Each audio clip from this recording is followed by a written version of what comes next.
CPS? Yeah, what a criminal freaking organization that is, right? I don't think many things piss me off more than when they hurt our children. Okay, nothing. So before I get into this, I'll tell you a quick little story. My team had been investigating this satanic child trafficking group in northern Utah for, 5 years. And all the victims that would come forward, of course, they were all scared to death, right? So nobody would fill out an affidavit. Nobody would sign under the penalty of perjury that something happened to them. And at the end of April, I put a seminar on in downtown Salt Lake City in a big hotel room, and 2 of the victims showed up. And they sat through my class all weekend. By the end of the weekend, they came up to me and said, "We want to do an affidavit."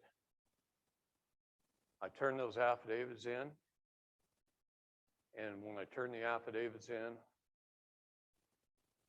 we got the approval. We got 3 military teams behind us. On May the 9th, we hit 3 locations and we arrested 95 traffickers in one night, 1 30-hour period. Okay. And that's the power of the people coming forward. It doesn't matter how much evidence you collect. If you don't have a victim, the military is not going to do anything about it. Okay. And it's pretty important. How many Biden voters in here?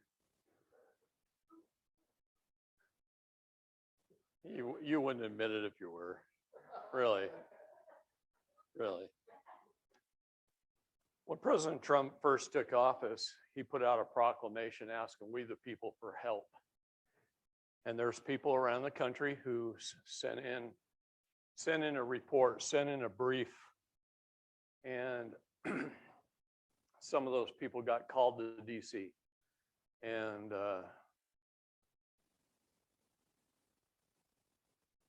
I was one of them. And I sent in a brief, got called in, and was put on under three executive orders of the president. One for child and sex trafficking, one for corruption in our judicial system,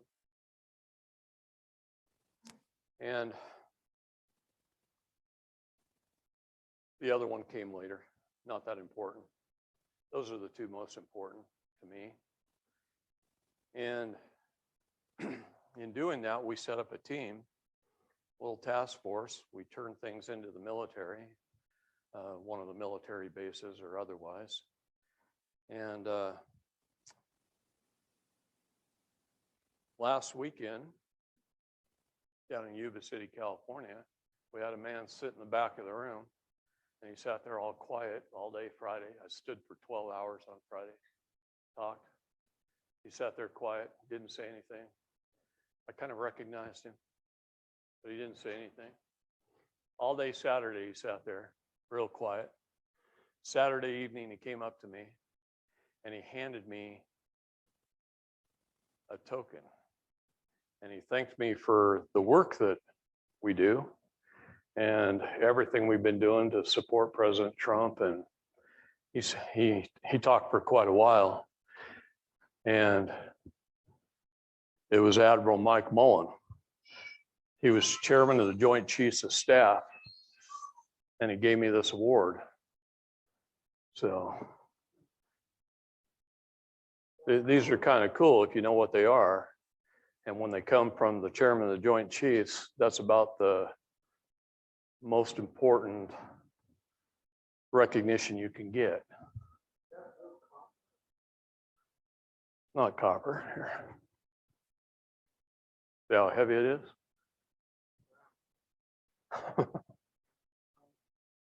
Yeah.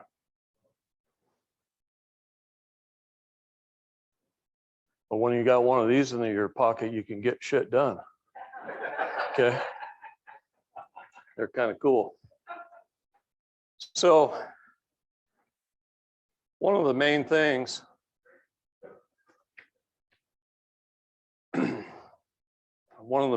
I want to talk to you about is the power that people have. The people do not know that they have any power. They don't even know who they are. They don't know who they are. And when I mean they, everything from your city to your counties, to your police departments, to your federal agencies, to the United States corporation. People don't know who they are. So I'm going to read you from the Oregon Constitution. Every state constitution in Article 1, Section 1 is pretty much the same. There might be a word or two difference in how they say it, but the meaning is exactly the same. The natural rights are inherent in the people. We declare that all men, when they form a social compact, are equal in right, that all power is inherent in the people, and all free governments are founded on their authority and instituted for their peace, safety, and happiness. And they have at all times a right to alter, reform, or abolish the government in any such manner as they may think proper.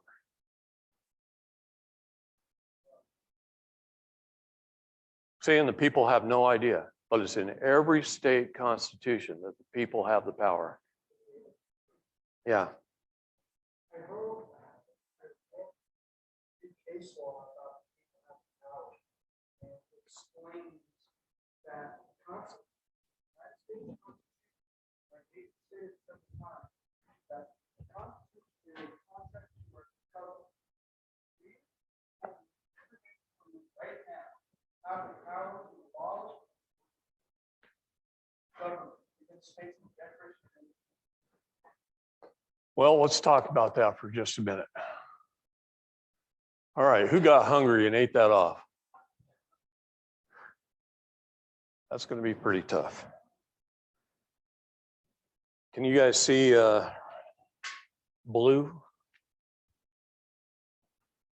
in the back? Okay.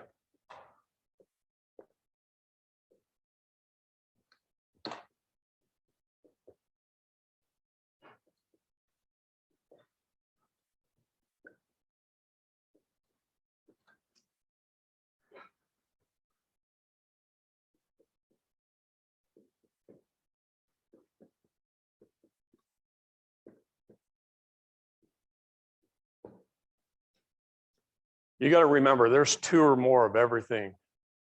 Two or more of everything. You have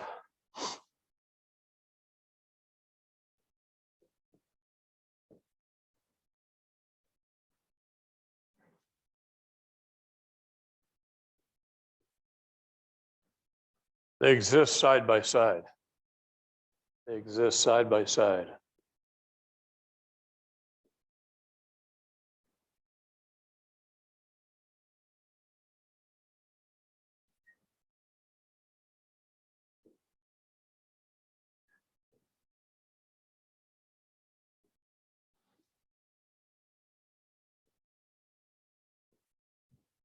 And then you have the city, whatever, fill in the blank, it doesn't matter. They're all corporations. These are corporations. This is a corporation. This is a corporation. This is a corporation. These are de jure. One's de jure, one's de facto. Who's operating right now? Okay. Most importantly, there's this.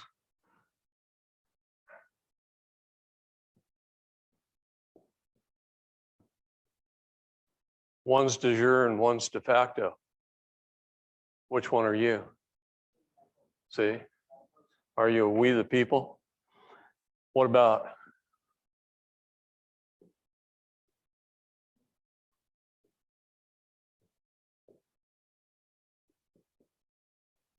two totally different statuses? Two totally different statuses. Most people are check marking the box that they're US citizens. By your voluntary consent to the 14th Amendment to the Constitution, you give up all your rights. All you have left are civil rights and privileges. Why would you volunteer that? Why would you consent? When you consent, you're subject to the rules, codes, statutes, and ordinances of government. They're corporate bylaws. They're for employees of the corporation to follow. Well, what is city, municipal? Zen is servant, a municipal servant, a public servant. You volunteered to be one of them. Now you're subject to their corporate bylaws. Okay. What is the root word of person? It's purser. It's an office on a ship. An officer, the signatory officer on the ship. He's the only one responsible for the port taxes, the charges, the fees, the supplies of the ship, the bills of lading. You get on a cruise ship out of Tampa, Florida, you go down to the Bahamas, the first one off the boat's the purser. He has to pay the port authority, the docking fees and the port taxes so you can go into town and go shopping, come back. He also resupplies the ship. He's paid a commission so he can work off of side deals. He can actually purchase and load contraband onto the ship. And if he gets caught, well, then he can be held in debtor's prison. That's the same way you're treated. Because if you look in the,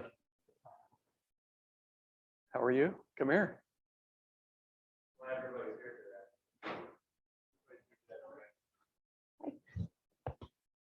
Hi. Let's see. Go sit down.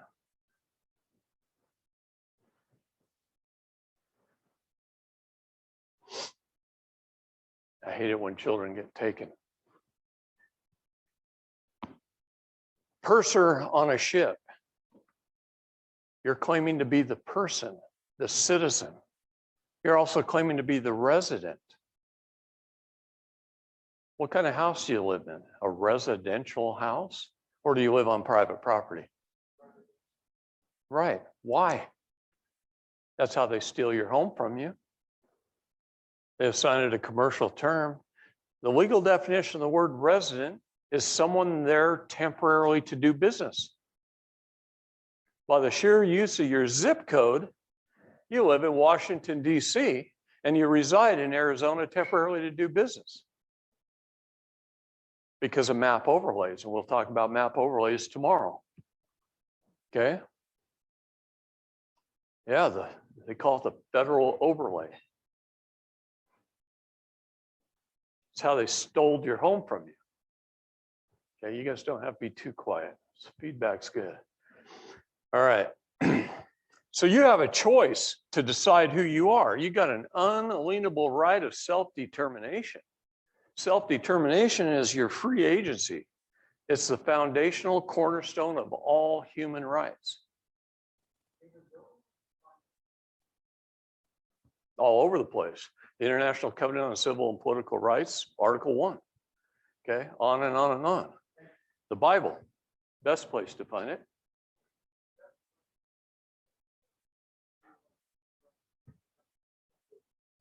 Sure they do. Yeah, there's ways to get around it. And it's a superior right. Then you can just go ahead and use it with impunity because you have no other choice. See, they're required to provide us with a Republican form of government, but they do not. Okay, and so they're breaking their own requirement. Who's breaking the law? You or them? They are, okay? So we can bill our public servants, by the way, too. I'll teach you how to make money off public servants by the end of this class.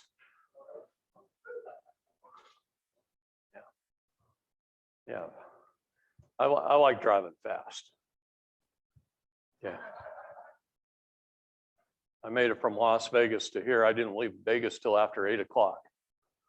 And I was here at 12:03. So, now. What's that? Well, I passed two cops that smiled and waved. They didn't stop me. So, what's that? Yeah, policy. Policy enforcement, collection agents. You know, that's something to look at too. Police. Just do that and it's policy. People ask me, David, are you for defunding the police? I said, heck yeah. Let's just do away with them. Do away with all the corporations and let's get some good law enforcement in place. Okay? Big difference. They say, David, are you anti-government? Are you a anarchist? No, I'm not. I'm anti-corrupt government. I want to keep government in the box we put them in. See? What's that? Like?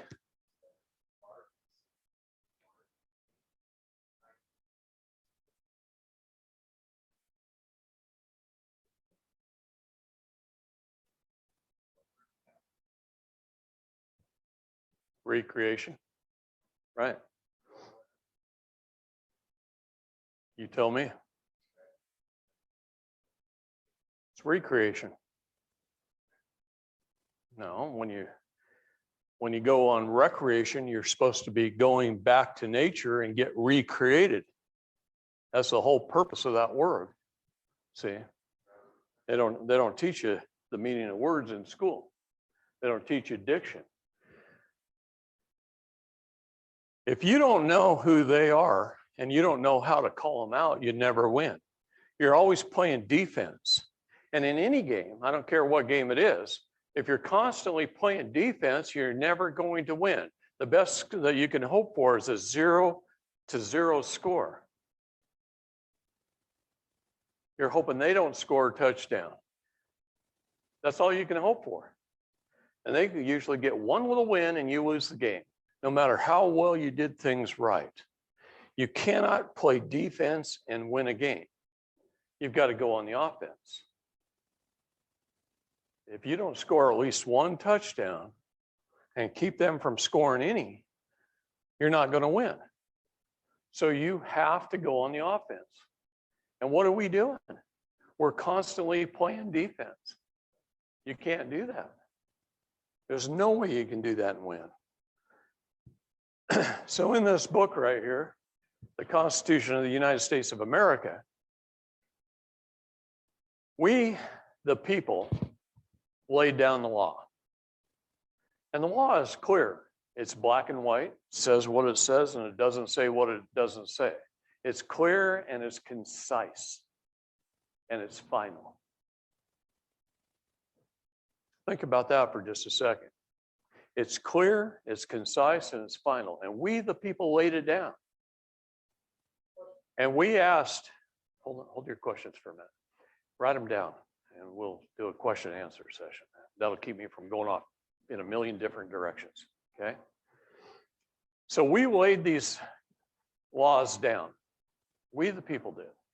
In this book, we asked the government, we created the government, first of all, and that which one creates, one controls. So we, the people, control government.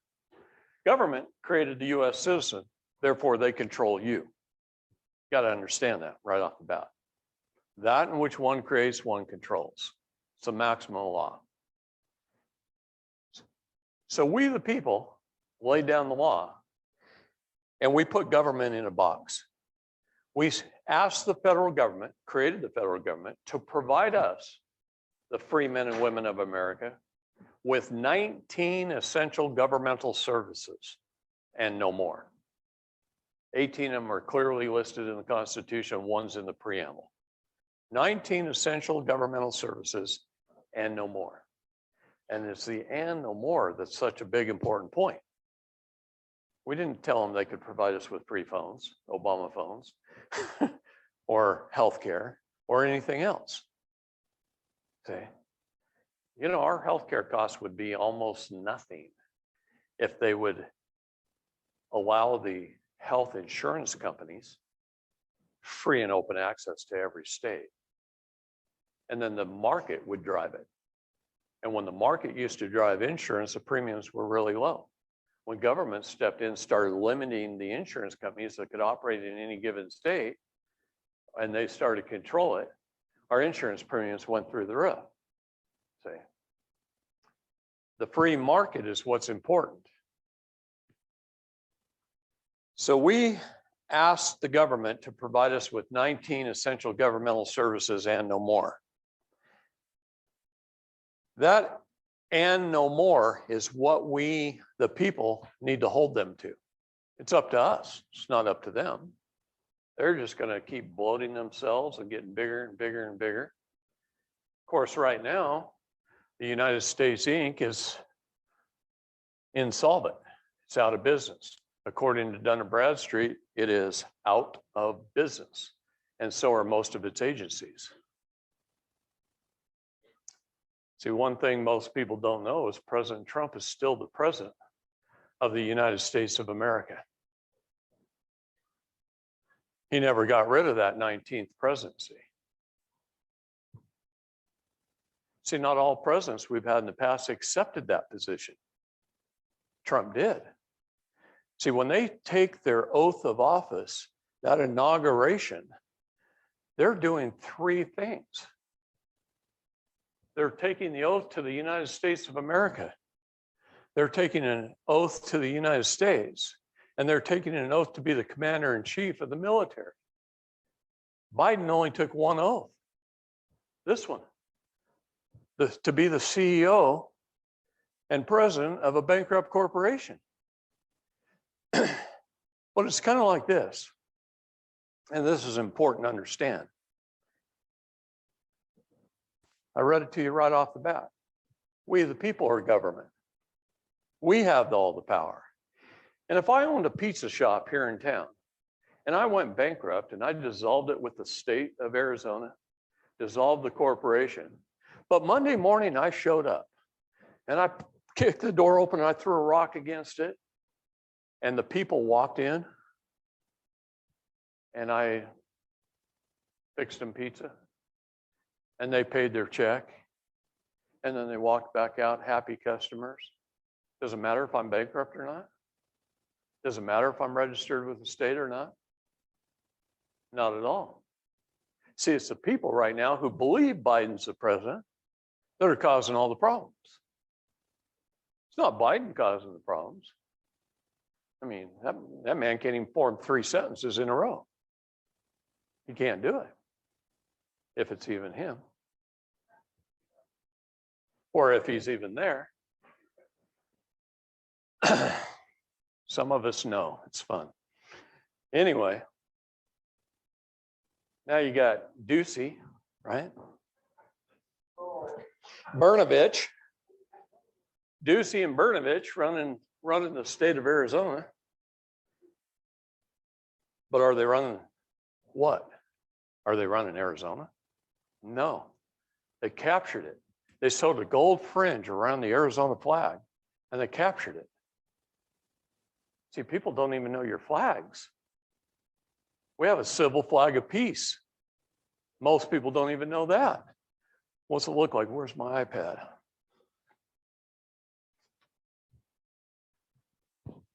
It's a United States peace flag. Our Coast Guard is a civil organization. So if you take this flag and you put their Coast Guard logo right in the middle of it, that's the Coast Guard flag. But it was a peace flag. See? This country was at peace for 3 years since 1776. Aren't we proud? Rest of the time we've been at war. So most people in our generations have never seen a peace flag because it's never flown over our buildings. But there it is. It flies over my house. Okay. I'm at peace. I'm in honor. I walk with God. I stay righteous.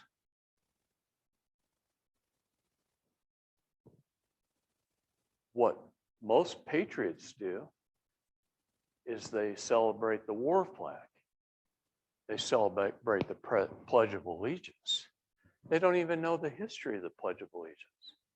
I don't pledge allegiance to anything except my God. That's it. That's where my allegiance lies. Whatever is righteous. Okay? Would I fight and die for other Americans? Absolutely. And I have. Okay? I have. But knowing what I know today, am I going to be pledge my allegiance to the war flag? No, I'm not for war. Especially I'm not for unrighteous wars. Now, what I mean by that is I go around to veterans all the time, Band of Brothers meetings and things like that in VFW halls, and I talk to them. Not very long. I'll drop in for 15 or 20 minutes. And I'll ask all of our veterans, how many people in here have PTSD? I ask them if they're World War II veterans or not. There's not many World War II veterans left, but occasionally you find one. I asked the World War II veterans, did anybody come back from World War II with PTSD? None of them did. They can't find one. There's no PTSD amongst World War II veterans. You know why that is? Because it was a righteous war. It was a war declared by our Congress. But what happened? What happened during World War II? Did we win the war? I asked everybody, all the veterans, how many people think we won World War II? They all raised their hand. We dropped a bomb on Nagasaki and Hiroshima, and Japan surrendered. But how did we even get into the war? What's the history behind it? See, all of our enemies and all of our allies were United Nations nations. We weren't. They got together and created a war, a world war. And Japan drew the short straw on who would attack America to bring America into the war. And Japan didn't want to do it. They said, we're committing suicide. There's a gun behind every blade of grass in America. We can't go to war with America, but they drew the short straw. So they bombed Pearl Harbor, drug us into the war, December 7th, 1941. And then on September 7th, 1945, to end the war, we signed the United Nations Treaty, which took effect 90 days later, December 7th, 1945, the 4th year anniversary of Pearl Harbor. The United Nations Treaty. Yes. The United Nations Treaty. And we became a United Nations nation, and we gave them Manhattan Island in New York. We gave them land along the Mexican border. We turned over all of our police departments to the United Nations. People look at me and go, what? What the hell? Oh yeah, start looking at things like State House Publication 6227, where the United Nations instructs our State Department to instruct our police forces to begin to find ways to take Americans' guns. And the states have been running drugs and guns and child trafficking ever since. It's the states that do that. And they hide behind the corporation of the United States. If you were to go, Dave, if you were to go set up a corporation here in Arizona, what would be the reason you set it up? To protect yourself from liability, right? Everybody's going to say that. To protect yourself from liability. Well, that's what the states did. They set up the United States government to protect the states from liability. Because the states themselves weren't big enough to defend themselves against international crimes. But the United States is. Together they all are. So they set up the United States Inc. to protect themselves from liability. Most people don't know that part of history. They were never taught. But I studied history for 50 years. A long time to be interested in history.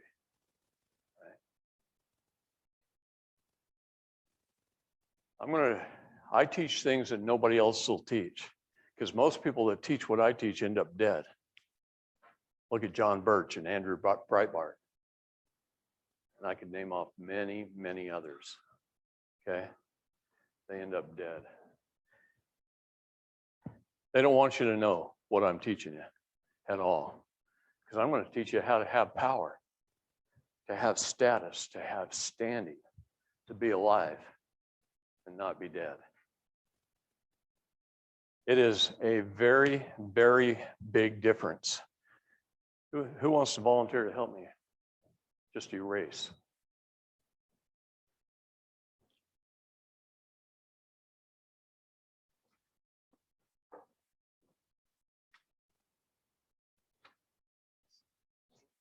I don't know. Let's ask where the eraser is, or a rag or something. Yeah. Yeah, just don't make them too wet. I learned my lesson on that. It all starts with this, a birth certificate. This is my birth certificate. And I was born on April the 20th. You can guess the year.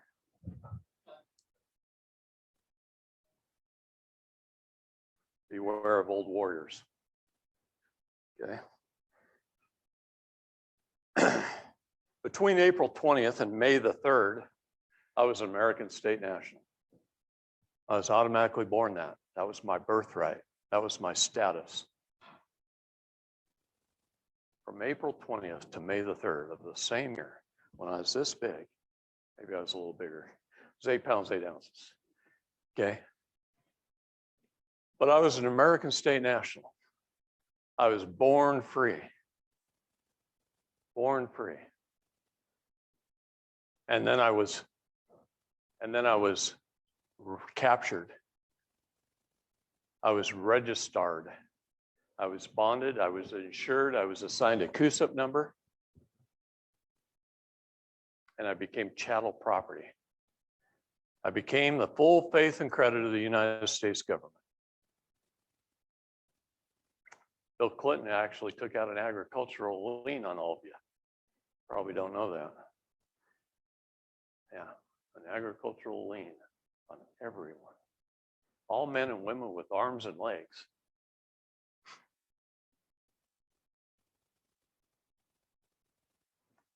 I always thought to myself, well, what about Matt? Ever heard of Matt? Matt was born with no arms and legs. He's probably freer than the rest of us. Come on, that's a joke. You guys aren't even awake this morning. Wake up. About, I keep saying 5 years ago, but it goes on. I think it's about 6 or 7 now. I stood in front of the Hague and talked in front of all the world leaders. And all I did is told the story of a mother. And I had world leaders come up to me afterwards and say, that's the most important story that could ever be told. To all men and women in the world should hear this story. And then they said, but we don't want you to tell it. Don't tell me not to tell something, because then I know you're trying to hide something, right? That's probably why I have security clearance, because they want things hidden. It's hard not to just pour my guts out and give you all full and honest disclosure of everything. I always get myself in trouble. See, the important thing about the story of a mother is what they did. The acts of Congress that were put into place between 1905 and 1935. Now, we just follow England by a few hundred years. They put the same acts in place in England. Of course, they didn't have to go through as much work because England was under the dictatorship of a king, right? But they did the same thing in 1666. They created the Cesta QV Trust after the fires of London.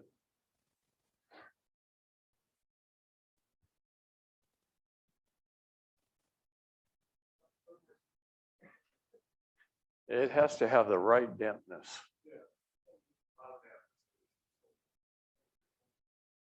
Okay, that's all right. I'll start with this space.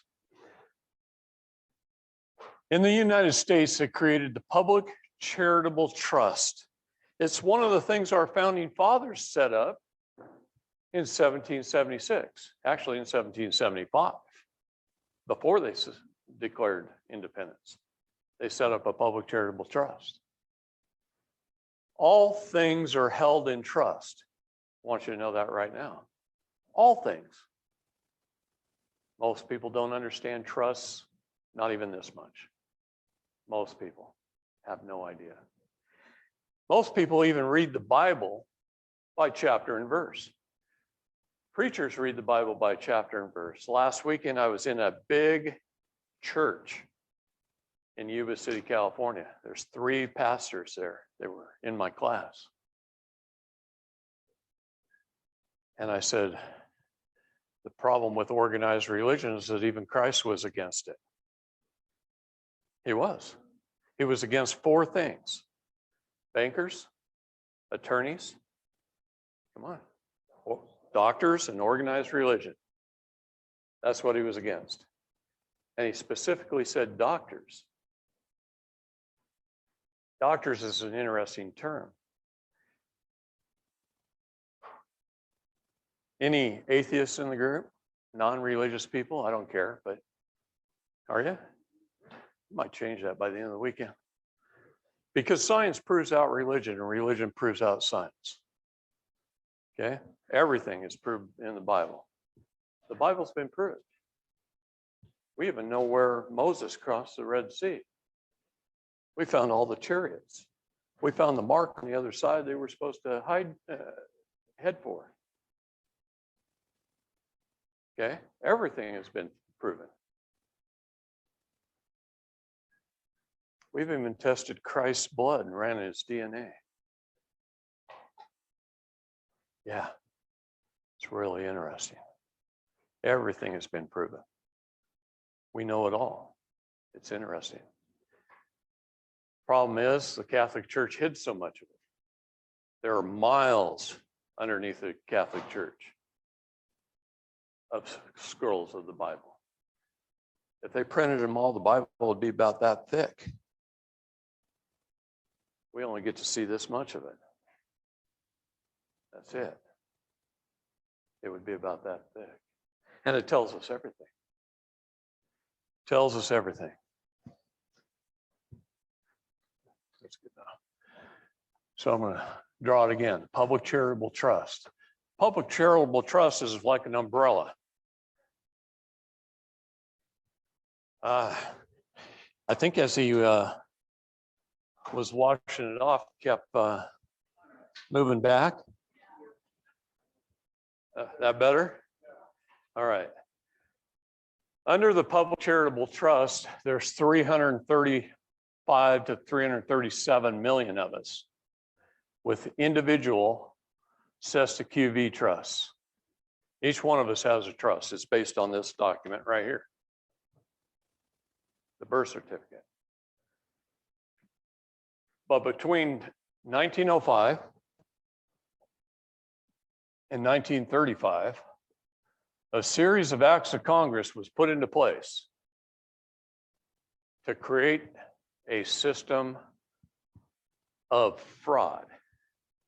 The only reason it's fraud is because there was no full and honest disclosure to the people.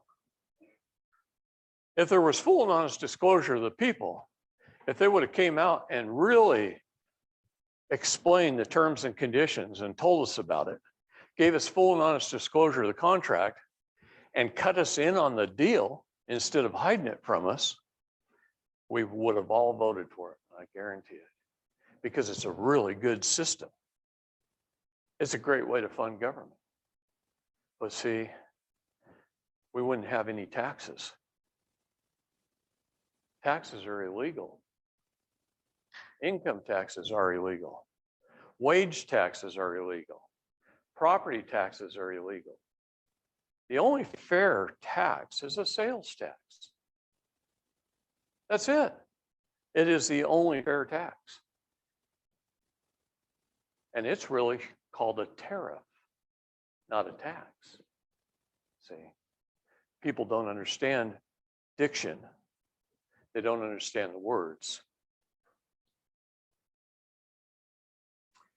One of the first acts they put in is called the Child Act.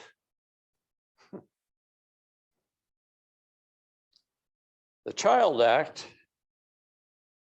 designated all hospitals, churches, police stations, and fire stations as foundling. Foundling. The legal definition of the word foundling is a safe place to abandon a child. I can walk into any one of those 4 institutions with a baby in a basket, walk in and set it down, smile and wave and walk out with absolutely no consequences to myself whatsoever. None. No consequences. No questions asked. It's a safe place to abandon a child. You guys are messing with my mic up there. It's all right. So a mother, 9 months pregnant, walks into a foundling hospital, goes into the birthing ward, where the child becomes a ward of the state. She goes through a major medical procedure called childbirth, where she's in pain and under duress. When you're in pain and under duress, you're unable to sign a contract legally or lawfully. You can't do it. All she wants to do is go home with her beautiful new baby. That's it. To be left alone. To raise her child as she sees fit. But the baby, it comes out of the water, is tugged through the birth canal, is docked at the dock by the dock tender. The doctor, that's where the term doctor came from, dock tender, where a bill of lading is received, the birth certificate. The mother signs off as an informant. The legal definition of the word informant is someone who gives someone else up to another, thereby giving title and equity to the state, creating the doctrine of parens patriae and in loco parentis.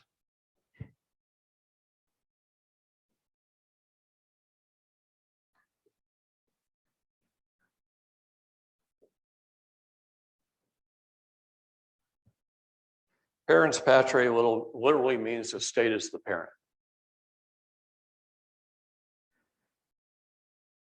Then the baby, its soul is taken. They take the footprints, a symbolism of taking its soul. They take the placenta, a symbolism of taking its blood. Then they send it with the tug, the mother, about another vessel. They send it out to sea where it's presumed dead and lost at sea until it should return to its minor estate after 7 years. The child's 8th birthday is the age of accountability. Before its 8th birthday, it cannot sin. After age 8, it can sin.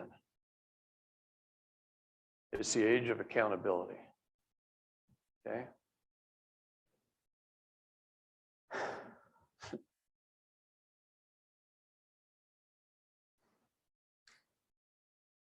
When the state Department of Human Resources, HR, receives the application for the birth certificate, and I'm going to tell you right now, it's the applications that get us in trouble. Not the licenses themselves, not the documents themselves. It's the applications, the one you sign, that gets you in trouble. Your driver's license application, your marriage license application, your birth certificate application, your Social Security application. All the applications are what get you in trouble because a lawyer wrote them And he wrote them in such a way to remove the liability from who he's creating the document for and place it upon you who is signing the document. And you accept the terms and conditions and you acquiesce. You consent. Government operates by the consent of the governed, by the unrebuttal of presumption. By the unrebuttal of presumption.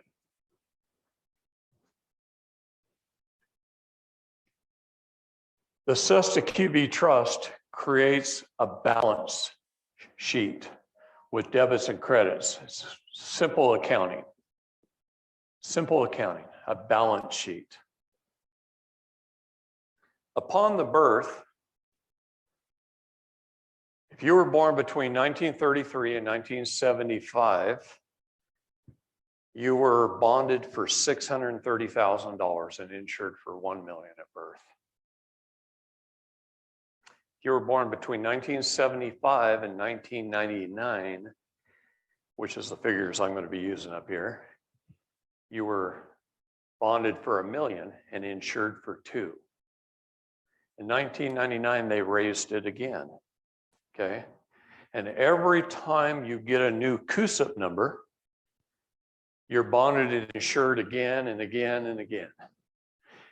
Because the more you achieve in life, the more they think you're worth. Okay. The more degrees you have, whether you join the military or not, different achievements, getting a driver's license is an achievement. And they bond and insure you again. So what they did, I'm going to use a 75 to 99 figure, is they borrowed from the International Monetary Fund $1 million. The day you were registered, the day you were starred and given a flag, registered is the proper way to say it, means you were given a flag, you were issued a flag on your vessel.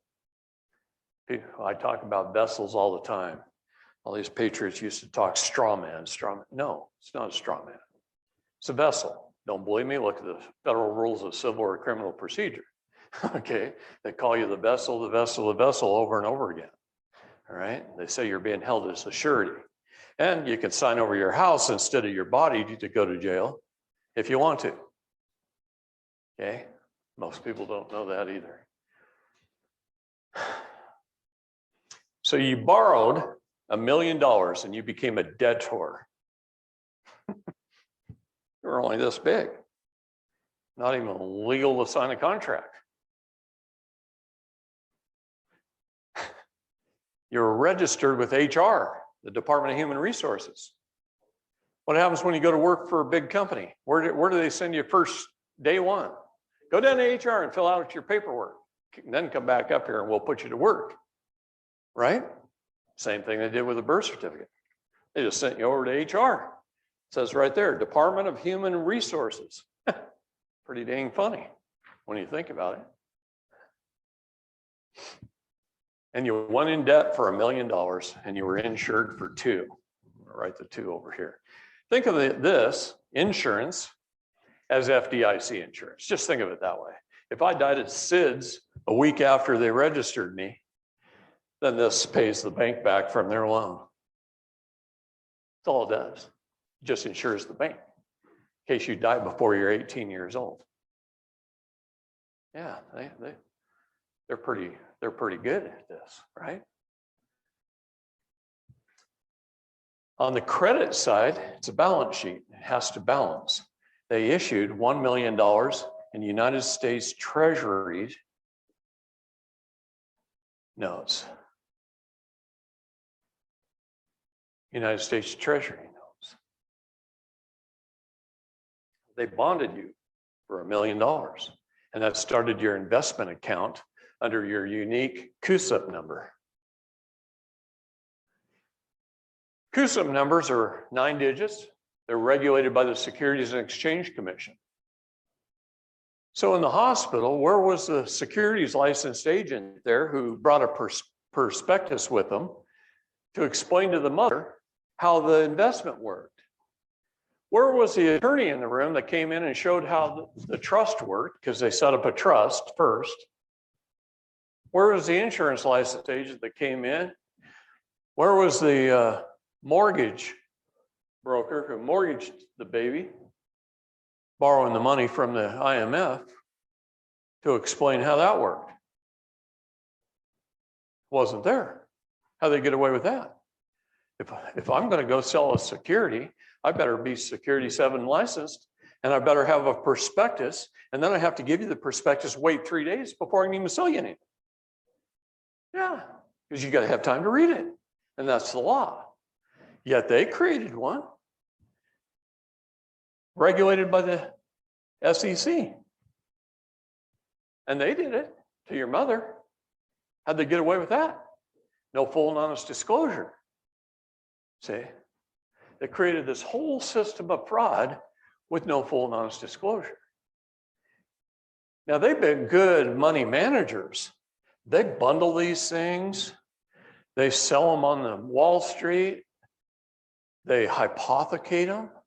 Their average rate of return since 1933 has been 44%. Compound that. Compound that. This sucker grows into 100 million or more. Each and every one of you are worth that.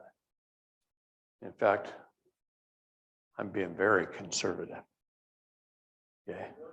And I proved this in federal court.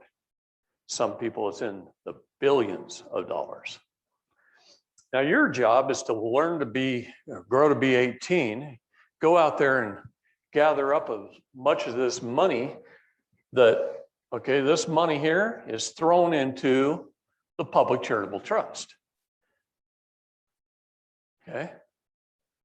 So your job is to go out there and earn it, gather up as much as you can, and then start spending it. So I'm just going to say you spend $300,000 on a house and $50,000 on cars. It's not the amount, it's the concept I want you to get, okay? And you spend lots of money, utilities, hospital bills, whatever. Doesn't matter. Doesn't matter at all. Let's say over your lifetime you spent $5 million to give you the benefit of the doubt. If you earn $50,000 a year for a 40-year working career, you made $2 million. Okay. So I'm going to make you a little better earner. You made $5 million. Now your investment costs $100 million, and you die, and it goes through probate. They take the $100 million, they pay off the initial investment, everything, and this includes the initial investment. And you got $95 million left. And this balance is zero because you went through death and probate. You died. They got a death certificate in their hand. And they probated your estate. But Cesta QB trusts live on in perpetuity forever. So you've got this 95 million there, and it's getting reinvested and reinvested and reinvested, and it's earning money. But the balance has to stay at the probate level. So what happens to all the earnings? A sweep account is created. You can go down to Wells Fargo and open a checking account as your primary checking account, and then open a savings account, designate your checking account as a sweep account, and pay a $300 utility bill, or let's say $295 utility bill, and they pull $300 out of your checking account. They pay the $295 to the utility company. They put $5 in your savings, and people use it as a forced savings account, right? Because they just don't see it in their checking. And it builds up a little at a time. Every check that's written, every bill that's paid, it builds up and up and up. Well, the government does the same thing at probate. They turn this into a sweep account, and any money that it makes gets swept off into the treasury, and it goes to fund government. It goes to fund government. The Department of Fiscal Services, you guys know who they are?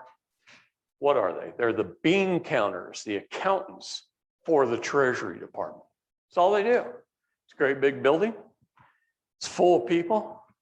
And all they do is keep track of all the money, everything you spend, everything you make, all your bank accounts. They keep track of everything. Why? Because you're operating under a fiat currency. You're not operating under real money. You're just not operating under it. This is real money. Okay? Now, President Trump did something wonderful when he first took office that nobody knows. Almost nobody knows this. He created some interim currency. I want you to take a look at this really quick. When the new $100 bill came out, do you know what he did? He divided it in half. And you see this inkwell in gold and the writing in gold and the feather pen in gold. Then you see the writing right here. Do you know what the writing says? It says that we, the people, are taking back our currency. And he began a changeover until the new currency comes out. Well, I got news for you. The new currency is in all the armored car warehouses right now, ready to be distributed the minute the go sign happens. And they'll show up at the banks with armored cars. They'll take all the fiat currency out of there and they'll go put it back in their warehouse. And they'll take the new currency and put it in the bank. And when they gather up all the old currency, they'll load it on semi-trucks. They'll drive it to Manhattan Island to the Council on Foreign Relations building and says, here, take this crap and pay off all the debts of America. And that's what they're going to do. What's that? Well, the dominoes have to fall. Okay, the thing people get in trouble with is they put dates. And I'm one of the worst at putting dates on. I'm a warrior. You give me an order and I get shit done. All right? I drew a line in the sand in December. I called President Trump up. And I said, knock it off. We're going to stop this January 17th. Either you stop it before or get the hell out of the way and give us immunity. And we'll take care of it. And he says, David, calm down. Hold on a minute. No, that's not the way it's going to work. And he held me off. But I'm a line in the sand kind of guy. You get me to this point and it's done. Okay? Go to work.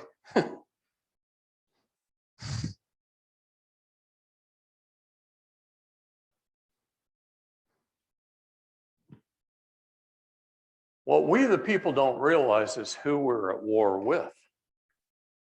You know, they declared war on us, right? Abraham Lincoln started it with the Lieber Code. Okay? Abraham Lincoln wasn't allowed to be president of the United States of America because we had an original 13th Tone Amendment in the original Constitution, didn't we? He just showed me one right before class. He's got one in his pocket. That's a Constitution from 1787 that my grandfather signed. Richard Dobbs Strait is one of the signatories on that first Constitution.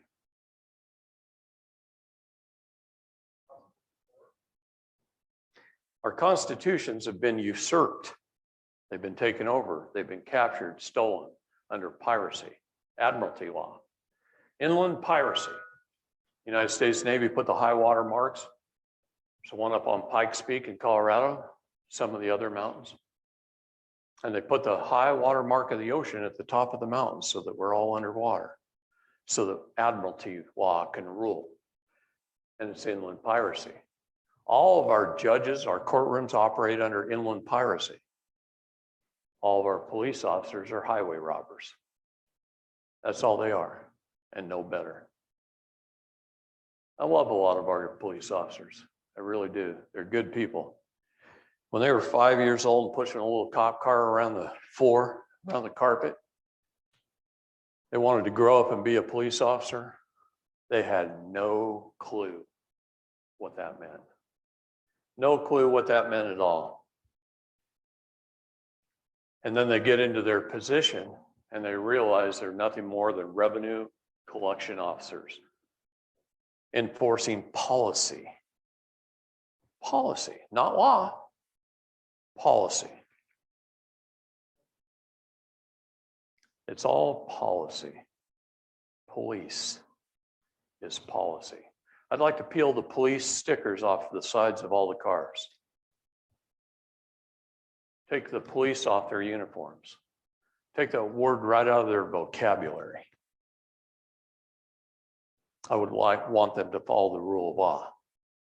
William Barr said he wanted to bring the United States back to the rule of law. Now, a lot of people think he kind of traded out when he left office. He didn't. He went into office to accomplish two things. He accomplished both of them. One of the things I liked about William Barr is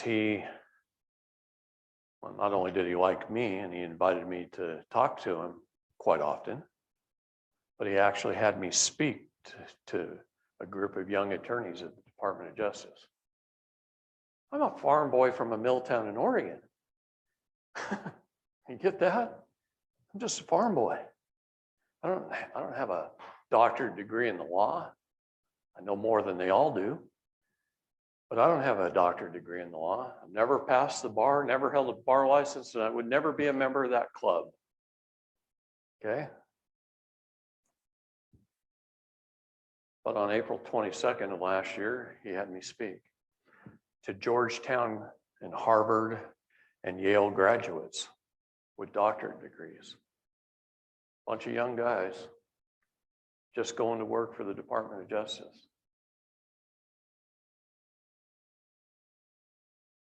And it was incredible. I only had 4 hours with them. 4 hours. And I crammed so much into them in 4 hours. It was unbelievable. And they thanked me for what I taught them. And I changed their hearts and their minds, hopefully to improve something somewhere for someone. I hope it works. Under Biden, it sure ain't going to happen.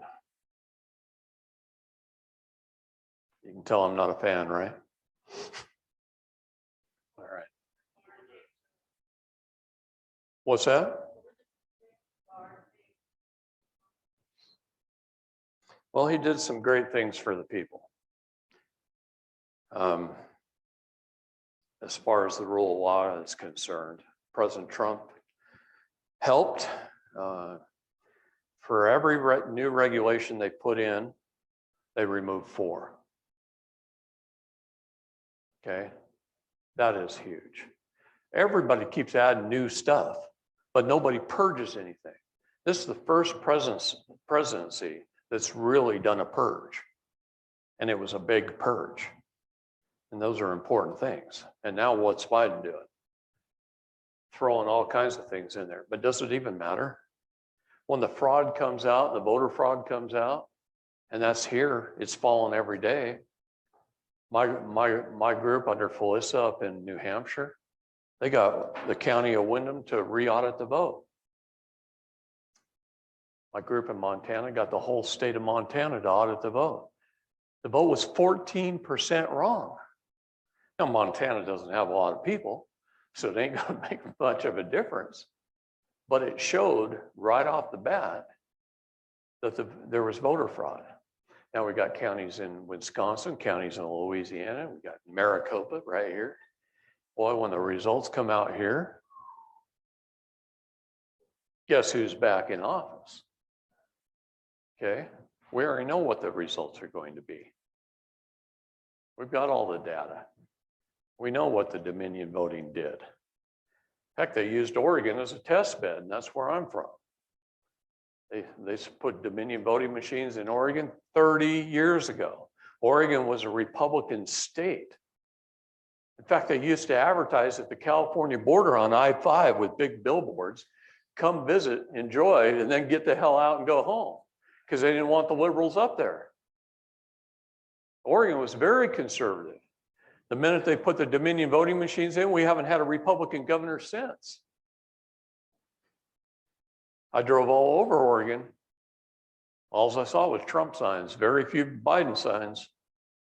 Portland, Eugene, and Ashland is about the only 3 cities with Biden signs.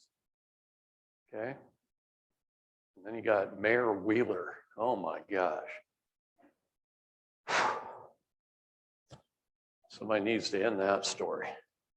Anyway, do it legally. I proved this in federal court. In federal court, about 5 years ago in front of Judge Bozeman in the 9th District. I proved how the Sesta QV trusts worked. I proved where the money went and the trail of money. And I proved how our federal government gets paid. So if this is the federal budget, that's tariffs. Now people think taxes go to federal budget. I got news for you, they don't. They go to the IMF, to the Council on Foreign Relations, to the United Nations, to the City of London, which, guess what happened last week? The City of London was dissolved. Okay, yes. The Vatican has been dissolved. The corporations of the world have been dissolved, and no one knows it. The Crown Inc. was taken over. President Trump took it 2019 on June the 1st. And the seals of the Queen were removed off the gates of London. Yeah. And the people of London have been free ever since. The problem is they don't know it. They don't know how to be free. They've never been free. They don't know how to act. So you know what they're doing? They're allowing Boris to run their country. I mean, he's like Obama on steroids, right? All they got to do is stand up. The people have the power in the UK. Right now, they're free. And all they got to do is stand up against Boris in Parliament. That's like standing up against Nancy Pelosi in Congress. That's all we got to do. I bet you are. That's funny.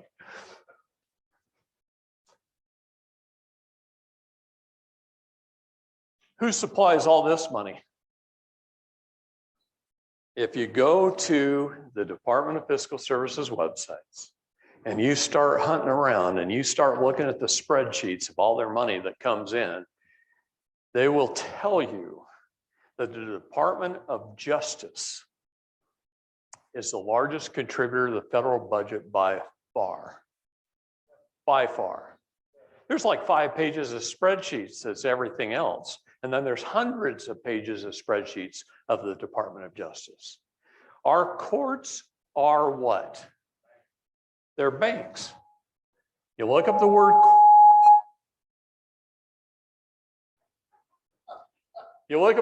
court in a legal dictionary, it says C bank, C post office. You look up the word judge, it says C banker, C postmaster.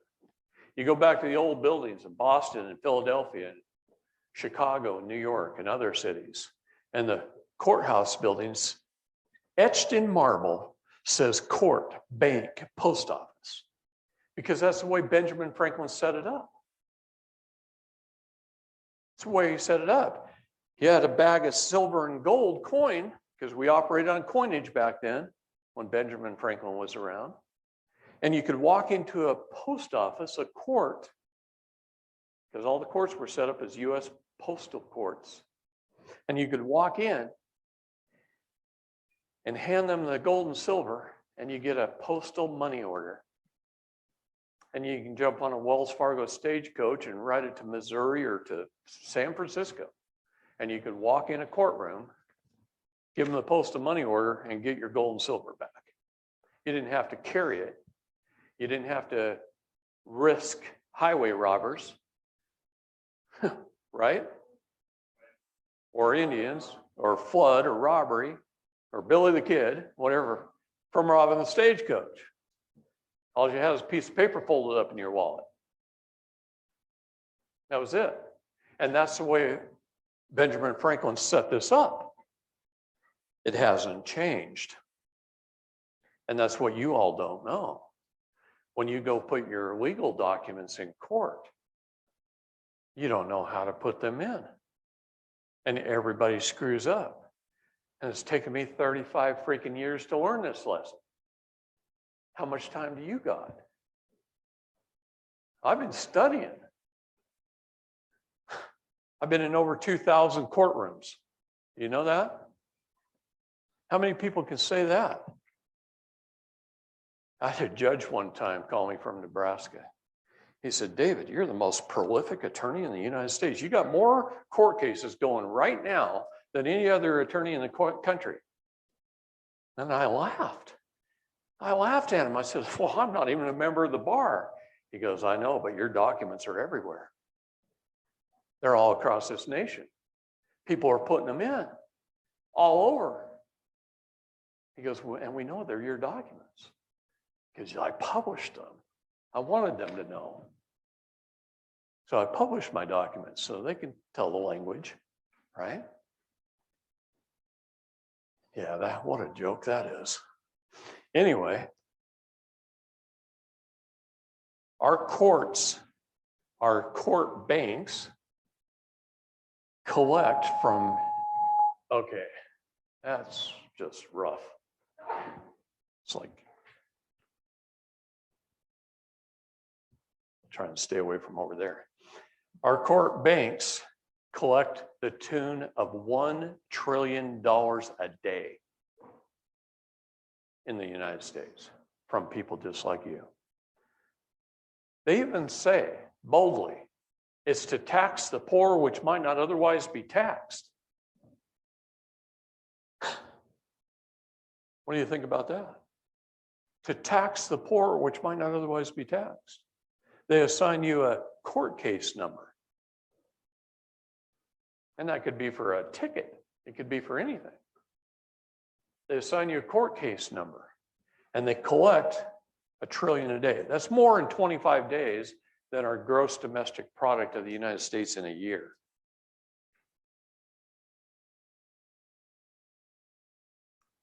I went into a traffic court in Redmond, Oregon. Well, small town, less than 10,000 people.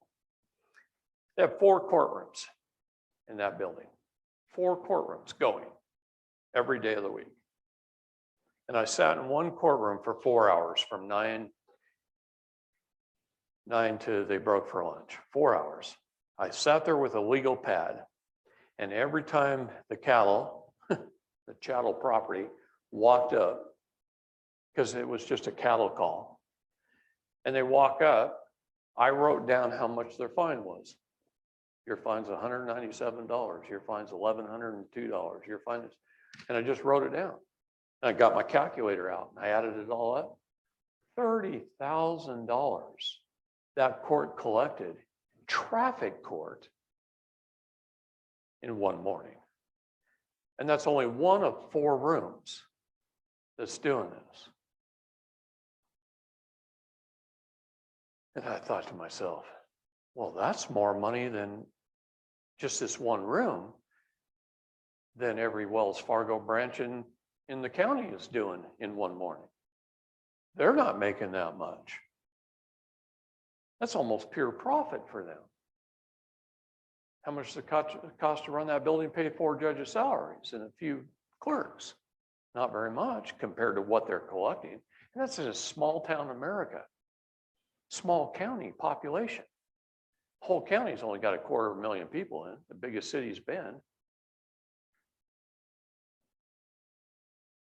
Small town America. And they're collecting that kind of money. Think about that for a minute. What's that? No, it's legal. We'll talk about legal versus lawful. It's simple. Legal is not lawful. It's the opposite. Evil holds a mirror up to righteousness and it reflects it back. It holds a mirror up to righteousness and it reflects it back. Sometimes it turns it upside down. It's like a house of mirrors. Sometimes it turns it upside down. Sometimes it just reverses the order. But that's what evil does. Satanists in child trafficking blame the people who are after them for being child traffickers. They try and push it off on them. They reflect it back. Well, we know who's righteous and who isn't, you know. It's easy to prove that, but that's what they do. They try and destroy the righteous in every way they can. And they just hold up a mirror, reflect it back. And that's all evil does. Everything is a war about good versus evil. That's it. You can draw a circle, you can build the Great Wall of China right down through the middle of it, and you can write the name of every organization on earth in that circle. You can write the military in there. You can do everything. And there's good and bad in both. Don't ever group people together. Now, most of the FBI are over in the evil side, but there are a few good FBI agents. Okay. It's just the way their agency was created in the first place. They don't have any corporate charter to even exist. Congress never gave them one. In fact, when they asked for a charter to exist, they were denied. I have a letter from the Library of Congress stating that fact. Okay. They were created by the Secretary of the Deep State, Secretary of the Department of Justice, to protect and to cover up the 6 crimes the Deep State commits. That's all they were put there for. President Trump wanted to do away with the FBI really bad. I told him there's always Barber College. Just fire them and they can get other careers.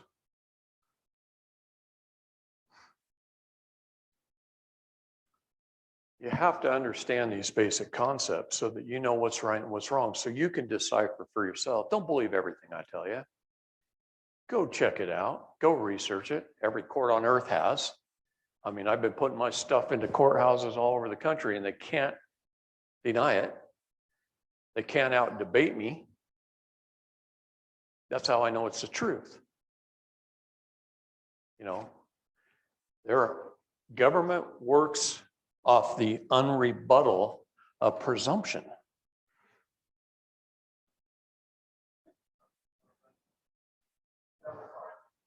No, one side's hard plastic. I'll get my eraser back up here. He's good at it, right?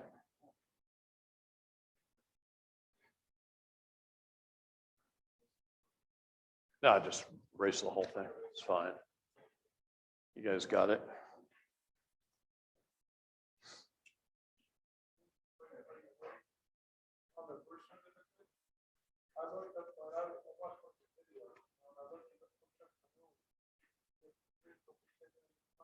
Right. Yeah. Yeah, you're bought and sold every day.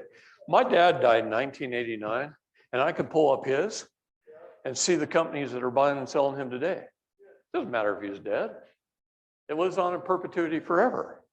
You're dead anyway. You're dead anyway. If you're a citizen, person, or resident, you're dead. You need CPR. I mean, understand that right off the bat.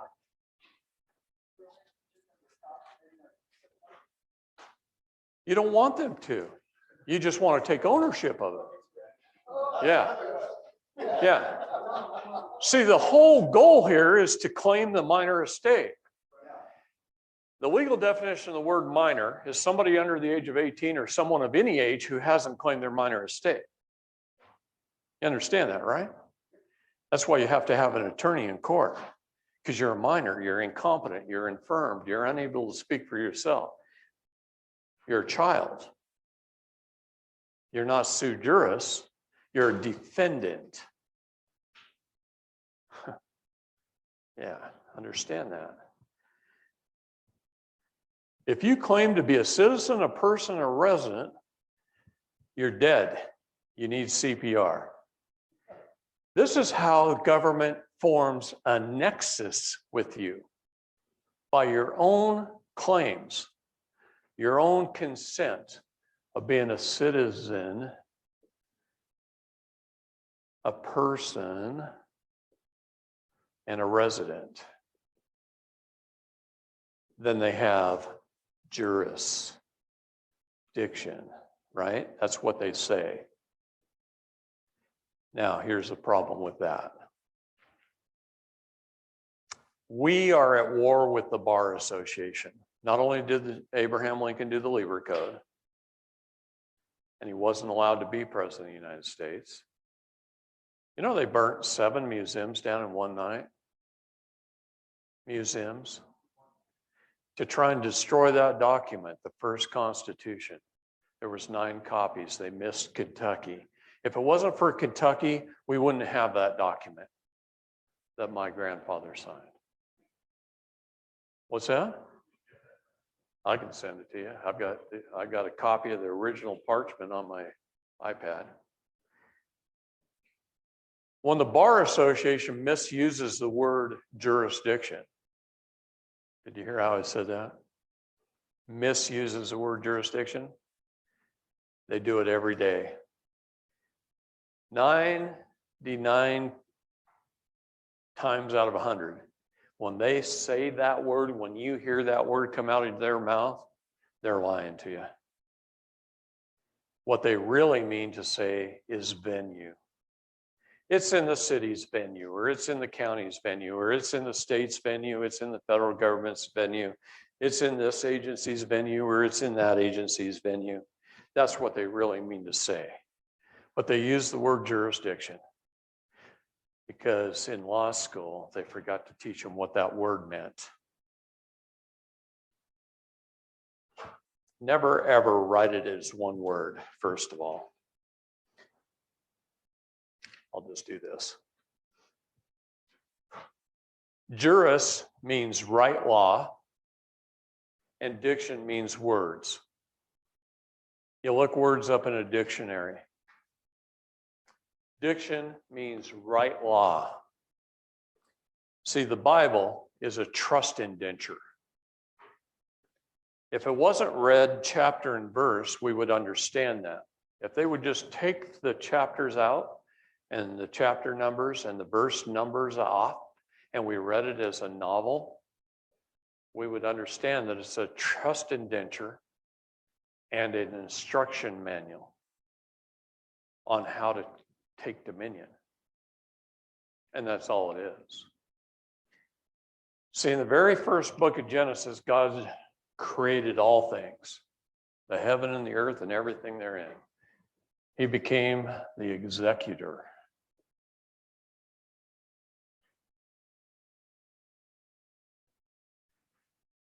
My brain thinking ahead of my pen, so I can barely write on a board.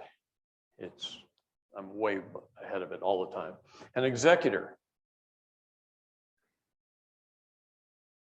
He creates all things. And then in Genesis 1:26 through 28, he gave me man, dominion over the land, the air, and the water.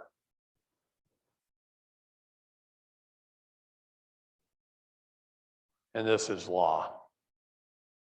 And in Revelations, he gave me dominion over space. And this is God's laws. It's nature's laws.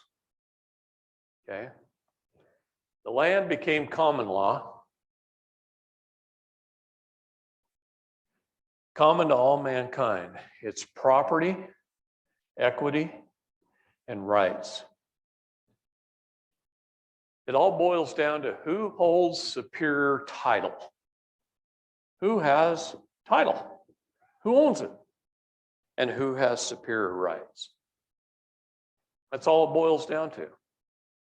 Who has superior rights is who has the highest status. And status, standing, and jurisdiction is everything in the law.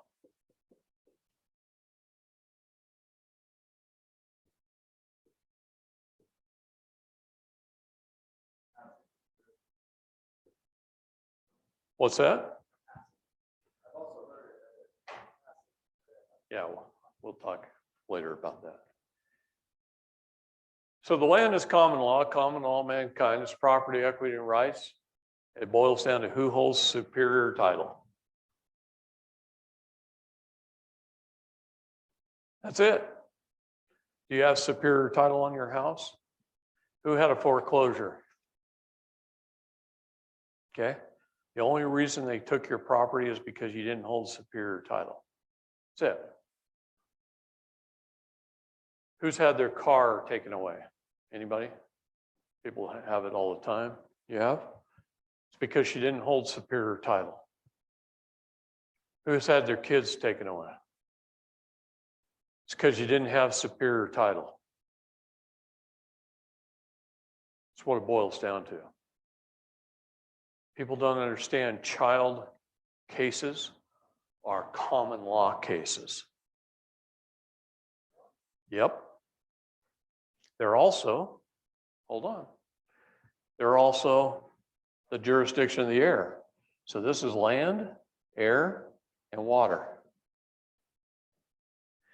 The jurisdiction of the air is ecclesiastical or canon law, which is trust law. All things held in a trust, to be a fiduciary.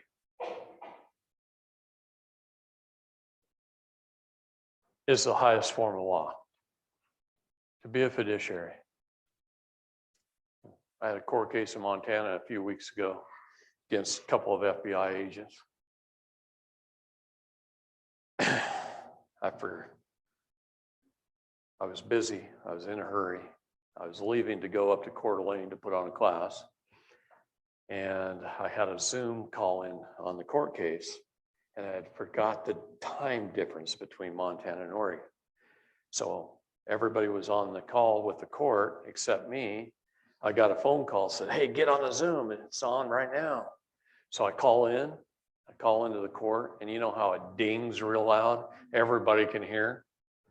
Dings real loud. This federal judge, he goes, who is that calling in? I thought everybody here that's a party to the case was here. And I said, well, this is David Straight, Your Honor. He goes, I don't see your name on this document anywhere. I said, well, my name's in the body of the document, Your Honor. I'm the fiduciary.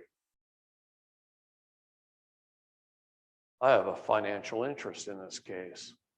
I control the fiduciary for everything that's going on here. And I shut up.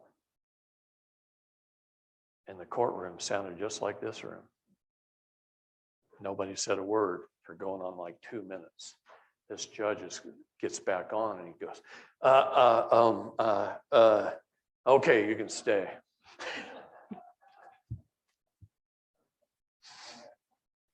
My name wasn't at the top of the documents, but I was a fiduciary. Why? Because I'm an executor. I am the king. Understand that. I love the fact that these chairs are all purple. We are kings. God says, I am the King of kings.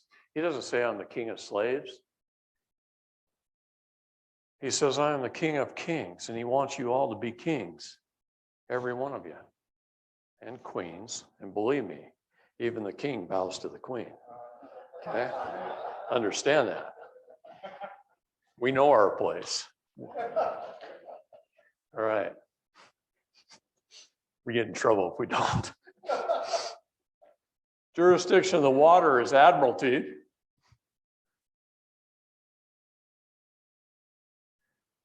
Or commerce, which is contract. All things held in contract. It's contract law. It's commerce. So the law is all about contract, trust, and superior title, and superior rights.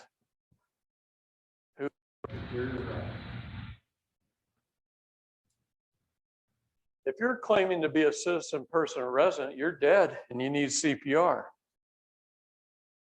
You ever seen a dead deer on the side of the road? Well, isn't he just as dead as the next dead deer on the side of the road? See, that's what all you are. You ever heard the term all persons are equal in the law, rich or poor, black or white? You're all equal? It's because you're all dead. They're summoning you into court. The word summons is seance. They're in their black robes. They're performing a satanic event. They're calling the dead in, and the dead just show up. The dead just show up. And they show up by general appearance, turning over all jurisdiction in the court, and they're being railroaded.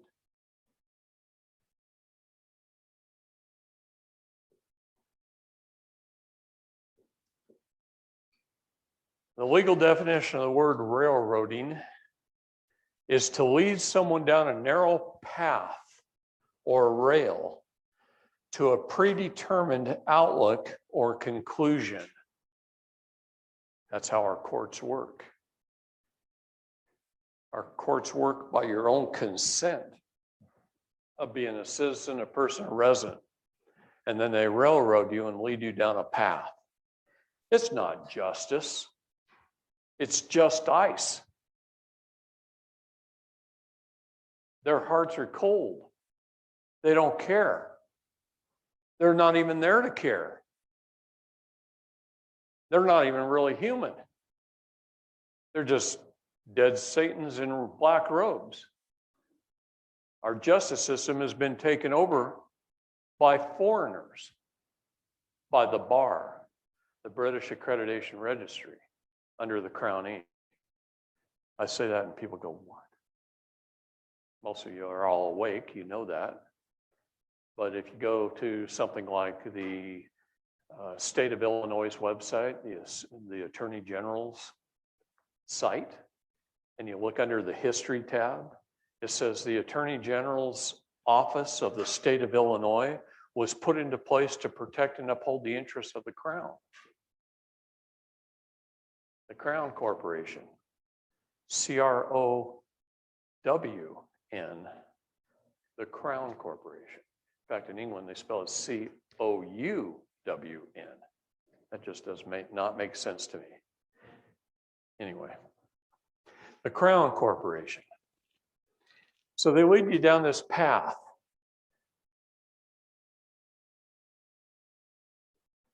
They presume your status, your standing, and your jurisdiction, and you don't rebut. Government works off the unrebuttal of presumption. They assume, or assumption,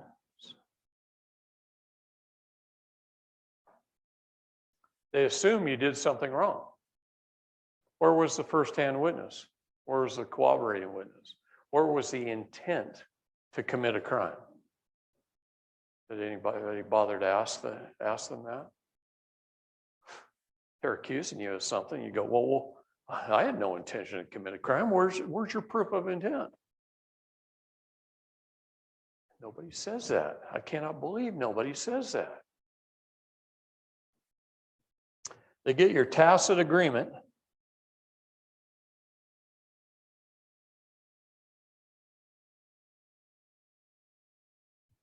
And then they use hearsay to convict you.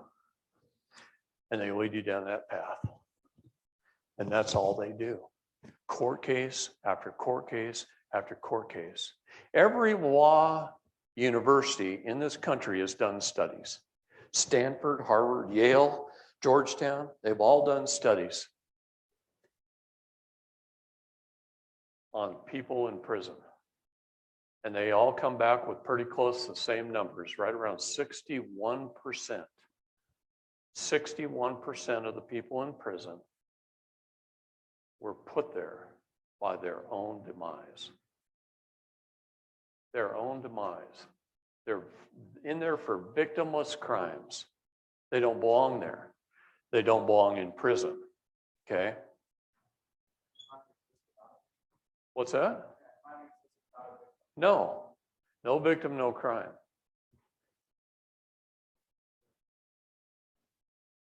Yeah. Victimless crimes. No victim, no crime. You know how many children get taken in the United States? Any idea? By CPS agencies nationwide? Over 800,000. And under Biden, it's been on average 2,148 a day nationwide. 2,148 a day, and government never had the intention to remove a child from a parent. The two acts of Congress that created Child Protective Services agencies, Title IV of Social Security and ASFA, thanks to Bill Clinton. Can't hardly say that with a straight face. Anyway, those two acts of Congress state that they cannot take a child from a parent without the parent's permission unless the parent has been found guilty by proper due process law. That means gone through a jury trial of a felony. And then once the parent has paid their price, the children are to be returned to them under those acts. And while the child is taken, they're supposed to search for a relative first. And if no relative steps up to the plate, then they can put them with an adoption agency. I don't mean an adoption agency. Thank you. A foster care. I'm tired. Anyway, that's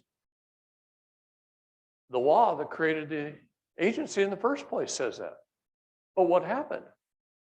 Well, the agency was created, they get paid by government, and then they write their own policy manuals. Do you know that unless they're appointed or elected, they're not allowed to write policy? In our government's laws, they're not allowed to write policy. Do you know they write policy every day, whether they're appointed or elected or not? So they're breaking the law right off the bat. They run an ad in the paper and they hire some policy attorney to go to work for the agency. And then the policy attorney, as an employee, a hiree, writes the policy manuals.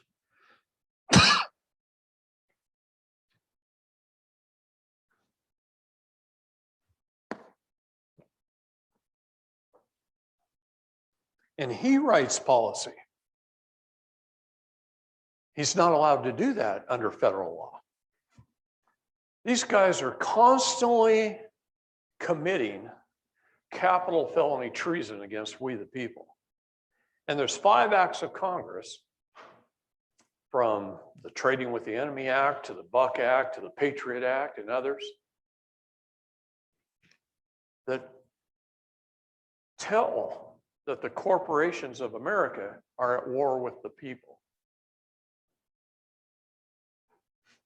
Trading with the Enemy Act, the first one, says it right there in the title.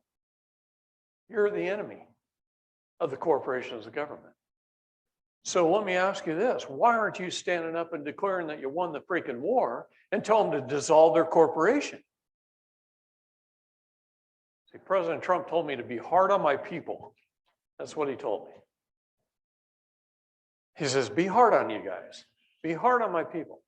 Tell them to stand. Stand at the local level. Go down to your local city government meetings, your local county commissioners meetings, and demand that they dissolve the corporation.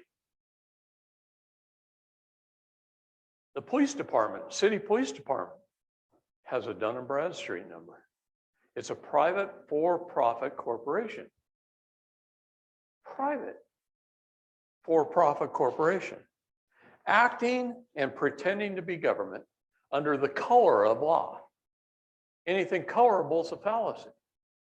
Look in the United States Code. Guys, I'm telling you right now, make the United States Code your friend. It was put there for one reason and one reason only, and that's for we the people to hold our public servants accountable. That's it. It wasn't put there for them to hold us accountable. The only way they can is to make you, by your own consent, an employee of government. They had to make you one of them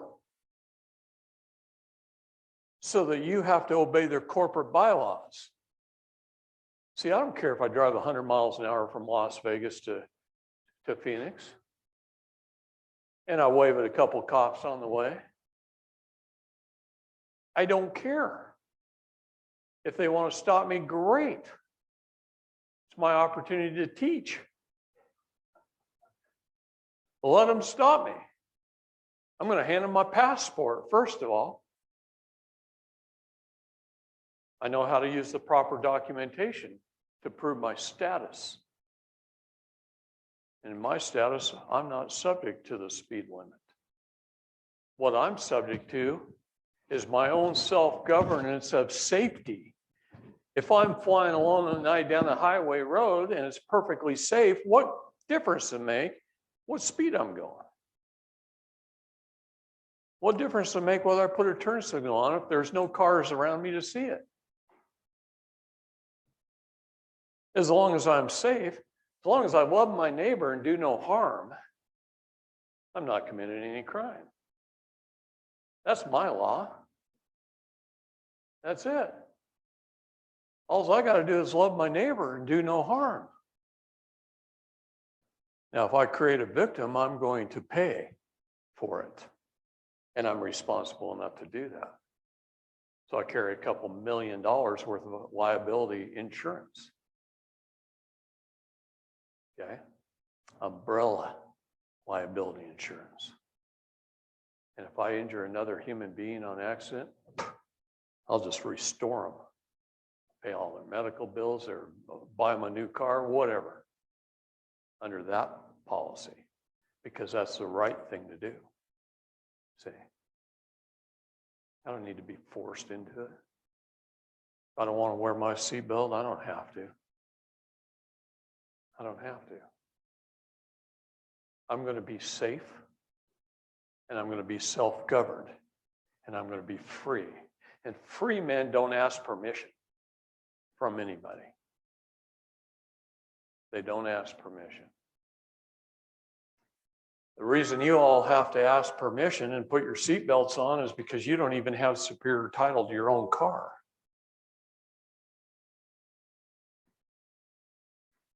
You don't have the MSO or the MCO. You have a certificate of title. That's just telling you there's a title out there somewhere and the state has it. They're certifying that they have your title to your car. They own it. You have the opportunity to make a profit or incur a loss. That's it. Now you have the privilege of driving on their highways. I drive on my highway. Well, geez, let's talk about that. If I want to buy a brand new Chevy Silverado Duramax diesel, I walk into the automobile dealership. I don't walk into a motor vehicle dealership. They don't call them that. You know why? Because in that dealership, all those cars in the lot, they've got the MSO and MCO sitting right there. State doesn't own them. That's why they're automobile dealerships. They don't become a motor vehicle until they're registered. It's the diction. You've got to understand diction. Hold on a minute.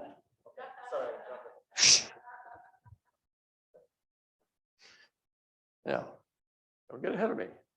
All right. It's important that you learn it. It's very important. So I walk into an automobile dealership and I want this brand new truck. And I whip out $75,000 in cash and I lay it down. And he agrees to it. And at that moment in time, I own that truck. It's mine. And then if the salesman looks at me and says, I need another $250 for license, title, and registration, please. Oregon, they're cheap. $250 for title, license, and registration, please. And I whip out another $250 and give it to him. I just gifted that $75,000 truck to the state.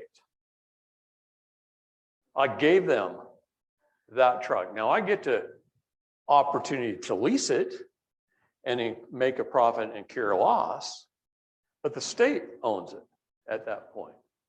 So what I do is I look at the salesman and say, no, that's okay. I don't need that. I'm going to be exporting it to a foreign nation.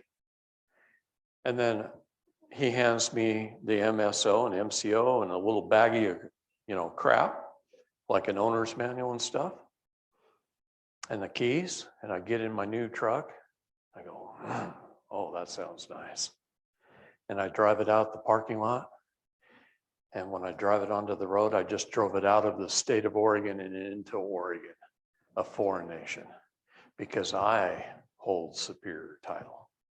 I don't need no stinking plates on it. I can put whatever I want on it. But if you don't have the MSO and the MCO and you take the state's plates off and you put your own on there, you know how many people call me every day and say, David, they impounded my car and fined me a whole bunch of money, and now I got to go to trial. I said, why? Well, because I put Annabon Rice's plates on my car. Or some other plates on my car. And I said, well, did you own the car? Do you have the MSO or MCO? Well, no. Well, no. Pay your price. Go to jail. Have your car impounded. You're going to have to go buy a new one, learn it right the next time. Lessons are expensive. Education's expensive. Especially when they take your house, right? It's because you didn't have superior title to your house. You didn't have the land patent and the grant deed. He wasn't the grantee. Grantee can't have the house taken from him. But you know who can? The guy who has the warranty deed, who holds title in joint tenants in common, joint renter to the state. See, that's how the county steals your property on behalf of the state. They stole your home long before you lost it. That's why good people who are fairly knowledgeable in the law could go into a courtroom in their foreclosure proceedings, and they could prove beyond a shadow of a doubt that the bank committed fraud, and the judge still takes their house. He isn't going to say, well, it's because you didn't own it anyway, you idiot. What he's going to say is, you better have an attorney because you're incompetent, you idiot. Because you didn't even know you're not supposed to have the house. That you didn't own the house. You don't even know that. If you don't know that, you're incompetent. So they force an attorney on you, and you go, no, I don't want an attorney. They said, we're going to sign you one because you're stupid. That's what they're telling you. They don't come out and say it. But that's what they're saying. You're incompetent. You get forced into an attorney, you better look at yourself in the mirror and say, why am I being forced into having an attorney? Because I guarantee it's either because you're an entity, a vessel, that you're incompetent, you're infirmed, you're a minor, you're unable to speak for yourself, you're unable to be sui juris. I walk into court, they can't call me that. I'm the fiduciary. We'll go more into that a little bit later. Okay. When you take dominion as God commanded you to do,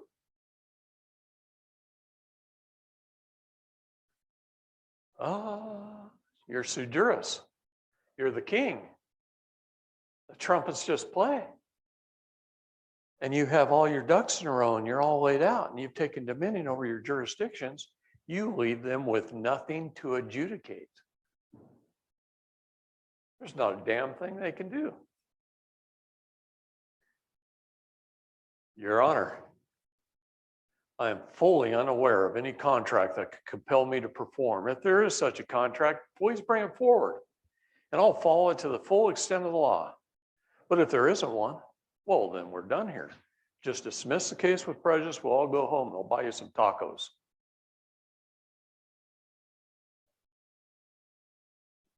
Yeah, I smile at them.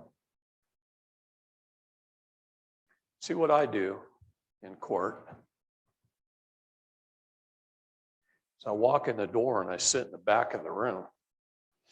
And the judge is up there at the podium.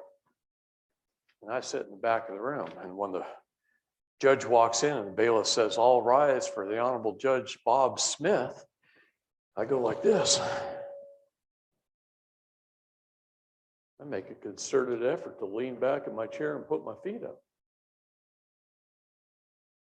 Because he's my public servant. I don't stand for my employees. I'm the boss. It's my courtroom. I'm the king. He calls me by name, and I stand up. And when I take my very first step, I start talking.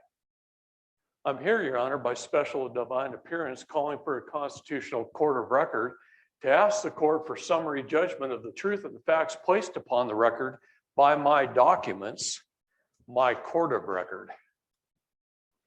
By then, I'm all the way up there. And then I get out my civil flag of peace. I get out my gold and silver. I get out my trust indenture. I get out my superior titles, and I get out my contracts, and I lay them out. And then I stand at military attention with my feet shoulders width apart. And I go, "I'm ready, Your Honor." And I take my time laying it all out. They're going to wait for me. Okay? And I lay it out. And when I'm talking to the judge, I'm talking to the judge. And I'm looking him right smack dab in the third eye. Right there. And when I talk to the jury, I'm talking to the jury. And when I talk to the prosecutors, I'm talking to the prosecutors.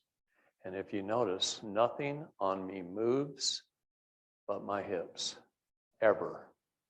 And if you notice, I use my hands to talk. Just like I do in combat. My eyes follow my sights.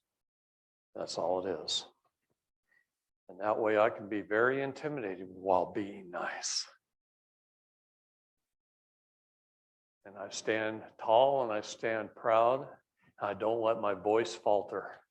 Because if you walk in acting like prey, the predators will attack you. I walk in and own the courtroom. It's a big difference. See, they're just actors on a stage. You know what the legal definition of the word attorney is? An actor to a turn. The legal definition of the word actor is somebody who gets up on stage and lies convincingly enough to make you believe in the character and the plot. And to a turn means to steal from one and turn over to another. Therefore, a thief. By the very definition of their profession, they're liars and thieves, and you hire them and put their kids through college. Knock it off. Christ warned you about that. He warned you about that. You do your best, your utmost best, not to deal with the bankers, the attorneys, the doctors, and organized religion. See, spiritualness is where any two of us are gathered together. There am I also. We know what's right and what's wrong. We know what's righteous and what is evil. And when we gather together like this in a room, we're in church. We are the church. And we're here under righteous principles. We're not an organized religion. We're individuals in our individual capacity. And to be a state national is an individual thing. Then if you want to get together as other state nationals, great. But it's an individual decision. It's your birthright. You need to make it. Because only then do you have any power. In the United States Code, Title 8, Section 1101, they define status. They define a number of different statuses. And if they're going to define status, Why do they lead you to believe there's only one, a U.S. citizen? Because they can control the U.S. citizen.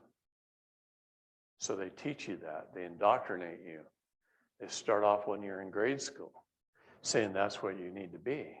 And attorneys put that box on a form, and you check it because you believe that's what you're meant to do. It's the absolute opposite of what you should be doing. You're a non-resident alien to the United States corporation. Who owns the United States corporation? There's 100 shares of stock issued. We know who 5 of the owners are. The rest are anonymous, but we know where the money leads. It led to the City of London and the Vatican. We know exactly where the money was going. We know where the IMF is. We know where the Council of Foreign Relations is and the United Nations is. We know who runs them. And the Pope, gosh, under Benedict, until the end there, when he dissolved all corporations. See, the new Pope is denounced being the vicar of Christ. And he became the vicar of Satan. And he remodeled the Vatican. And now we've dissolved that. Did you know we dissolved the Vatican? You know we confiscated all the gold? Yes, we did. You know we sent the Swiss Guard home? Yeah, we did. The people are standing up in this world. I loved Paris the other day, held a Trump rally just a week ago. They want Trump back in office. They want him to stand up and take back over his office. I told him he's already there. He's been there the whole time.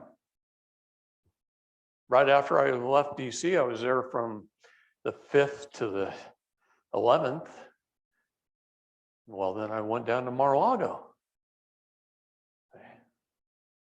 And so did most of Trump's staff. Kind of interesting. Yeah, he offered to hire all of his staff.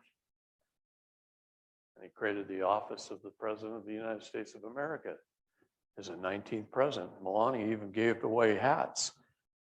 Red hats that just had 19 on it. Life is beautiful when you know the truth.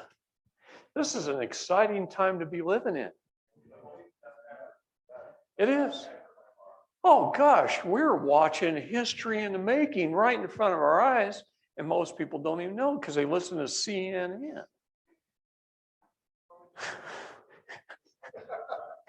The first night I was putting a seminar on like this up in Coeur d'Alene, I get this call and it says, man, Friday night prime time, did you see the ratings of the news agencies? And I said, no, I was busy. He said, well, look, here's the ratings. I'll send them over to you. And he sends them over to my phone. And I just bust out laughing. You've got 6 prime news agencies, CNN, MSN, MSNBC, CBS, all this crap.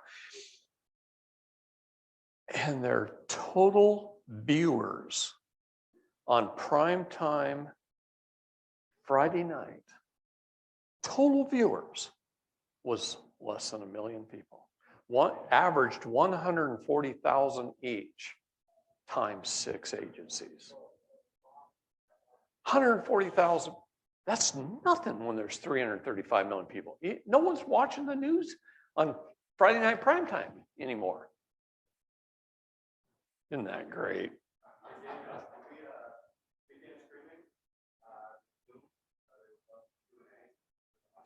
We'll have that later. We'll have that. I know they want Q&As, all right? It's important that you understand the basics.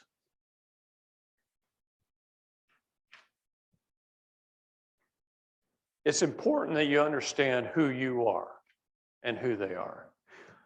When they send you a letter in the mail and it's got your all caps name on it, that's a presentment. I don't care if it's an invoice from your utility company. It's a presentment. Well, heck, the king is busy. He's running a kingdom.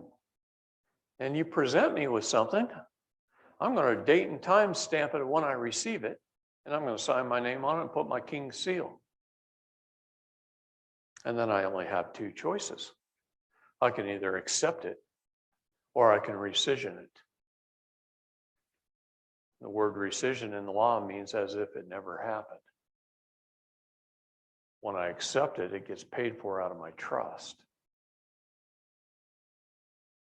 Okay? That's our ultimate goal, is to take dominion over our jurisdictions, to claim our minor estate. That's our ultimate goal. If it's anything other than that, you might as well pack up and go home. Be the citizen. You can be either 100% citizen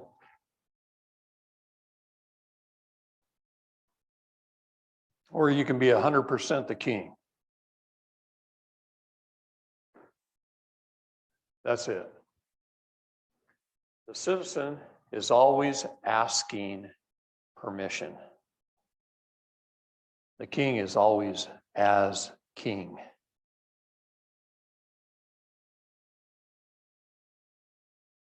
Stop asking permission to be as king. It's a big difference in diction.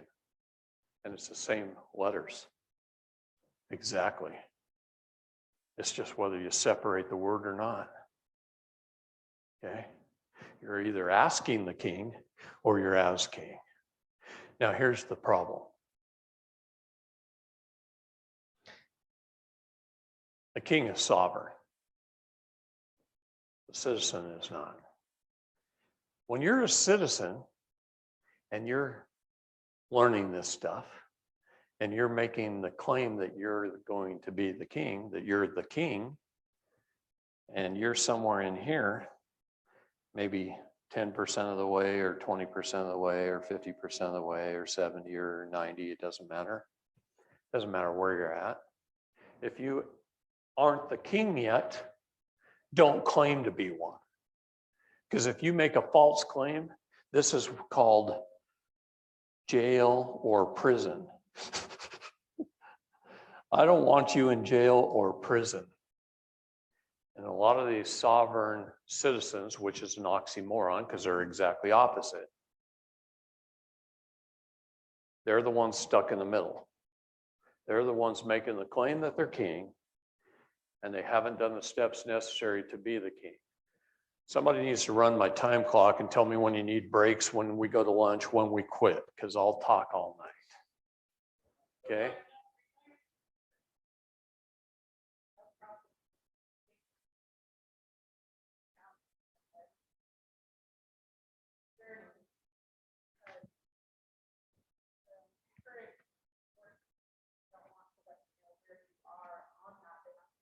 It's not up to them.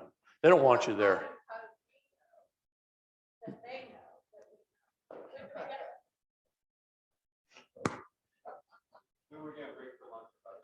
Okay, 20 minutes. All right. By the end of this 2 days, you're going to know. You're going to know. No, you really don't. I don't recommend it at all. I try and teach in a way that keeps you out of jail and the prison. I don't like people in prison, and I'm tired of getting people out. I'm tired of stopping people from going to prison. I meet a lot of people right after their trial and before sentencing. And they call me up and says, David, I'm glad I ran into you. You're my last resort. I was just tried and found guilty of fraud. How can I not go to prison in the next 20 years? Well, that's easy. I can stop anyone from going to prison. But first, you got to fire your attorney. Second, you got to learn enough so that you're sui juris, that you're competent. And then you got to not sign anything. As long as you don't sign anything, a plea deal, you don't have an attorney that signs one on your behalf. It takes 3 signatures to put a man in prison. It takes the judges, the prosecutors, and either yours or your attorney, who you gave power of attorney to, who signs the surety and put you in prison. But if we can eliminate one of those signatures, you never go. And the only way to eliminate those signatures is you not sign anything, and you don't have an attorney who's going to sign, and you're competent. And then I can stop you from going to prison. Not necessarily jail. Jail is kind of like the short-term thing. It's being held in contempt and crap like that. I can't stop you from being held in jail, but I can stop you from going to prison and being sentenced. And I can get people out of prison too. We just rescission every signature they ever made and every signature the attorney, their power of attorney made for the cause of fraud and swindle and the ineffective assistance of counsel, and they come home.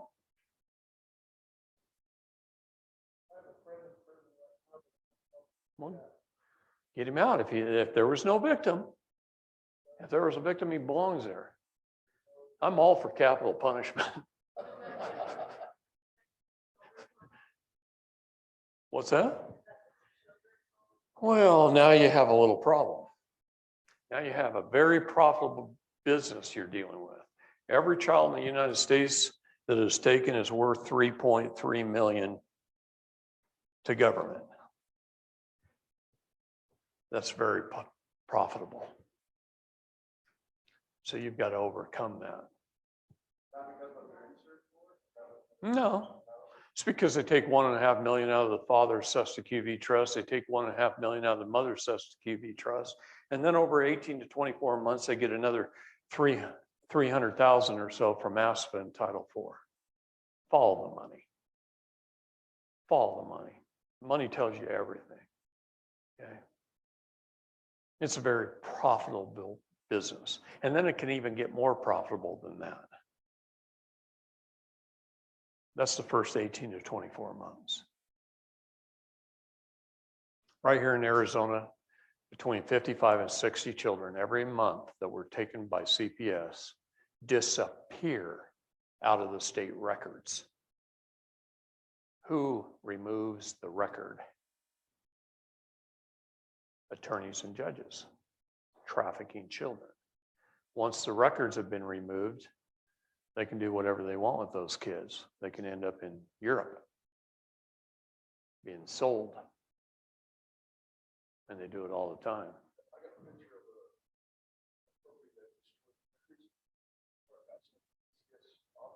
Mm-hmm.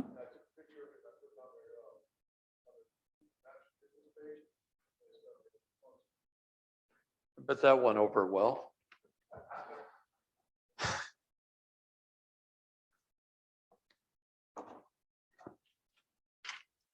To be sui juris, one who has all the rights to which a free man is entitled. One who is not under the power of another is a slave, a minor, and the like. To make a valid contract, a person must, in general, be sui juris, be in their propria persona. The legal term in propria persona is a Latin phrase that translates to mean in his or her own. For example, in the field of law, it means that a person has represented himself in a lawsuit and is therefore given the court jurisdiction over his case. Yeah, that's in prior persona, under general appearance. We're going to talk about things like different ways to appear in court. When I sat over there and I walked over here, as I was walking up, you heard me say, I am here by special divine appearance.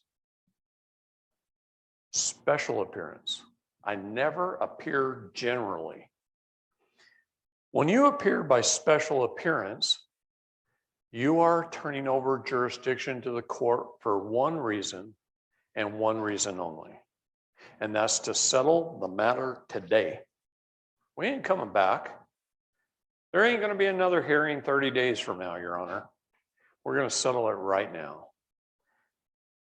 If they indicted me, right on the bottom of the indictment says it's a true bill. Well, I'm going to ask, how much is the bill? How much is the penal sum? If you can't tell me how much the bill, Your Honor, then I guess I don't owe any. Let's dismiss the case right now with prejudice and we'll all go home and I'll buy you tacos.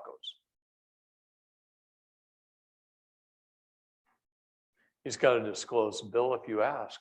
How many people ask when they get indicted, how much is the bill?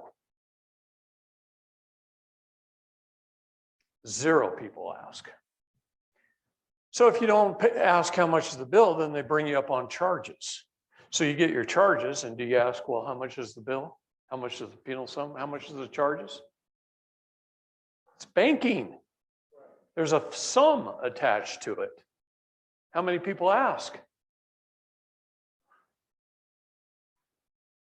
My God, and you wonder why you're in trouble. You don't even ask how much the bill is. And they don't want to disclose that the penal sum for a felony count of fraud is $2 million. It's a pretty hefty bill. And they don't want to put that figure on the indictment, especially if it was 4 counts and it's 8 million now. I bet you do. Wait till after lunch. Write it down. We'll have a question and answer session later. If you're indicted, it's a true bill. If you don't pay the bill, you're brought up on charges. You don't pay the charges, you're asked to bond. If you don't pay the bond, your body is held as surety. Will they take from your trust? All banking terms. It's because the court is a bank, the judge is a banker. And you didn't bother to ask how much is the bill. And you wonder why you're in trouble. How do you pay something you don't know how much it is? No, so they just become the trustee and they take it out of your account. The judge becomes the executor. The prosecutor becomes the beneficiary. The beneficiary brings you're the trustee, and the beneficiary brings the case against you because the trustee mismanaged the account on behalf of the beneficiary. Otherwise, he wouldn't be bringing a case against you. And then when you don't bother to ask how much is the bill, the executor of the trust goes, hold on, trustee screwed up. He's going to jail, and he pays the beneficiary out of your trust. It's very simple. It's how it all works. A judge wears all 3 hats. He adjudicates all 3 jurisdictions. And you walk in there and go, oh, he's just an administrator. He's just operating in admiralty law. No, he's not. He can adjudicate these 2 jurisdictions really fast because the man walked in there with nothing in his hand. He didn't walk in there. When they called the Honorable Bob Smith, he had a Your Honor hat on. You can't have honor without trust. You can't have trust without honor. So he had his honor hat. He's going to adjudicate the error first because the error is above the land, which is above the water. And he's going to adjudicate that first. And the man is supposed to walk in with his trust indenture in hand. This is my trust. It's private. I ain't even going to let him see it. In fact, I'm going to file a document before I even go in called a Notice of Existence of Trust. And it's going to state who the executor is, who the trustee is, and who the beneficiary is. And it ain't the judge's name. It ain't the prosecutor's name. So then I'm going to call him out as being an executor de tort or a false executor. See, he's looking for the man to walk in with his express trust in hand. There's only 2 types of trust, an express trust and an implied trust. And I'm teaching you how to get your kids home right now. Are your kids in trust? Do you hold superior title? Do you have contracts on your kids? Then you haven't taken dominion in your 3 jurisdictions, so they did. They became parens patriae. Because you didn't. You failed, not them. Don't ever blame the judges and attorneys. Yes, they're evil, but they're just doing it because you didn't. They're administering it because you didn't. And they're doing it on an evil basis with ulterior motives of profit and gain. but you allowed it. It's our fault. Now, somebody's got to take responsibility for the lack of education. And you did go to a government-controlled, government-funded, government school system. And how many law classes did you have? Because they didn't want you to know. There was no law classes. They didn't want you to know what I'm teaching you right here. This is the most powerful thing you can ever be taught. This room ought to be packed full of people. Okay? It's the most powerful thing you could ever be taught is how to take dominion over your jurisdictions as God commanded you to do. When a man walks into a courtroom with his expressed trust in hand and he expresses the trust, then the judge can't. And you leave him with nothing to adjudicate in the jurisdiction of the air. And he has to take that hat off. And then he puts on a judge hat.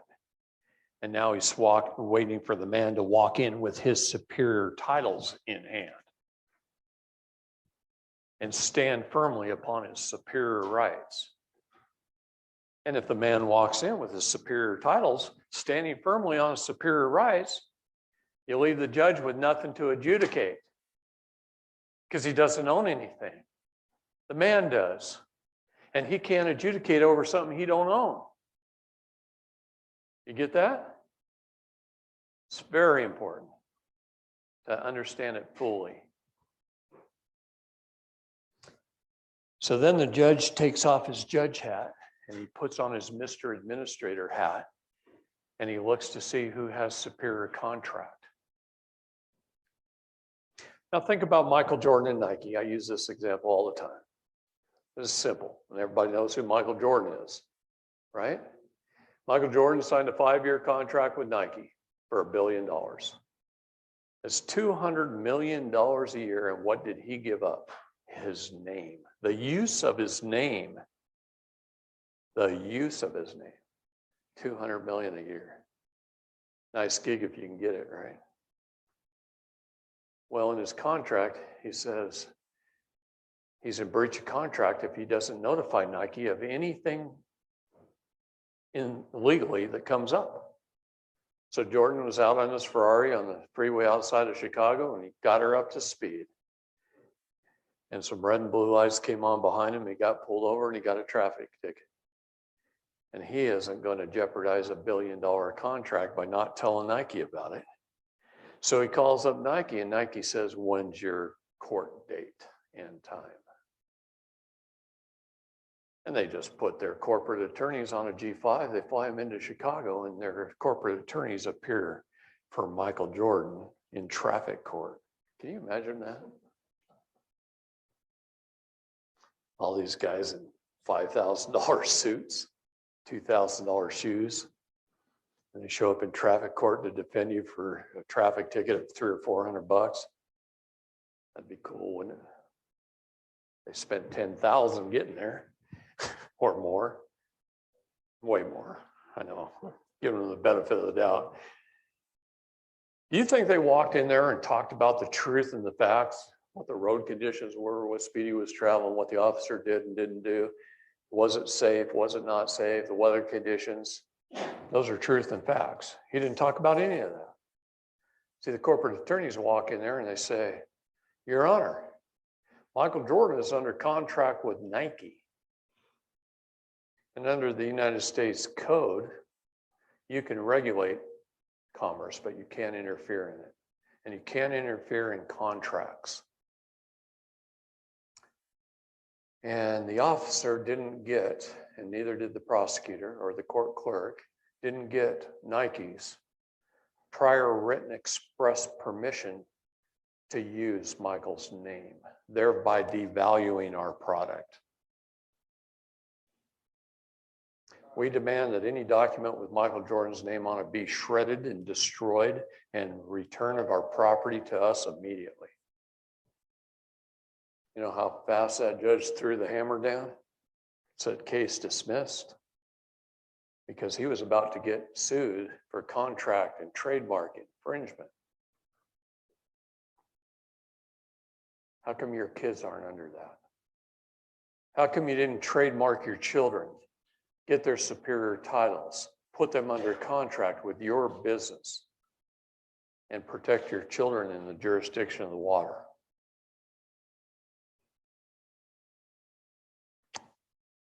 Are they any less valuable than Michael Jordan to you? Think about that for a minute. All you have to do is have a viable business with an EIN number, with a bank account, with a product offered for sale in international commerce, and have the intent to make a profit. And you can write a contract with your children as the executor of your child's estate. And you can write it between you as the executor on behalf of the beneficiary of the children for a percentage of the profit. And you can put them under contract with whatever name of the company you want it to be, ABC Inc. I don't care. Okay? I don't care what you name your company. Name it whatever you want. You're the king.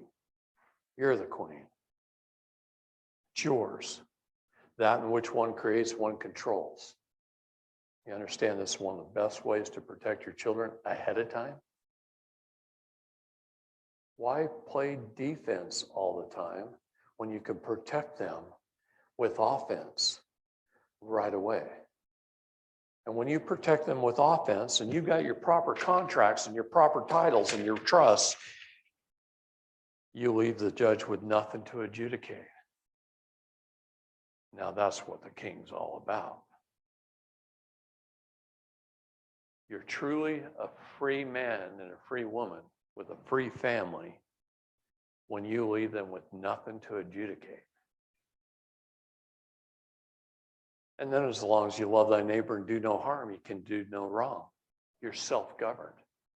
You're as God would have you be. Come out of her, O ye Babylon. That means come out of the corporate world, the corporate structure. Babylon is the corporations of the world. And he commanded you to do it. When you understand what I'm teaching, and you fully understand it, and I don't expect you to get it in a few videos in a weekend or two. You're going to have to do some research and some study. And you're going to have to pursue it. And you're going to have to figure it out. But when you do it exactly the way I tell you to do it, boy, you'll feel like I did 10 or 15 years ago, like I was the only free man in America.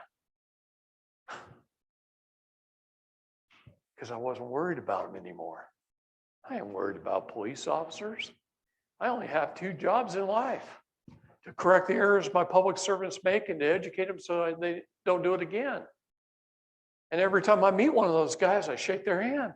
Hi, officer, how you doing? I hope you're having a good day. I really do. I want you to go home to your family. Okay. And you be nice. And you treat them with respect, like they're your neighbor, like you're going to go have a barbecue together. They don't ever get treated that way. Why do you think they're assholes most of the time? Because they're dealing with assholes. Quit being an asshole. Be nice. I'm a little tough sometimes. Okay? I say it with all truth and honesty. Be nice. Treat them with respect. Treat them like they're your neighbor. And then educate them. He's a compartmentalized legal idiot. And I know that walking in. And I know that. I'm not going to tell him that. But I know that walking in. It's not his fault. How many law classes did he have, kindergarten through 12th grade? None. How many did he have when he joined the police force? None. In fact, nowadays they're hiring low IQ bullet sponges out of the Army. That's an Army joke. Who in here served? If you're in the Army, you'll know joke amongst military. Anyway, yeah, and that's what they hire. Okay. All right, let's break for lunch.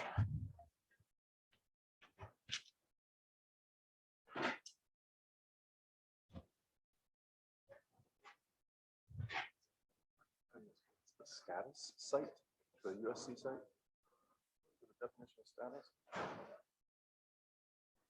Figure out how to get this off. How long?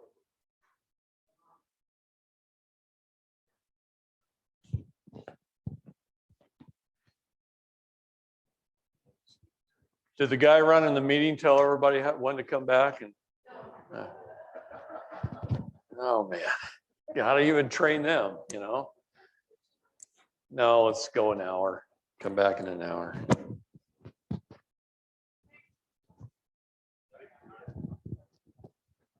Got me all wired up.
Fiscal service, actually turn over executive accounts if you can prove you have an express trust and you They're got just a accountants. certificate. They're just accountants. They still can't release it. It's not up to them. It's not. They have no power. It's up to the treasury and the probate courts. Yeah, I know some people find stuff in probate. No, it's just make it a plan. That's what it really is. All right, we all back? Looks like we lost a few. Where'd they go?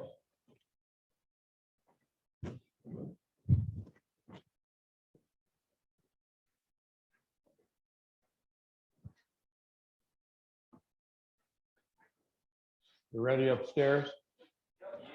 Okay.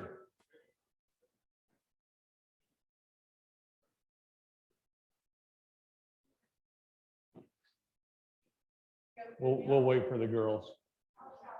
No, it's okay. I love you anyway. Great lunch. Great lunch. What was the name of that place? Boulders. Boulders on Broadway. Not very far away. Good food. Should have came. We should have just took over the whole restaurant. Everybody go down.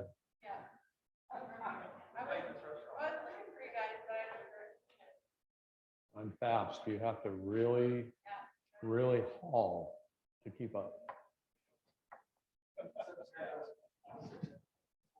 All right.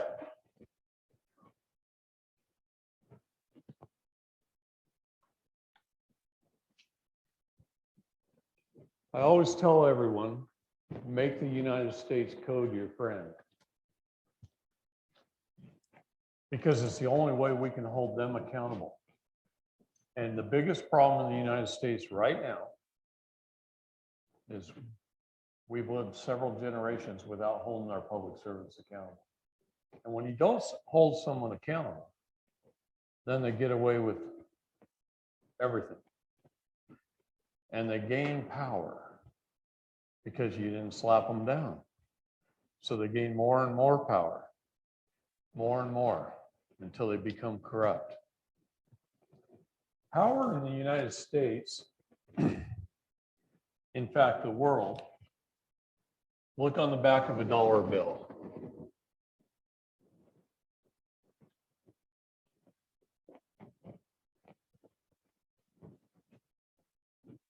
The all-seeing eye is the Pindar. The Council of 13, there's 13 bricks on the top of the pyramid. The Council of 300, there's 300 bricks.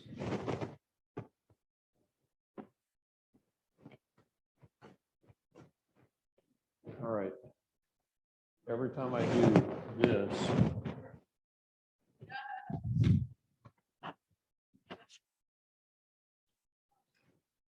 I'm telling you, mics hate me. You can write the name of every organization on earth. Doesn't matter. Every org on earth. On these lines.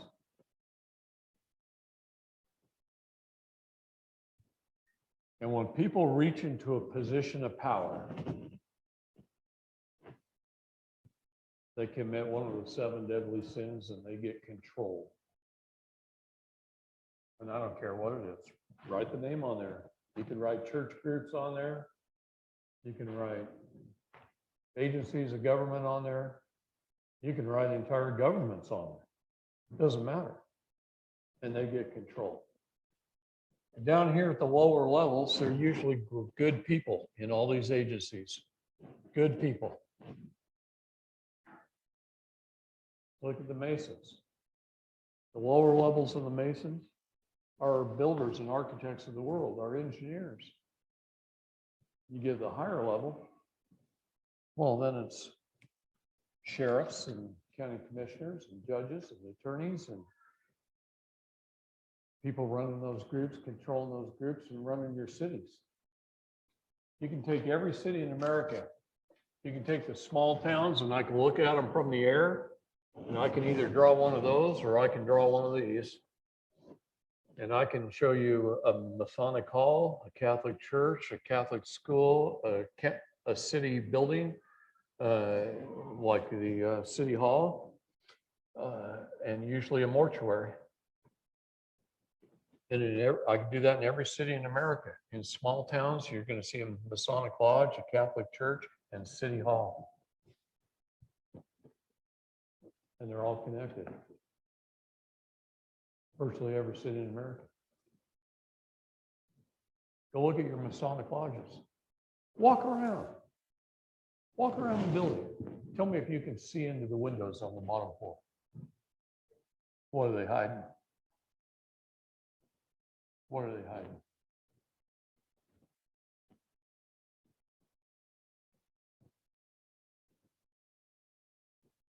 These guys are who's running your city, who's running your governments. This is what runs it. You see, we have 3 branches of government. An administrative branch, right? A judicial branch, and a legislative branch. I'm going to have to move stuff around, maybe. Somebody didn't dress me properly after lunch.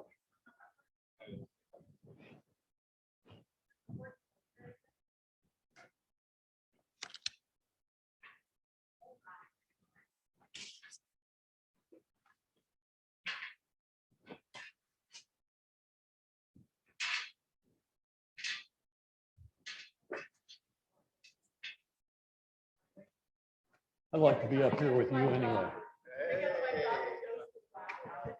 That's right. I'd like to be up here with you anyway. Okay, we have 3 branches of government.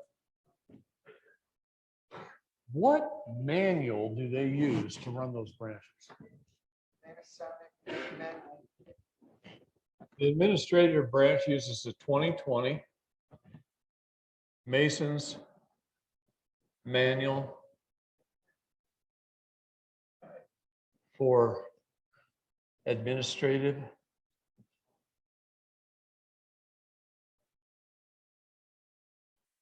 procedure.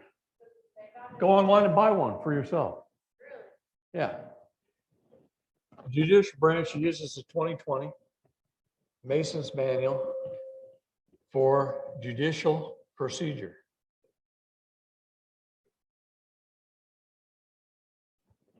The legislative branch uses 2020 Mason's manual for legislative procedure. You getting it now? Okay, I don't have to keep writing it. Good. That's how our governments are run in every city, every town, every county, every state, and our federal government is all ran out of those manuals.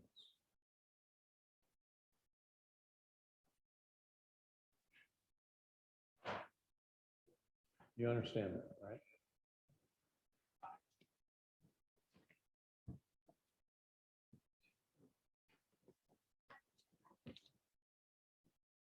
That really was a man.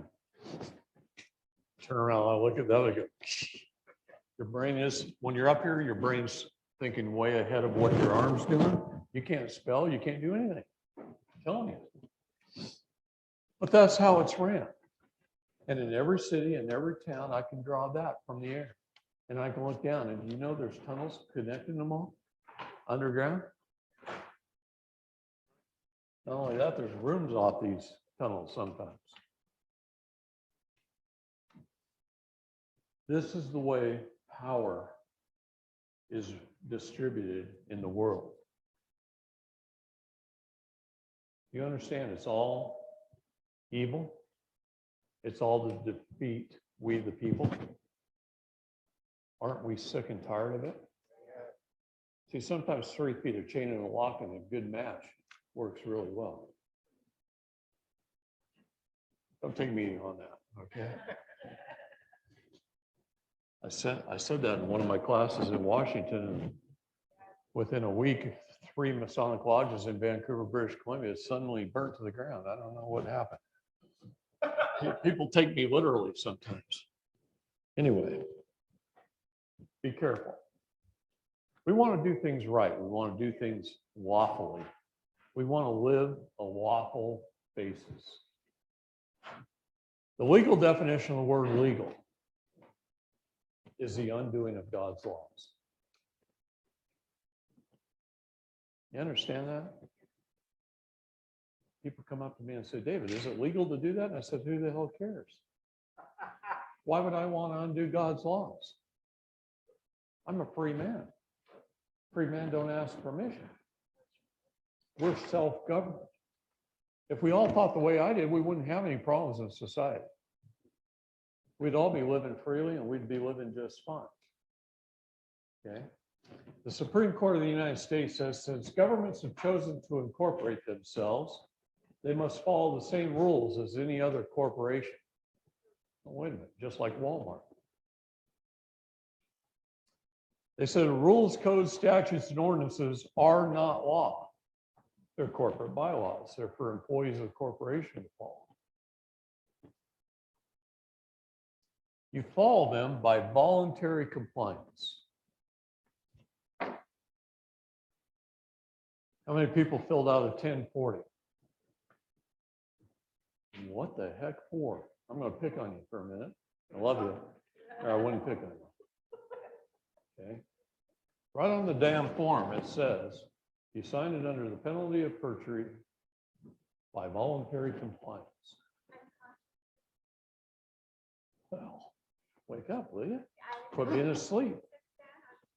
To be unconscious, to be asleep. Good. The only form we should ever fill out with the IRS is a Form 56.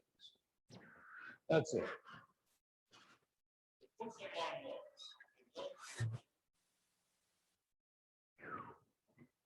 Mike's hate me. It notices them who the fiduciary is.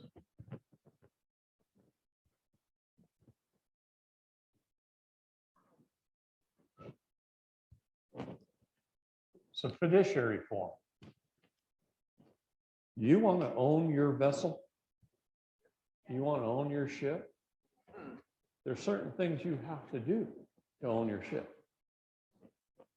First thing you have to do is you have to notify the Secretary of State of the United States of your status. You pick. You're the king. You can pick any status you want. If you want to pick a United States citizen, I'll stand and defend you. That's your choice. God gave you free agency, do what you want. You want to be a slave, fine. Go home and be a slave. But if you want freedom, you need to be a state national. State national is the only one with limited diplomatic immunity as per the Geneva Conventions. It's your birthright. It's the Californians and the Oregonians and the Texans and the Wisconsinites and the Floridians and the Arizonans. They're state nationals. They owe their allegiance to the state, not the state of. Big difference. You got to understand there's 2 or more of everything. 2 or more of you. There's the vessel, the ship, the shipping company in commerce under admiralty law, inland piracy, subject to piracy, and then there's the man or the woman. The man or the woman. The son or daughter of God. The king. And God is a king of kings. He didn't say he was a king of slaves. In fact, he says the opposite. He says, render under Caesar's what is Caesar's. You want to be a U.S. citizen controlled by government? Render under Caesar. Wasn't just talking about money. Wasn't just talking about tithes. He was talking about life. Come out of her, O ye Babylon. Come out of her, O ye Babylon. That means come out of the corporate construct, the corporate world. If I was going to start a business today, I wouldn't start a corporation or an LLC except to protect my family. And I don't care if it ever makes a dime. It could have the same $100 that I opened the checking account with 20 years from now sitting there in that account, and I wouldn't care. I would never open a corporation to make a profit. I would have the intent to make a profit and hope grandmother bought some t-shirts with my kids' names on them. But I can only have the intent and the hope that she buys it. I can offer it for sale, but I can't force somebody to buy. Okay, that's not up to me. So I would only use a corporate construct and contracts to protect my family.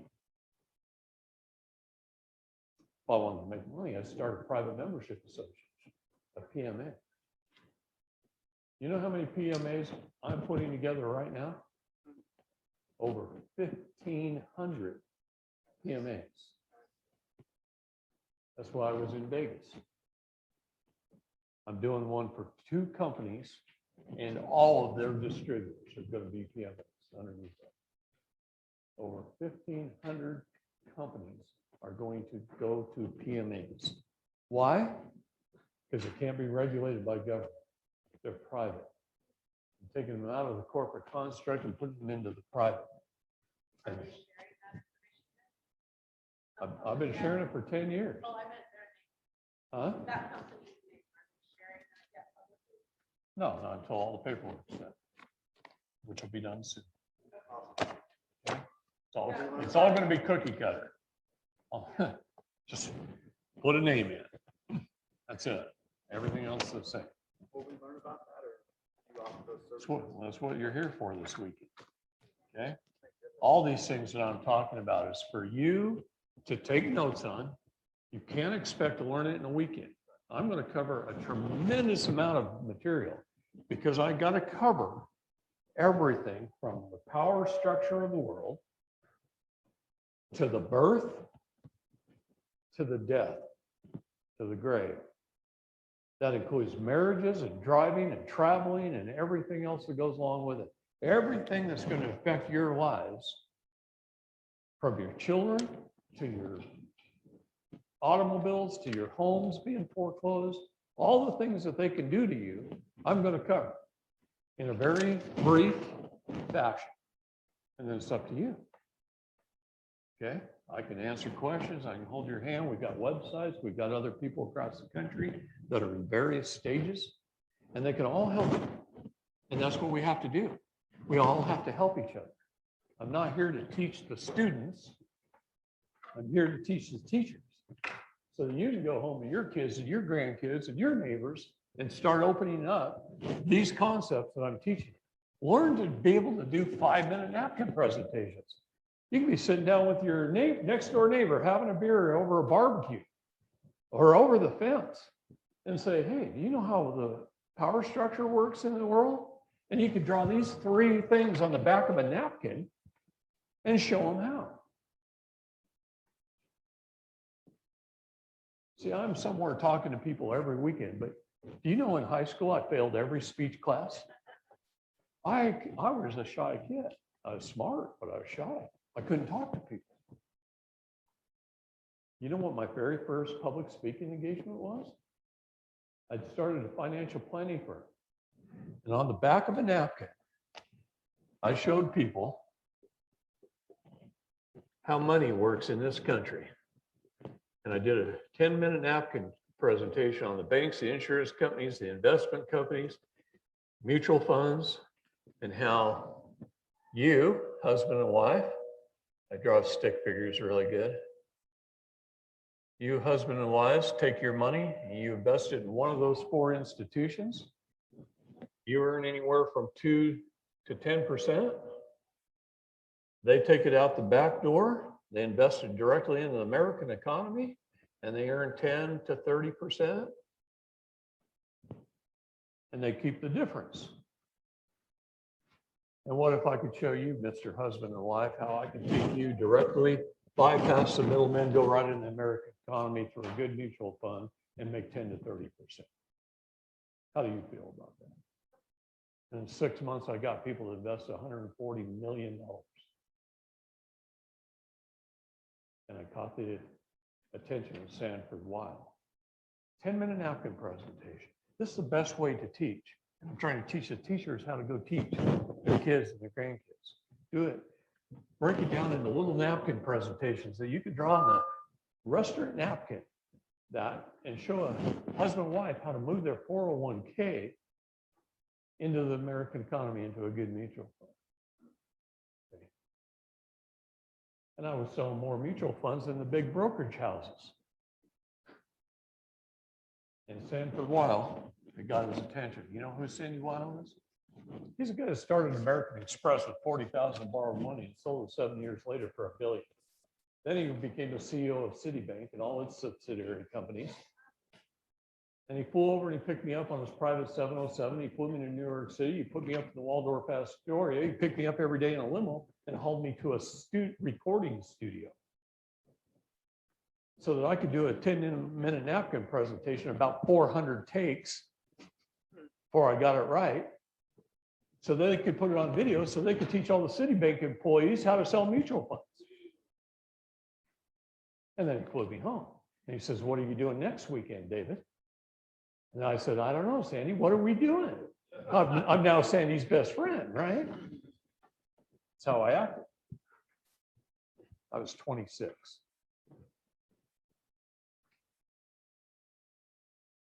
And I said, "Sandy, what are we doing?" He says, "How about I pick you up next weekend?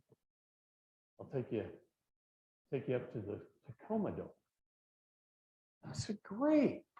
I'm thinking we're going to see a concert or something, right?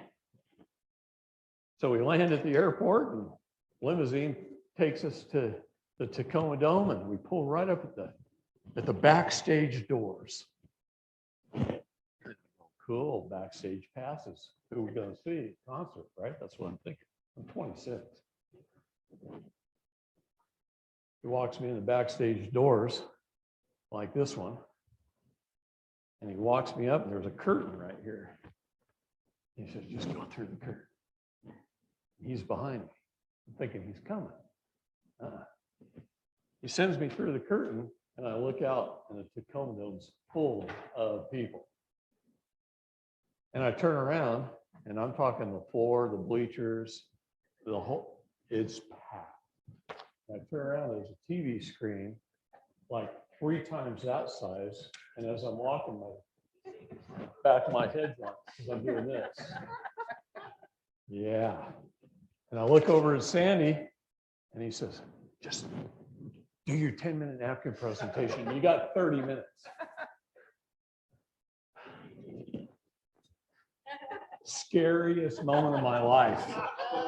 It was the National Association of Financial Planners for America and Canada. And they're all there. Like, You're part of the ball. no. I was a farm boy from Milltown in Oregon who happened to have started a financial planning company. Yeah, seriously. Just got out of the Navy. Yeah, that was my first public speaking engagement. Imagine being thrown into that at 26. And actually have words come out of your mouth. So the only IRS form we should ever fill out is a Form 56. How do we fill that out? See, that's an interesting thing. It's a real easy form, except no one knows how to fill it out properly. You'll get it wrong almost every time, unless you have help. And it's simple. You think, "Oh God, anybody can do this." When you look at it, the fact of the matter is, you got to put the vessel at the top in item number 1. David Lester Straight, all caps, hyphen, vessel. Yeah, qualify everything. Don't leave anything to chance. Don't let them guess what that is. Tell them what it is. You're the king, the queen. Be the queen. Telling you. Be the queen, and even the king will bow to the queen. Guarantee it. Take that power back. So you fill it out, all caps name, as on your birth certificate, hyphen vessel. Because why? Your birth certificate opened the primary account at the bank. That's your primary CUSIP number. Now, all the other CUSIP numbers are like sub-accounts. It's like going to Wells Fargo and open a checking, and then you go back in and open a savings, and you go back in and open a CD, then you go back, another savings account, whatever. So every time you've got a Social Security card, a military ID, an advanced degree in college student ID number, those are all CUSIP numbers. They bond you and insure you again and again and again. The more you advance in life, the more times they're going to bond and insure you, and the more value you're going to have. Yeah, it's crazy how this system works. So you fill out a Form 56, your all caps name, hyphen vessel, and you put your corporate address on it the way the post office wants it, with the zip code, the whole works, as your vessel. That's your shipping company. I'm going to teach you how to take ownership of your ship instead of just being the purser aboard the ship. Instead of just holding that office and being the signatory who can be held in debtor's prison. The owner of the shipping company doesn't get held in debtor's prison because he's the creditor. You got to switch over from being debtors to creditors. Wouldn't you like to be the creditor instead of a debtor? Slaves are debtors. Kings are creditors. Understand that. So then in part 2 of Form 56, you're going to put David Lester straight upper and lowercase hyphen executive. Guess what? I just put my vessel in trust. It's a Form 56. It's who holds fiduciary capacity. Right? So on item number 1, the vessel, I'm going to put my Social Security number because that's what the IRS wants to see. You know what I'm going to put on the part 2 of the executor? I'm going to put my Federal Reserve Bank, its routing number and its account number, my CUSIP. And I'm going to sign as the executor. Oh, honey.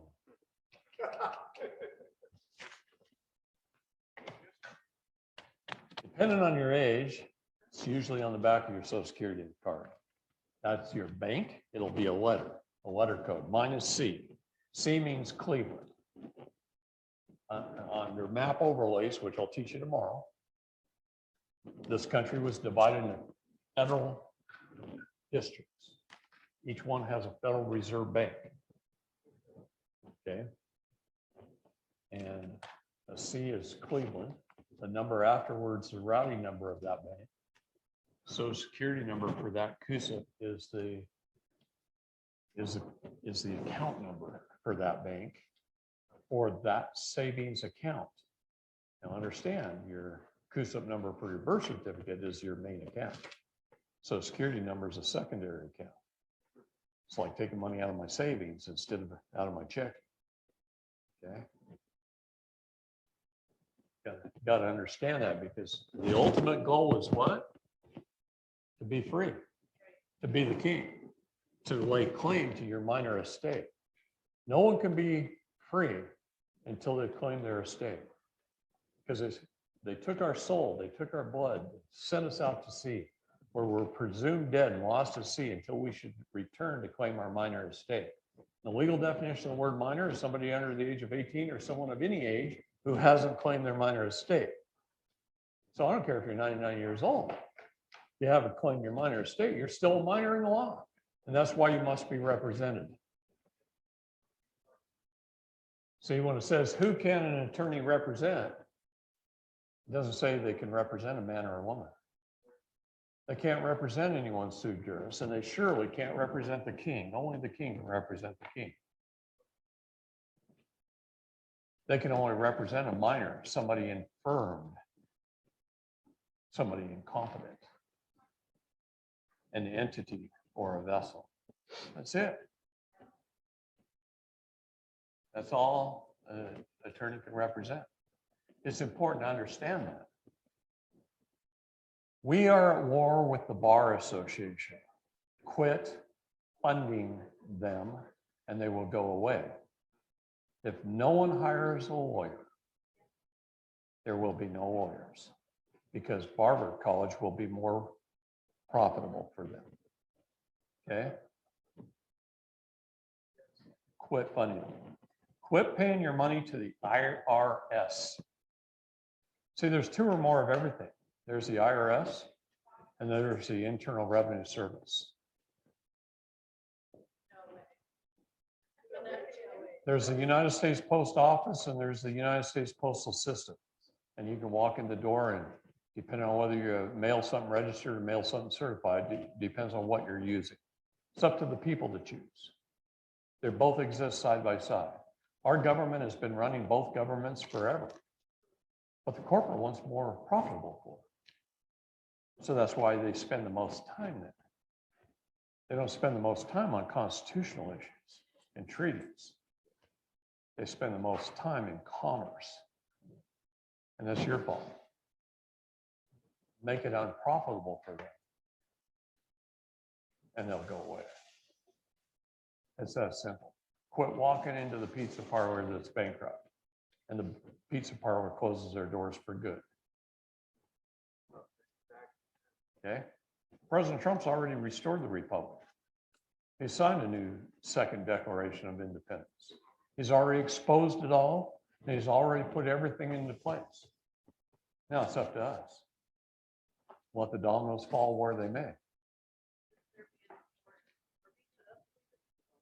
Well, if you could get CNN and NBC and MSNBC to inform the people, that'd be great. But they've been lying so long that people aren't even listening to them. But there's a lot of people that listen to Trump. Oh, he does. He says it. And he says it in many subtle ways. And you don't get it. People aren't awake enough to pay attention to the diction. It's like the vaccines. Everybody says, well, he's been promoting vaccines. You understand, he's got to be careful about the diction that he says, and the only approved vaccines are hydroxychloroquine and remdesivir. Really? All the rest aren't vaccines. They're experimental drugs. They're not approved as vaccines. But see, the people don't even know the words. That's how dumbed down we are. It's ridiculous. It's not your fault. You're good people, right?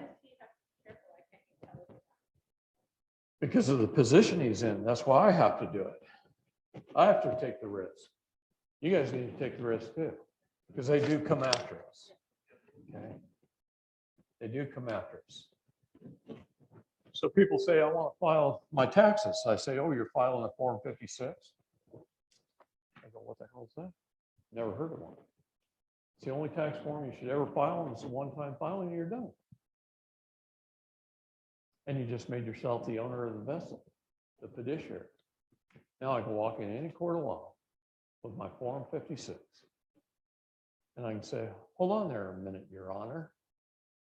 You can't claim I'm a citizen, person, or resident subject to your rules, codes, statutes, and ordinances when I have done this and this and this and this and this to prove it. God, I just removed all of this power. You want to be free? Take away their authority to adjudicate. When they can't adjudicate you, you're free. It's that simple. The king's busy. I'm only going to appear by special divine appearance to settle this matter today. I'm not coming back. I'll tell them that. We're getting it done now. My court.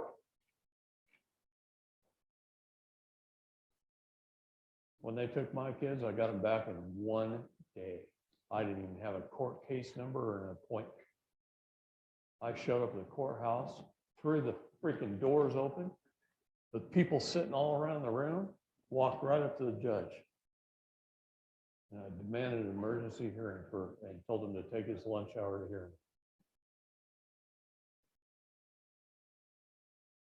It was my court, not his. You understand that's the difference? Okay, that's the difference. All right. In the preface of the United States Code, it says, this nation is founded upon God-like principles. The Bible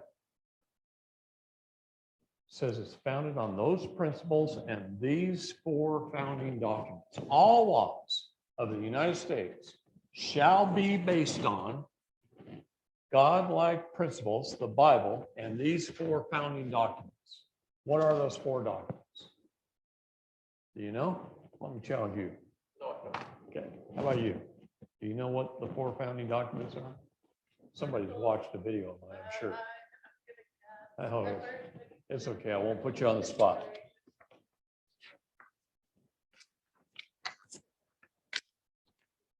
The Declaration of Independence.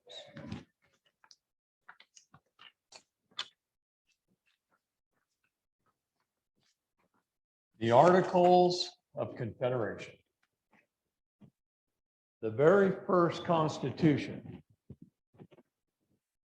and the Ordinance of 1787, the Northwest Ordinance.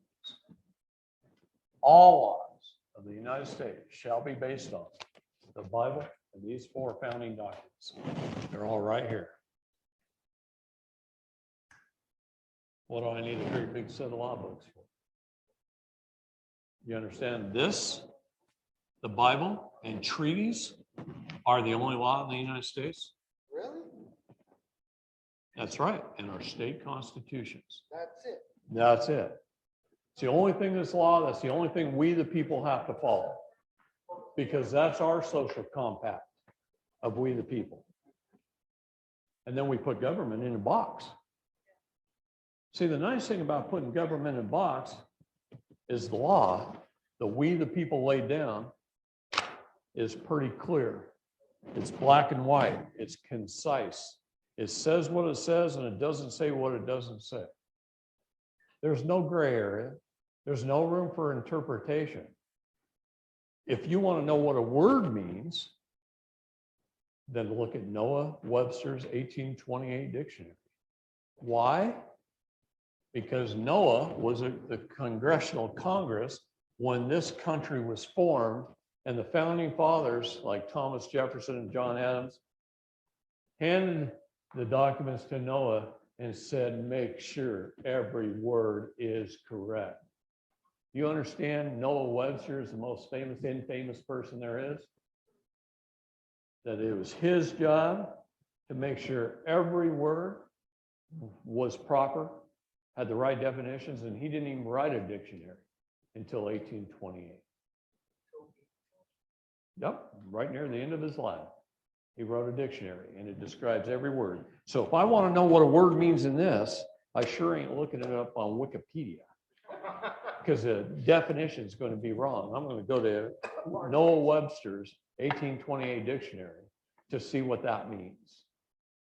This is why I know the law better than most attorneys, because I know you can't use a modern dictionary to decipher that document. So what was the fourth? Yeah, fourth. Declaration, Articles of Confederation, the original Constitution, and The Ordinance of 1787, which is called the Northwest Ordinance. 1787.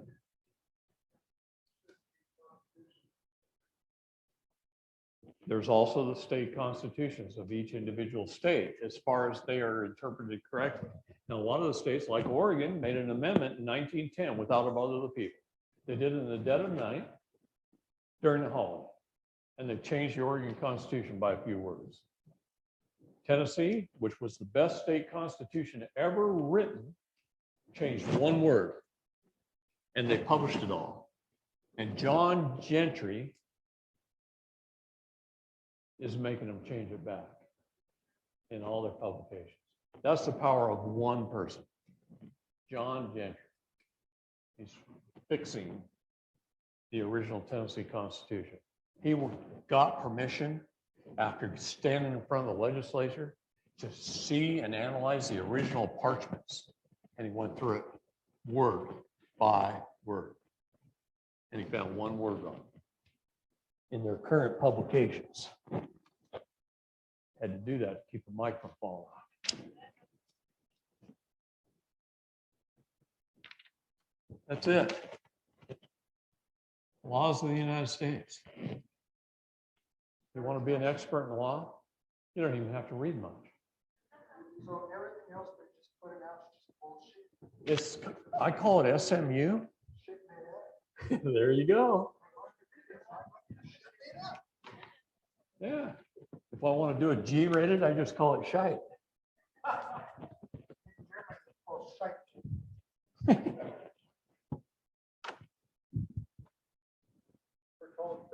And I'll do that right in the courtroom. They'll start reading off statute or they'll start reading off court cases that are setting precedents. And I turn to the prosecutor and I said, you just cited a court case. I says, isn't that just opine of a judge?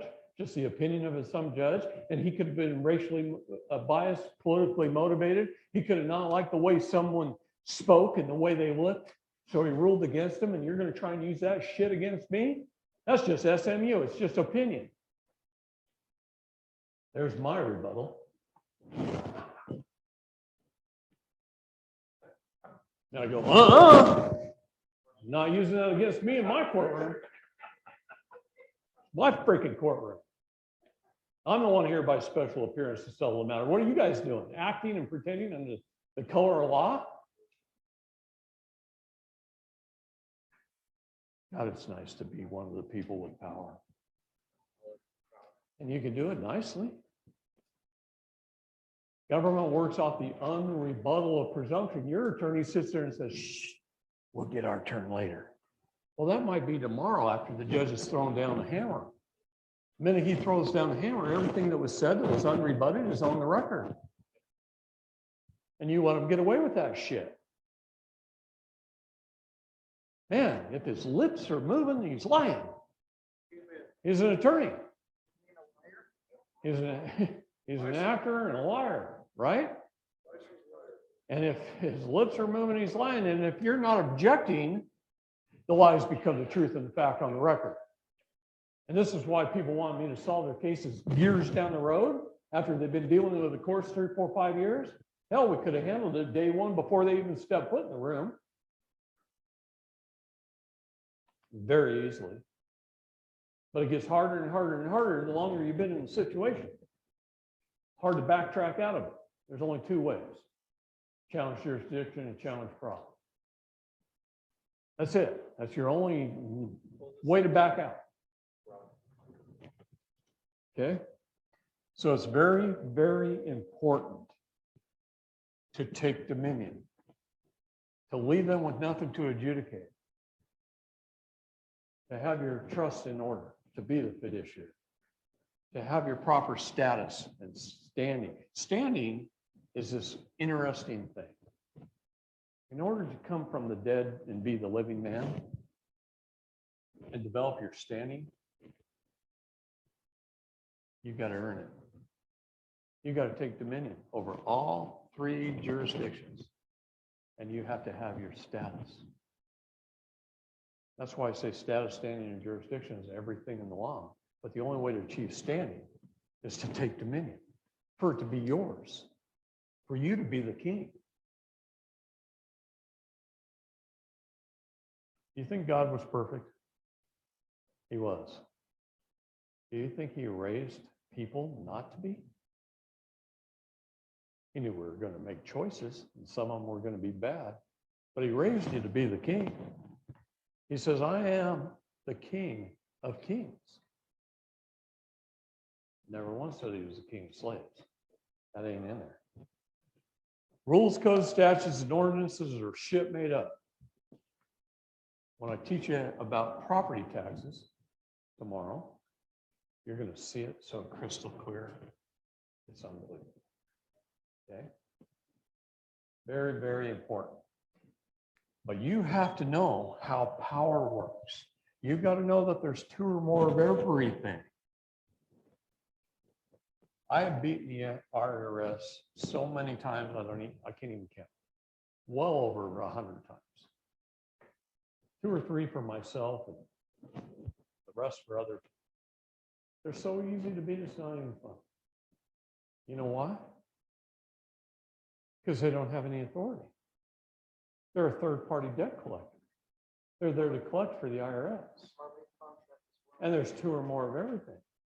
There's the debtor department, the IRS, and then there's the Internal Revenue Service credit department. And when I write a letter to the Internal Revenue Service credit department, I get a letter back on Bank of America's letterhead.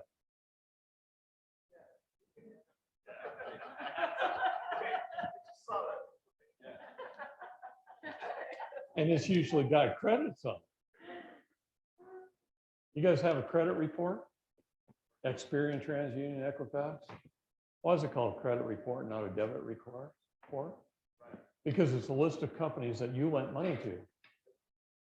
Your signature lent them the money to give back to you. A mortgage application, your signature created the money out of your trust, and they lent it back to you. It didn't come out of the shareholders' accounts of the bank. It didn't come out of the customers' accounts of the bank. It came out of your Sesta trust, and you loaned them the money. And then not only did you loan them the money, but then you're paying them again. Golly. When you understand how this works, it gets quite fun. You know, you pay your house off with a silver dollar. Anyway, it's fun.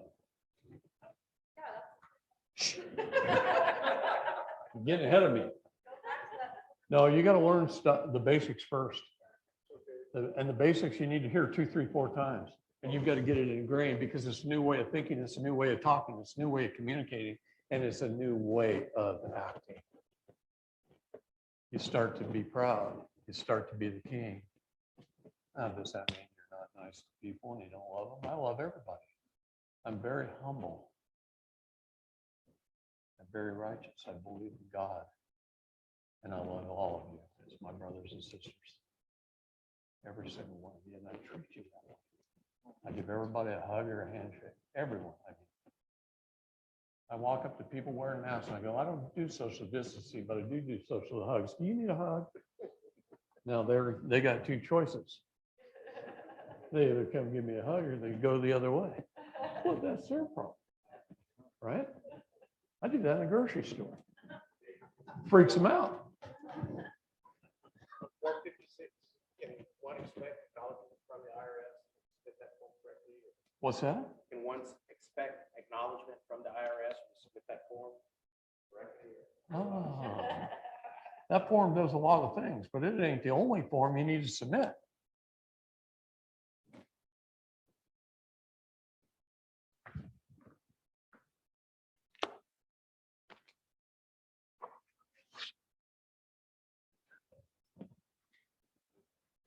Take one of each of these and pass them around. Get that off, make it easier.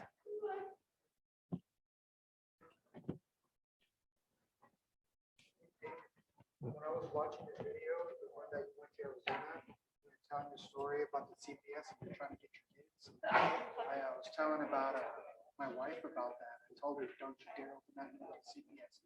You get a shotgun, a piece of paper, and you slide that.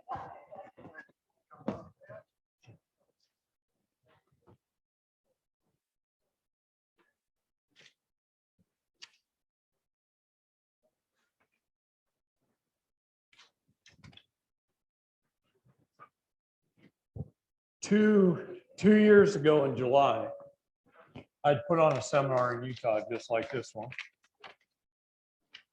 And I'm headed home. I'm driving across southern Idaho, and I get this call from this young lady. I'll wait till you guys are done.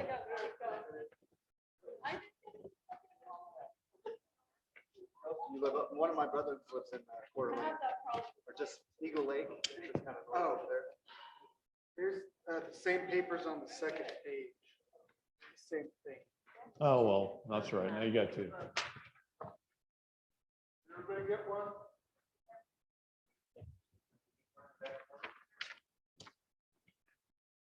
Yeah, just set the rest up there.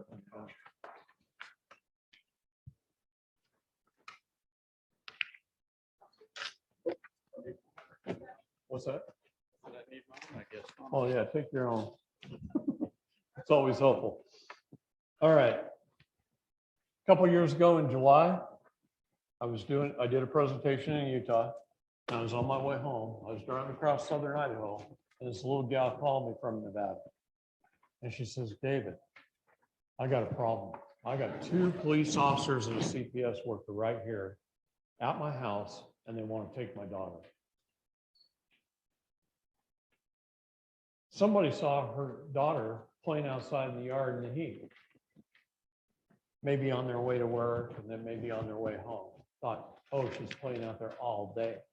No, the daughter was coming in and out of the house, eating, drinking, playing in the pool, all kinds of different things, right? Called in an anonymous complaint to CPS. No basis in fact, none whatsoever. And she says, they're here to take my daughter. What do I do? I said, well, it's July in Nevada. Make them sweat. Tell them you're on the phone with your legal counsel, and you'll get back to them in just a few minutes. And then lock the door. Let them hear that deadbolt sing. Hit it hard. Get a pad and a paper and write down what I tell you to write down. Notice and warning to all agents and officers of any de facto government entity or agency. As per my lawful counsel, I retain and reserve all my rights. And through the supremacy clause of the Constitution, the Universal Declaration of Human Rights, and the International Covenant on Civil and Political Rights, all known as supreme law, once these treaties are brought into light, you must obey them or face serious consequences. Very serious consequences. You are trespassing and depriving me of life and liberty and my right to be left alone. You are attempting to commit multiple felony crimes under the fraudulent doctrine of parens patriae or in loco parentis. Under both ASPA and Social Security Title IV, you cannot remove a child from a parent without the parent's permission. There will be no acceptance by me of any presumptions or assumptions of my status, standing, or jurisdiction. As above all, I hereby retain my right of self-determination. I do not consent to anything, and I will not sign anything. I am hereby challenging jurisdiction. We have no contractual agreement. There will be no tacit agreements of me being a citizen, person, resident, or subject, as I am not. I am an American state national with limited diplomatic immunity, and I'm not subject to the false and fraudulent doctrine of parens patriae. The state is not the parent of free men and women, and I do not consent. Mere statutes don't apply. Warning. As per USC Title 18, Section 242, you're acting under the color of law and are depriving me of my rights. If you came with another Title 18, Section 241, says it is a conspiracy to deprive me of my rights and applies. Both of these and other felonies you are committing. If you continue, I will be forced by you to file criminal and tort charges against you personally in your private capacity. Under 42 USC Section 1983, I may sue state or local officials for the deprivation of any rights, privileges, or immunities secured by the Constitution and these federal laws. Under Bivens versus 6 unknown named agents of the Federal Bureau of Narcotics, I may sue federal officials for the violation of certain constitutional rights. These crimes carry penalties of $200,000 and up to 10 years in prison for each count. I will not submit, contract, or consent to any officer, agent, or order from any administrative court or private corporate de facto bar actors, and I will treat them equally as I would any other trespasser. David, can we get a copy? You understand what you're saying right there? So unless you have a warrant from a constitutional Article 1 or Article 3 court that clearly states the exact purpose, place, and thing, which is backed up by a sworn claim, not a complaint, as anyone can complain about anything. An affidavit or sworn testimony given under oath and under the penalty of perjury, please leave here immediately. I hereby now plead the fifth. In other words, I'm going to shut up right here. This has stopped the removal of more than 300 children that I know of. One page. Every family should make multiple copies. They should go to the teacher, the school nurse, the principal, and the superintendent. They should be your doctors, your family doctors. You should have them taped on the back of the door so you can rip one off, open the door a quarter of an inch and shove it and hand it to them. You should have them on the dash of your car in case they stop you on the street or in a Safeway parking lot. Okay? And you hand this to them and it shuts them down. Okay?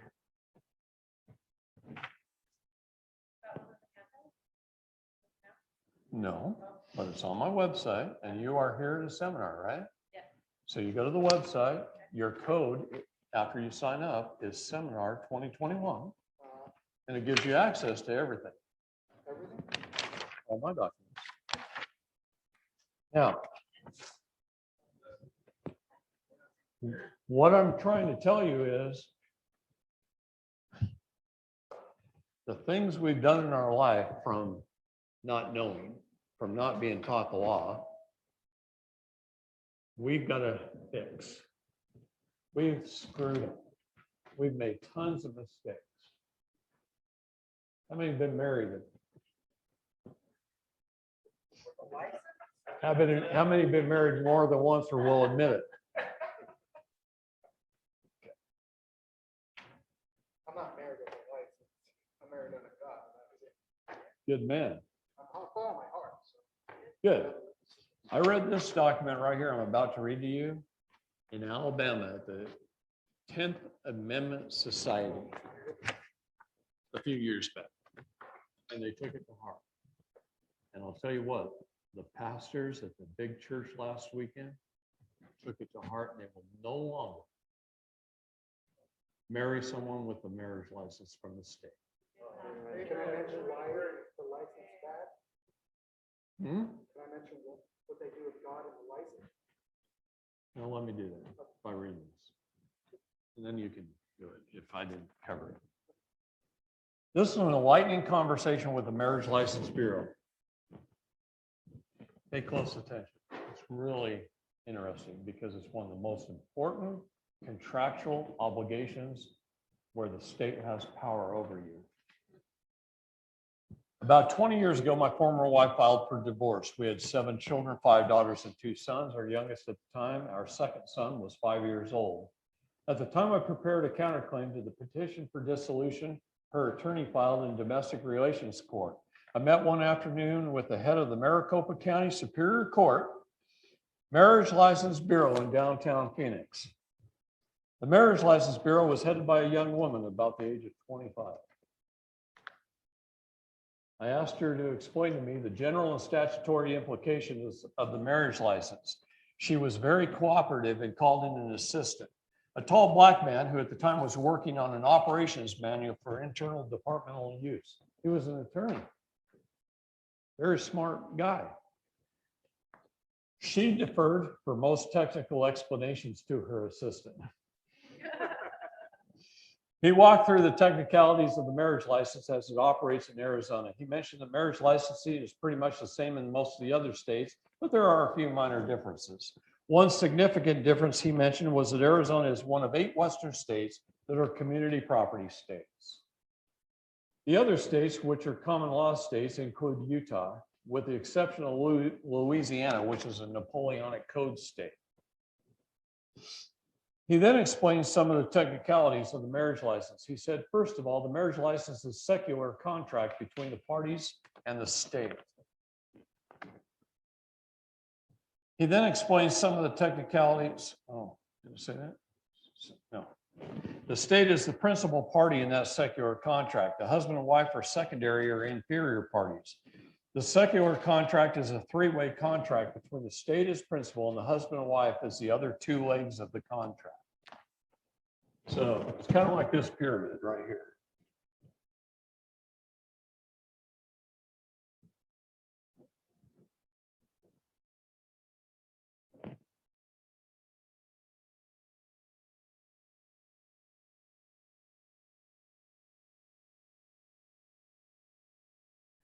The state joins with the husband and enjoins with the wife.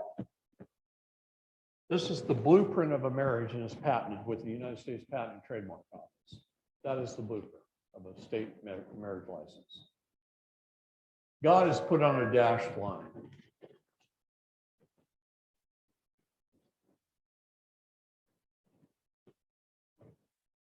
He said in the traditional sense, a marriage is a covenant between the husband and wife and God. But in the secular contract with the state, reference to God is on a dotted line and not officially considered included in the contract at all. He said if the husband and wife wish to include God as a party in their marriage, that it is on a dotted line and they will have to add it in their own minds.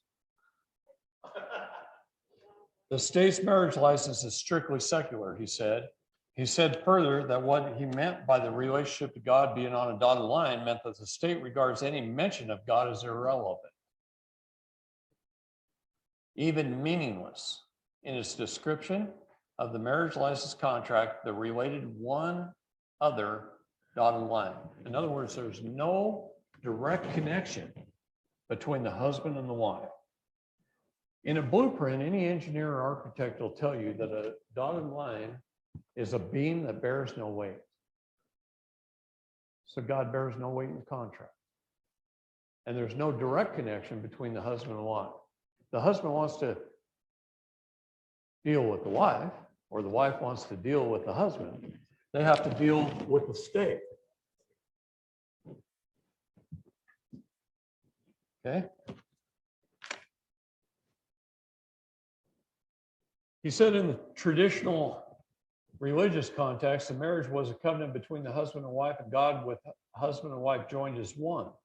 This was accomplished with a recording in a family Bible with 3 witnesses. He said this is not the case in the secular realm of the state's marriage license contract. The state is the principal or dominant party. The husband and wife are merely contractually joined as business partners, not in any religious union. They may even be considered, he said, connected to each other by another dotted line. The picture he was trying to paint was out of a triangle with the state at the top and a solid line extending from the apex, a state down the left side to the husband, and a separate solid line extending down the right side to the wife, a dotted line merely showing that they consider themselves to have entered into a religious union of some sort that is irrelevant to the state and its contract.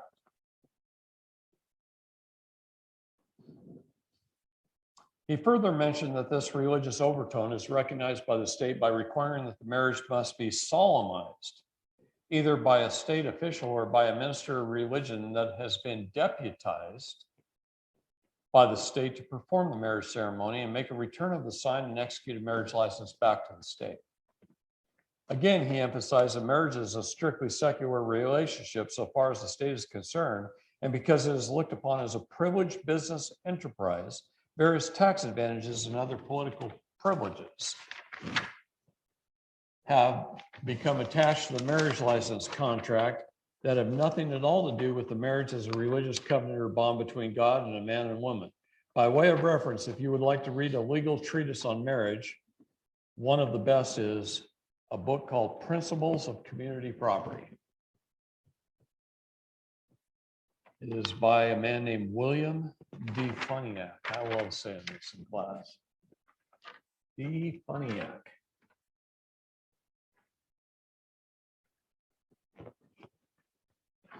I don't know any other way to say it. William. At the outset, he explains that community property law descends from Roman civil law through the Spanish codes from 600 AD, written by the Spanish jurisconsulates. In the civil law, the marriage is considered to be a for-profit venture or profit-making venture, even though it may not actually produce a profit. And as the wife goes out to the local market to purchase foodstuffs and other supplies for the marriage household, she is replenishing the stocks of the business. To restate, in civil law, the marriage is considered to be a business venture that is a for-profit business venture. Moreover, as children come into the marriage household, the business venture is considered to have borne fruit. Now, back to the explanation by the Maricopa County Superior Court Marriage Bureau's administrative assistant. He went on to explain that every contract must have consideration. The state offers consideration in the form of the actual license itself, the piece of paper, the certificate of marriage. The other part of consideration by the state is the privilege to be regulated by statute. I can't even say it with a straight face. The privilege to be regulated by statute. Are you married? Oh, yeah, then we have jurisdiction.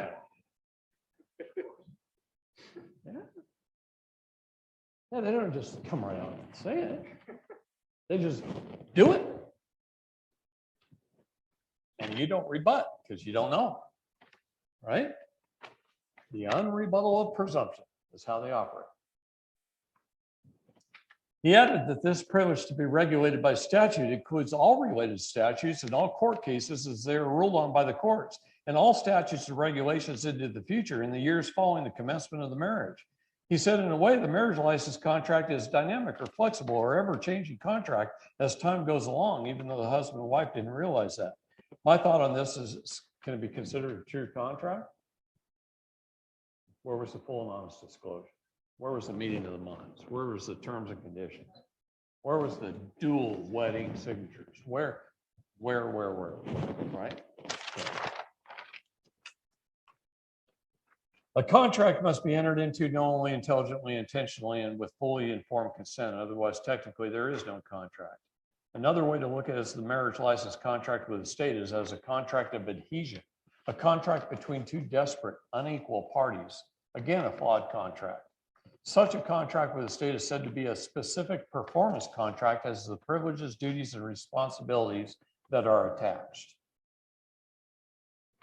Consideration on the part of the husband and wife is the fee paid for the license application and the implied agreement to be subject to the state statutes, rules, and regulations. And all court cases ruled on related to the marriage, including marriage law, family law, children, and property. He emphasized that this contractual consideration by the bride and groom places them in a definite and defined by law position inferior and subject to the state. You pissed yet? See, I always tell people I'm here to piss you off, because if you're not pissed off, you don't get off your butts, right? You got to get mad. You got to get angry. You got to say enough is enough, okay? And then go do something about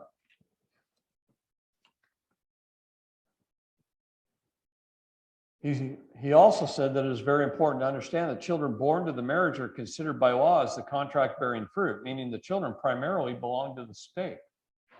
This is why they can step in without a warrant. They can take them from your school. They can take them from the doctor's office. Hell, Phoenix Children's Hospital is the largest medical kidnapping hospital in the United States.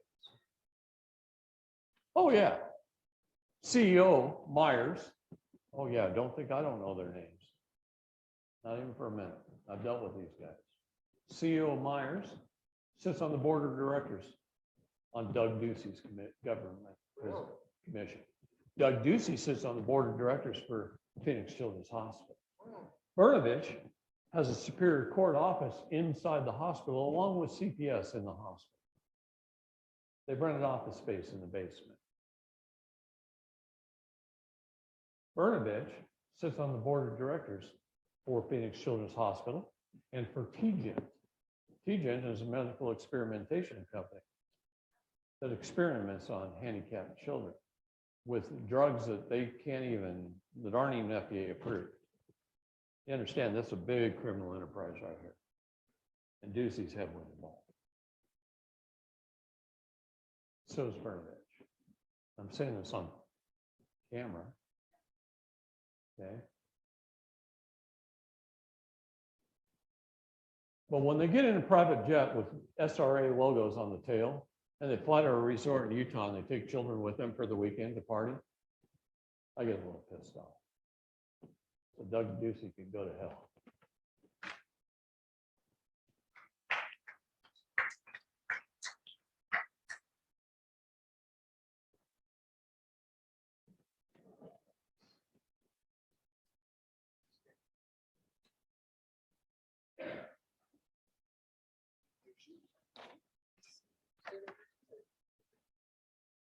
He said it is vitally important for parents to understand two doctrines that become established in the United States during the 1930s. The first is the doctrine of parens patriae. The second is the doctrine of in loco parentis. Parens patriae means literally the parent of the country, or to state it more bluntly, the state is the undisclosed true parent of its children. Okay? And what are you? Considered a minor? Because you haven't claimed your minor. Oh, yeah. So it's children. That's all of you. Not just your kids and your grandkids. It's all of you who haven't claimed their minor estate. You understand how important this is? Okay. Books ought to be written about this crap. It ought to be taught in our schools, our universities, in all of our family homes. Oh gosh.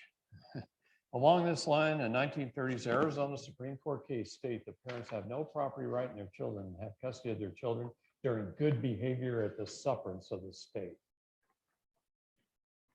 You pissed yet? Those are words right out of a court case.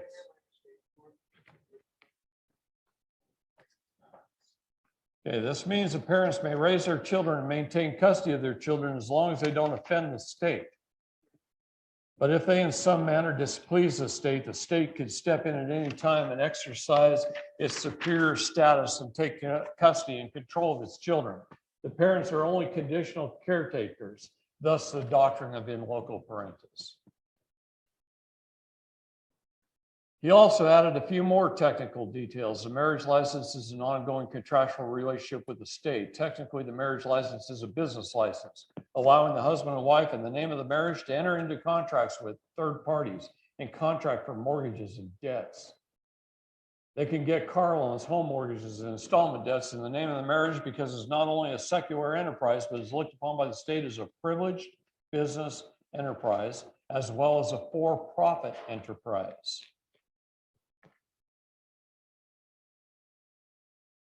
The marriage contract acquires property throughout its existence, and over time it is hoped it increases in value.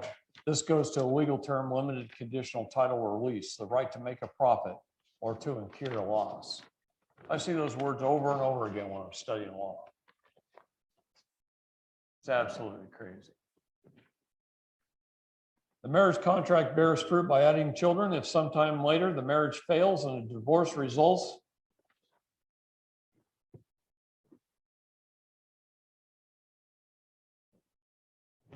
that's all that happens. The husband and wife are forever separated, but they're never separated with the state. The husband will always be married to the state. The wife will always be married to the state. The divorce is merely a contractual dissolution or amendment of the terms and conditions of the contract. Jurisdiction of the state over the marriage, over the husband and wife, now separated, still continues and continues over all aspects of the marriage, over marital property, over children brought into the marriage, spousal support, child support, visitation, education, healthcare, et cetera, et cetera, et cetera. The state has a say forever. Forever. Pretty much. Okay. Except for Alabama now. Alabama no longer issues marriage licenses. No. You get married in the Bible like you're supposed to. You get a family Bible, you record the event in the front of the Bible. You fill out an affidavit of your marriage with the witnesses' signatures, and you turn it into a probate judge, and the probate judge records it. And you are as legally married as you were with the license without the state involvements whatsoever. That's what we did from 1607 to 1920. That's exactly what we did. The church kept the records. How did Alabama? Because I spoke at the 10th Amendment Society and they took it to their state legislators. You see the power of the people? All you got to do is be informed and then go to work. That's it. That's all it takes. You guys to stand up. At the end of our hour-long meeting, oh, wait a minute. Skipped a spot.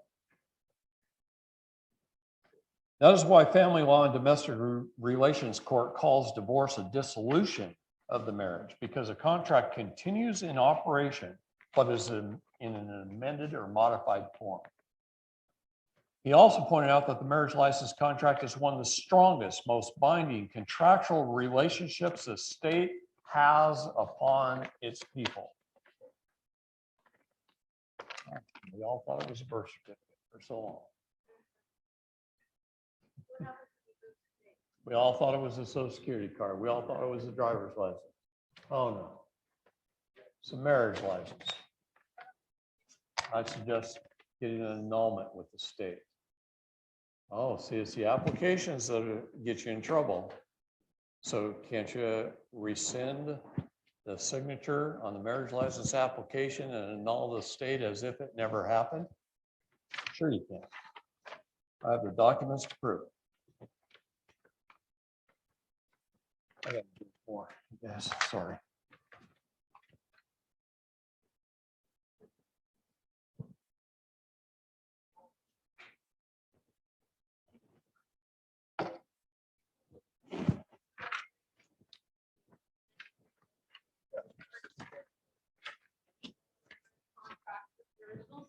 Yep. Oh, they have a reciprocal agreement. All the states have reciprocal agreements. Okay. At the end of our hour-long meeting, I somewhat humorously asked if other people had come in and asked the same kind of questions I was asking. The assistant replied that in the many years he had worked there, he was not aware of anyone else asking these questions.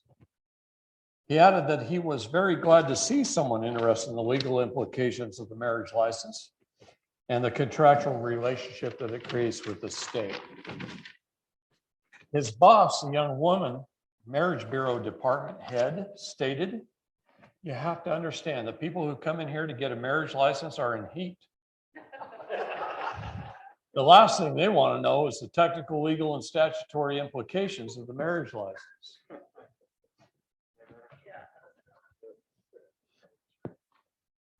I hope this is helpful information to anyone interested in getting more familiar with the contractual implications of the marriage license. The marriage license, as we know it, didn't come into existence until after the Civil War, and it didn't become standard practice in all states until after 1900. It became firmly established by 1920. In effect, the states or governments appropriated or usurped control of the marriages in the secular form, and the process declared common law applicable to marriages abrogated.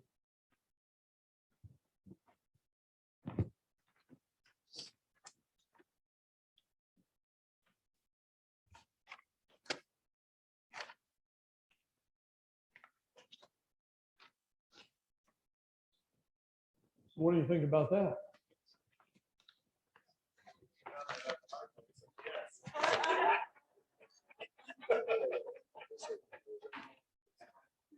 We have to annul our marriages, guys. Annul the state. Doesn't mean you have to split up with your wife or your husband. Annul the state for fraud, for the cause of fraud and swindle. Where was the full and honest disclosure of the terms and conditions of that contract? Where was it? While you were in heat. I have a question. If my last wife died about 6 years ago, is that contract still? You're still married to the state. They have control over you because of that contract forever. Okay. If you want to be free, if you want to come out of her, oh, ye Babylon, Okay. that's a mistake you made Okay. that you got to correct. 42 years. Yeah, well, yeah. And then she's been married 42 years to stay too. And well, look at what the word divorce means in the law. It just means a separation or alteration of a contract. That's all it means. That's the word divorce means. It means the separation or alteration of a contract.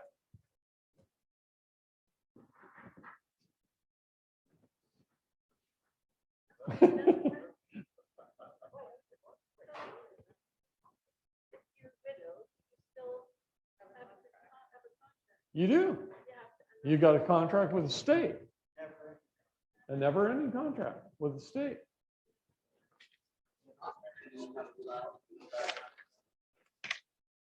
What's that? If you're not married and you have a child, do they still retain? Oh, there's other ways to get you. Sure, sure, sure. They covered all bases. See, they really have. Just say All right.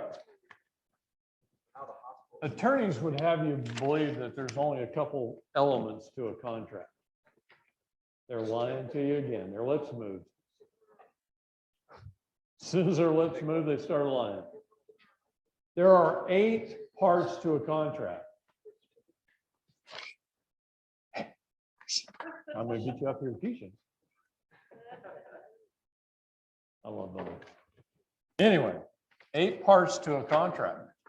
You better know them. I'm telling you, you better know them. Everything you do out there is a contract. And you better know what they are. So I'm going to tell you.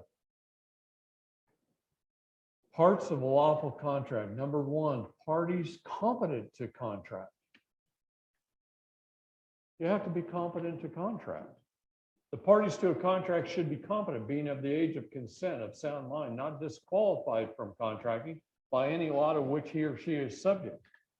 A flaw in capacity may be due to minority, lunacy, idiocracy, drunkenness, or dissimilarity of any kind.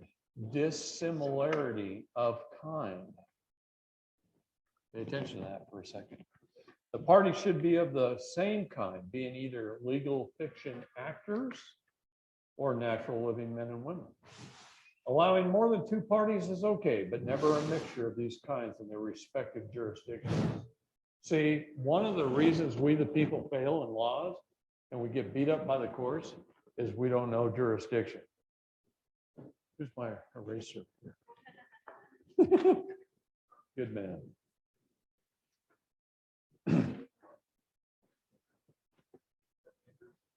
Just don't erase this.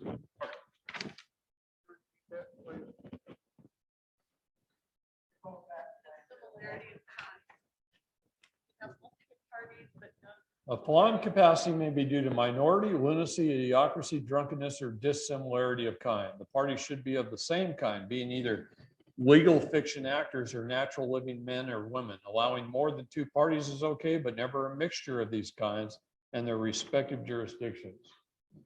Okay, what I'm going to tell you right here is this.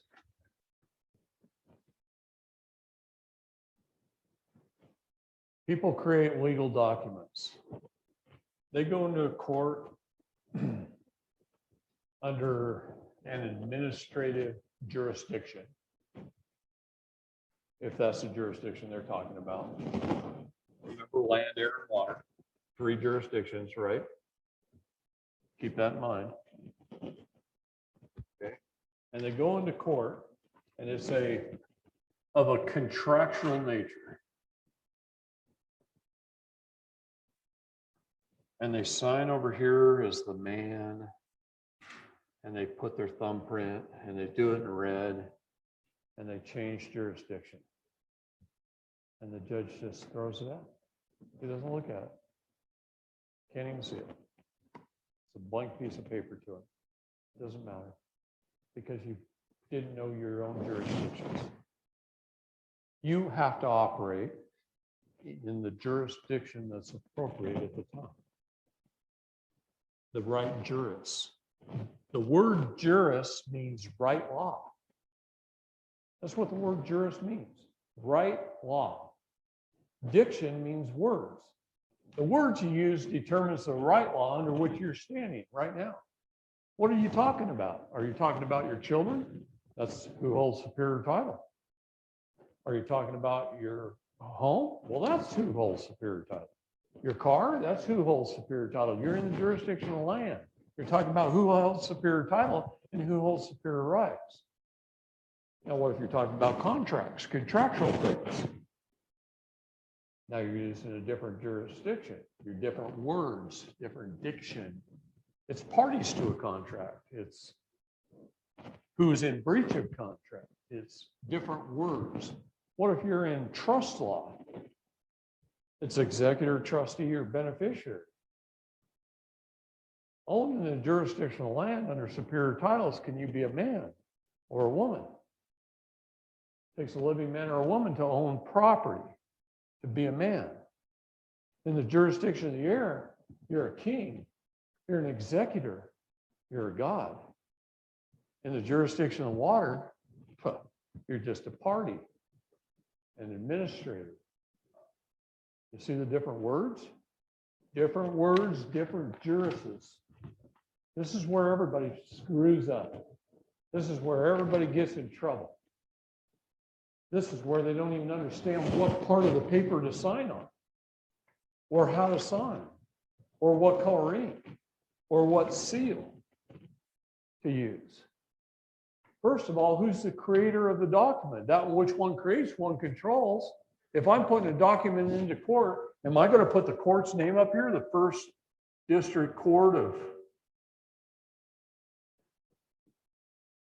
Maricopa County or something? Am I going to write that up at the top of the page? Well, that's what most people do. Oh, crap. Now you just made it their document. I write right at the top of the page, creator, colon, David Lester Straight, executor. It's my document. It's my court. I'm going to take ownership right off the bat. And then, my fingers will be blue here. And then I'm going to leave 3.5 inches before I put anything. I'm not going to put the line. I just did that for you to see 3.5 inches. I'm going to leave 3.5 inches after I write who the creator is at the top. Why am I going to leave 3.5 inches? So that I have room to make my document a court of record. It's going to be a court of record when I'm done. A court of record is not the brick building. A court of record is your documents properly served, publicly published, bonded, and filed. You make them a court of record. It's your court. Take ownership. Be the king. This is where everybody makes a mistake too. They don't even know how to write a document. Then it's going to be the name of the court. And then I'm going to qualify everything. I'm literally going to qualify everything.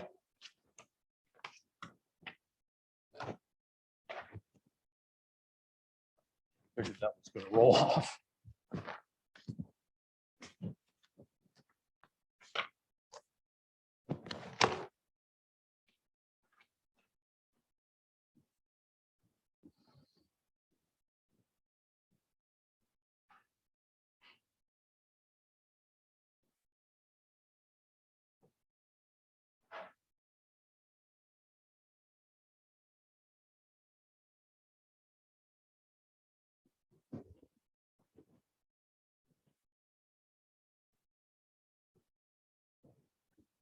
My documents start off like that, just like I'm telling you up here.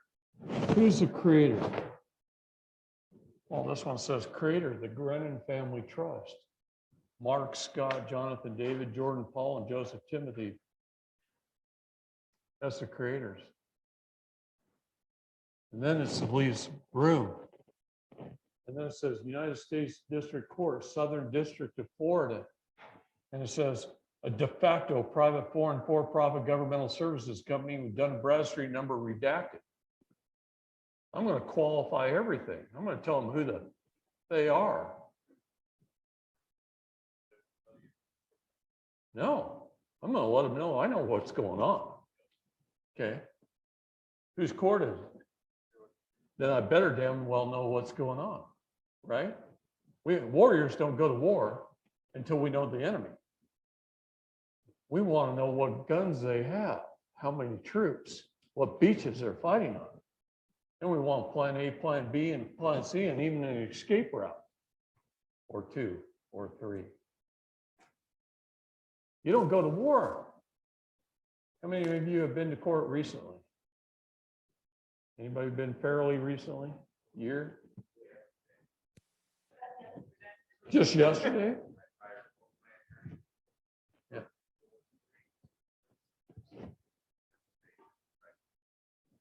I love priceless. It's a great look on a judge's face.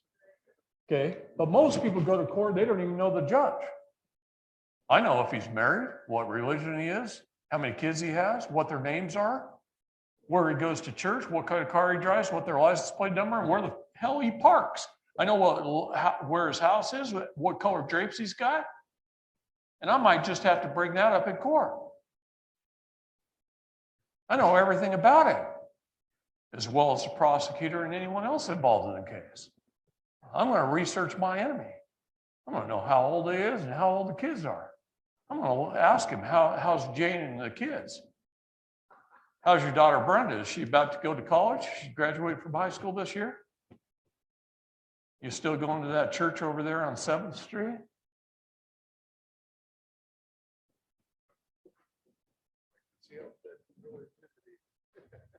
I'm doing it nicely. We're going to go have tacos afterwards. You understand, right?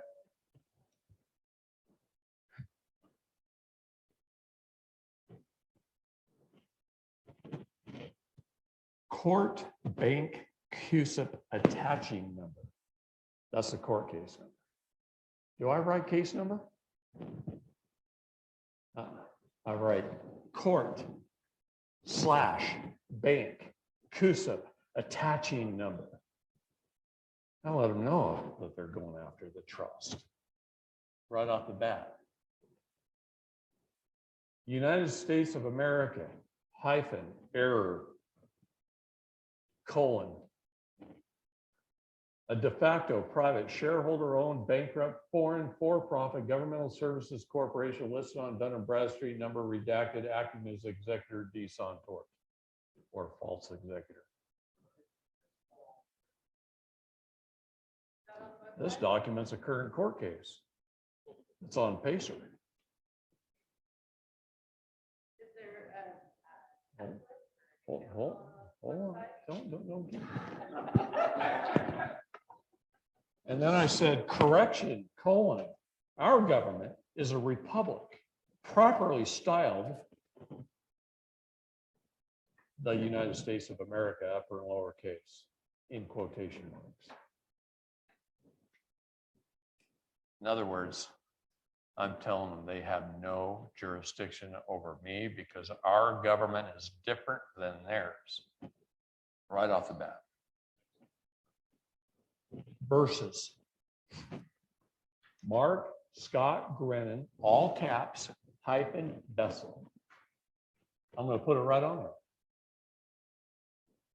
And then I said by : Mark Scott Grennan, upper and lowercase, executive. I just made him owner of the Bessel. And I did that with the sons too.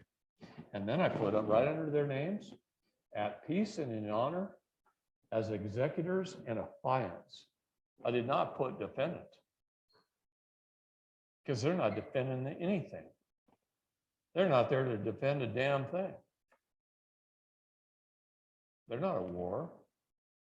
They're not there to defend. You see the difference? Then I put motion to dismiss the criminal complaint as declared by an ex post facto indictment and war rant.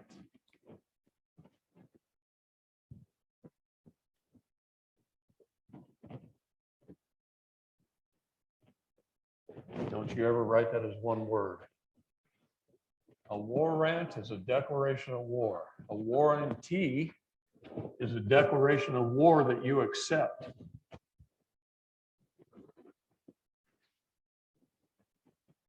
And I don't care if it's spelled T-E or T-E-E or T-Y. That's an acceptance of a declaration of war. And I say evil holds a mirror up to something and reverses it.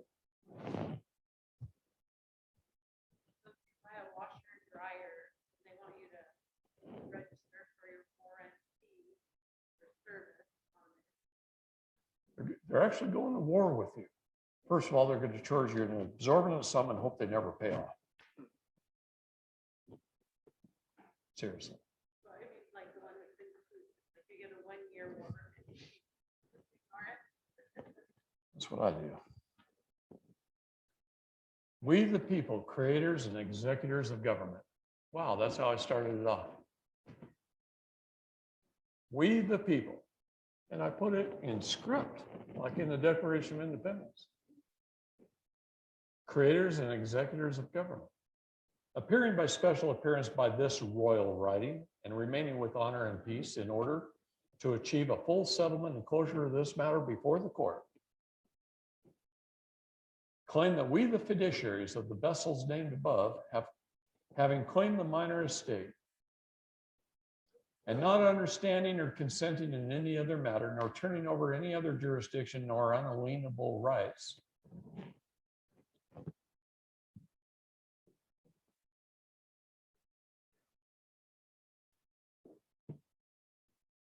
that is how you write the word unalienable.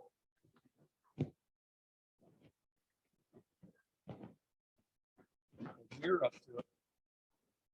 They're unable to place a lien.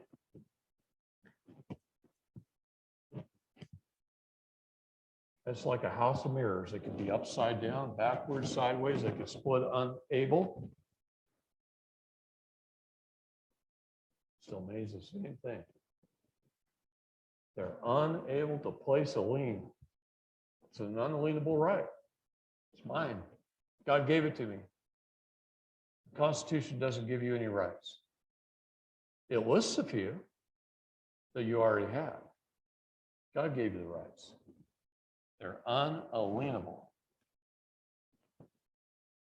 Hereby declare under oath and under the pains and penalties of perjury, claim via this affidavit that the bold facts are true and shall be upon this public record of this court, being all competent, sui juris, of age and sound mind, state nationals of Florida, known as Floridians, not as citizens, persons, and residents, hereby declared below. And I just go number 1. And I just start stating the facts. And some of those facts are pretty interesting. First one doesn't matter to most cases, but it does to theirs. So we'll go with number 2. That no penal sum was disclosed upon the true bill, the indictment, or invoice. Therefore, no negotiation of the amounts for services could be made. No past due bill was given, nor was there an opportunity to cure. That's failure of contract. What did I just do to them?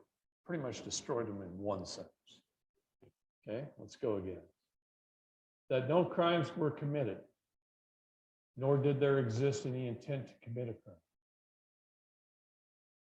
That both our unalienable rights given by God and pre-existing government and our civil rights of the Act of 1964 were violated by actors and agents of the de facto government foreign to us as state nationals. We're all fully unaware of any contract that could compel us to perform, and if one does exist, produce it now, and we will follow it to the full extent of the law. That no negotiation of contract was ever offered, no meeting of the minds occurred, no full and honest disclosure, no privity of contract existed, no consideration, no like kinds. That we're unaware that corporate bylaws do even apply to God-fearing sons not residing in a foreign federal district and having our bodies on Florida and Columbia serving Christ as our Savior. That our religious freedoms have been violated. Our freedom of speech was violated, all due to policies of the FDA, unlawfully issued by someone as employee, Mrs. Dix, not appointed nor elected, which is currently under litigation because I'm suing the FDA. They're going to bring them up on criminal charges. I go on the offense. Okay. That no actor or agent ever produced an oath to the Republic or de jure government of the United States of America, therefore are acting and pretending to be government under the color of law to a deprivation of rights as foreign government, therefore committing capital felony treason in the existence of other crimes against the people. See the difference between my court documents and others? People argue the facts. I don't. I don't argue the facts. I tell them how it is. I call their butts out for the fraud that they are. Okay? That we claim that we are not paupers, despondents, nor chattel. Under United States Code Title 12, Section 411, that we operate with real money, gold or silver, or its exchange. That we shall seek remedy and ask the honor of this court to release the charges immediately. That by admission of mutual mistake, all shall be made whole and forgiveness granted by the Father. Sincerely in repentance. And then we signed as executors. You see the difference?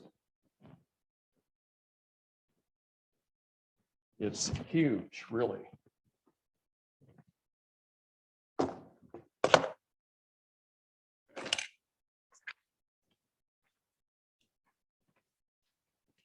Free and genuine consent. The consent of the parties to the agreement must be free and genuine. The consent of the parties should not be obtained by misrepresentation, fraud, undue influence, coercion, or mistake. There's that word mistaking. I love looking up the words. I recommend you get a couple of books. One, if you want to know anything about our founding documents, the true laws of the United States, which are the Bible is superior law.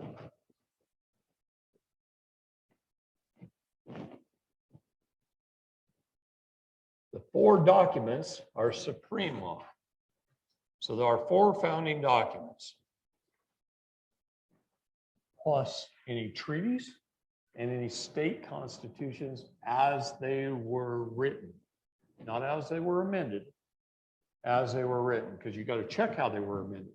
Were they amended on a holiday when both the legislator was at home without a vote of the people? You got to check all those things, okay? 4 documents are supreme law. Everything else is corporate bylaws. Corporate bylaws, you better be an employee of the corporation. That means don't be a citizen, person, or resident.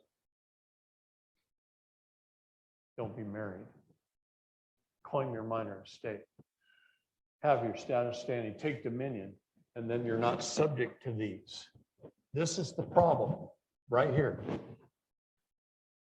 That's how they can come after you. And I just taught you how to solve it already. Okay? Full disclosure. When negotiating a contract, full disclosure is a step of providing all material influence and information or telling the whole truth about any matter which may influence the decision-making of the other party or parties before they decide to enter into a contract. If either party fails to make full disclosure, the contract is null and void.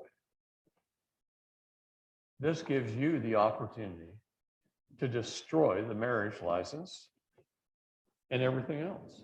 What about the signature of the mother as an informant on the birth certificate application? What is the legal definition of an informant? Someone who gives someone else up to another, thereby giving title and equity of the child to the state.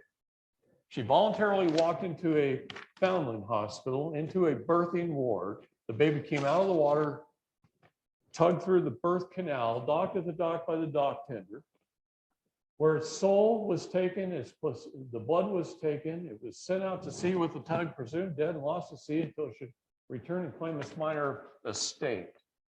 The baby was bonded, insured, a trust was created, and the mother signed off as an informant.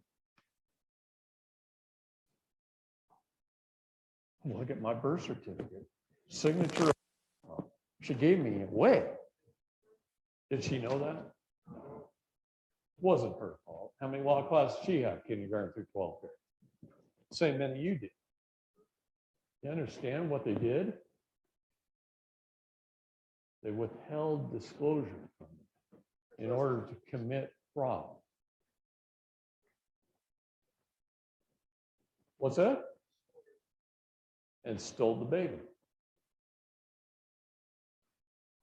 And then they lead us to believe, well, we're still minors. And then they lead us to believe that we go down and get married. What happens if we've been married 2, 3, 4 times and we're still married to the state? Well, now I'm a polygamist. Didn't mean to be. Wasn't an intention. But I've been married more than once.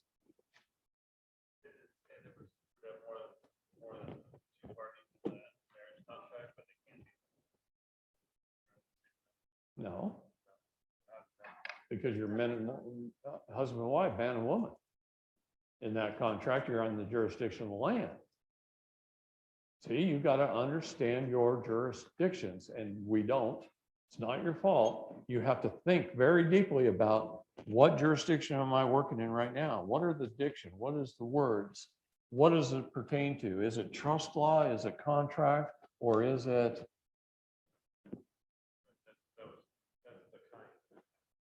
Yeah, the dissimilarity of kind. Right. But they take away the dissimilarity of kind in the marriage contract. That's why it's secular. Secular only. Right. Right. What a way to get around shit, right? Okay. Valuable consideration. The consideration is something of value possessed by the parties that is brought to the contract table. This something of value is bargained for and given in exchange for a promise or a performance. The parties must each receive a benefit and each suffer a detriment. To be enforceable, a contract must have valuable consideration. The contract is unenforceable if it has insufficient or unequal consideration without agreement. In other words, it has to be specifically laid out that, hey, I'm going to do this for you for $20. It's worth about 10,000. There's got to be an agreement there. If it's just not put in the contract and it's of unequal amounts, then you can come back later and argue that it was unequal amounts, so the contract's null and void. See? Certainty of terms. The terms and conditions of the contract must be fully disclosed and agreed upon and must be certain and fixed. Any subsequent variation of terms must be agreed. Number 6, a meeting of the minds. A meeting of the minds, a consensus at item, occurs between the parties when they recognize each other, understand their mutual obligations, and agree. A meeting of the minds occurs between living men and women in lawful matters and between legal fiction actors in legal matters. A contract must either be lawful or be legal. If one party to a contract makes a signature as an accommodation party to a legal fiction person, while the other party makes an autograph for a living man or woman, the parties are of unequal kinds and the contract is null and void. And this is what happens when you go to court. You do weird things on your documents and you don't know your jurisdiction. And they go, oh, I can't even read that. Throw it out. Not going to listen to it. Right? And you don't even understand why, because the words in the document were great. You worked hard on them. You got them right. And you just screwed up your jurisdictions at the bottom and they throw them. There's other ways they throw them out too. I'll teach you over the weekend. Okay. Number 8, my favorite. Privity of contract. Privity of contract. Anyone know what privity means? A contract exists only between the parties. No third party can obtain rights contained within a contract or buy and sell a contract without the express permission of the original parties. So here's what happens. Get sick and I go to the hospital. I got a big doctor bill. I get a call. Hello, is this David? Yes. This is Professional Credit Services. We just called to inform you that you owe us $2,148 for your bill at St. Charles Medical Center. And I think to myself, well, did you pay off my debt with St. Charles? Yes, we did.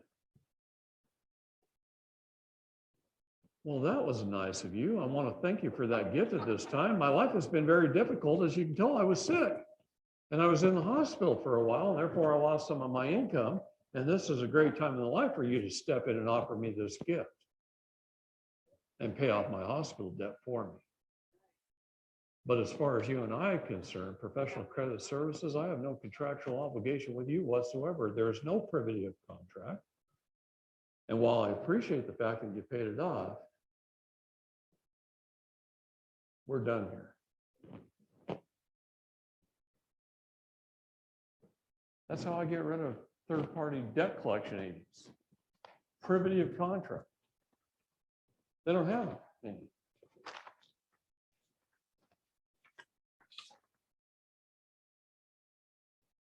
When you understand these very basics that I'm teaching you this weekend, your power level is going to increase. Don't get cocky. Cocky goes to jail. Get nice. Get nicer. Because now, when you have power, you can be much nicer. You're not scared. You're not afraid. You don't have to have a bad attitude. You realize that, hey, they're not coming after me. They're just coming after my shipping company. And my shipping company is a big company and I own it. So we're just going to deal with it. We're going to call in the corporate attorneys and take care of this. We'll just fly them in on the G5. That's how you act. Then it's not personal. It's not emotional. See, that's where people lose it. They put emotion into it. But when you understand they're not coming after the woman, they're not coming after the man, they're coming after your shipping and transportation company. They're there to tax it. Port charges and fees. That's what a ticket is. See? It makes your life easier to deal. Right? The film crew was a little late.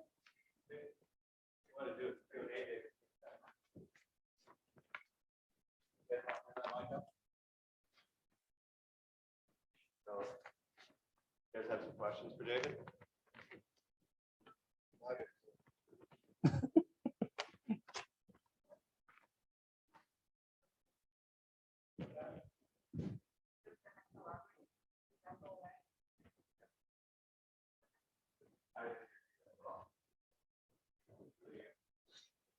I was going to ask something stupid like, what's an SLL? What did you say? XLR? Okay. Can you guys hear me up here, by the way? Can you hear it now? Can you hear it now? Can you hear it now? Okay. Who wants to go first? Go ahead. Go. Oh, okay. Where can we find a copy of the US codes? What's the best book? Is there one we buy or can we look it up online? DuckDuckGo. Just DuckDuckGo. Yeah, just type in the United States code, So annotated, download the PDF, download it to iBooks or something like that, and you got it. next question. I've been in several jurisdictions over my life, like notifying the Secretary of State. Do you have to do each one that you've been to, that you've had dealings with this stuff, to take care of it all? Or can you go to the U.S. Secretary of State? I really don't know if there's a way that, what's a proper procedure? Well, it depends on what you're doing. If you're changing, I go to the Secretary of State's for various reasons. To change your status under Title 8, Section 1101A21 of the United States Code is your status of being a state national. In order to change your status, you have to notify the Secretary of State in writing via affidavit sworn under the penalty of perjury. You need to do it properly by registered mail so that you can make your document a court of record, because you're going to be using that for the rest of your life. You want to make that a solid court of record. Why do you make it a court of record? Because then it's a settled matter in the law.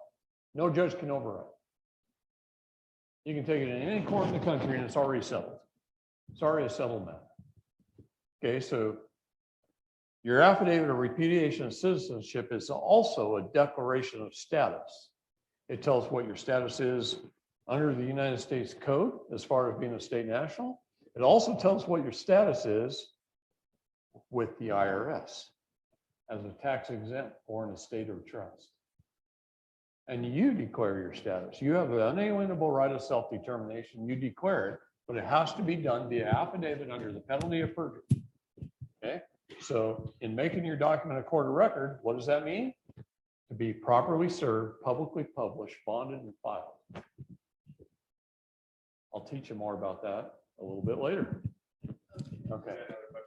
So when you claim your minor state, do you just put it on, you serve it to the, not serve it, you give it to the county, or do you go into the courts and handle it?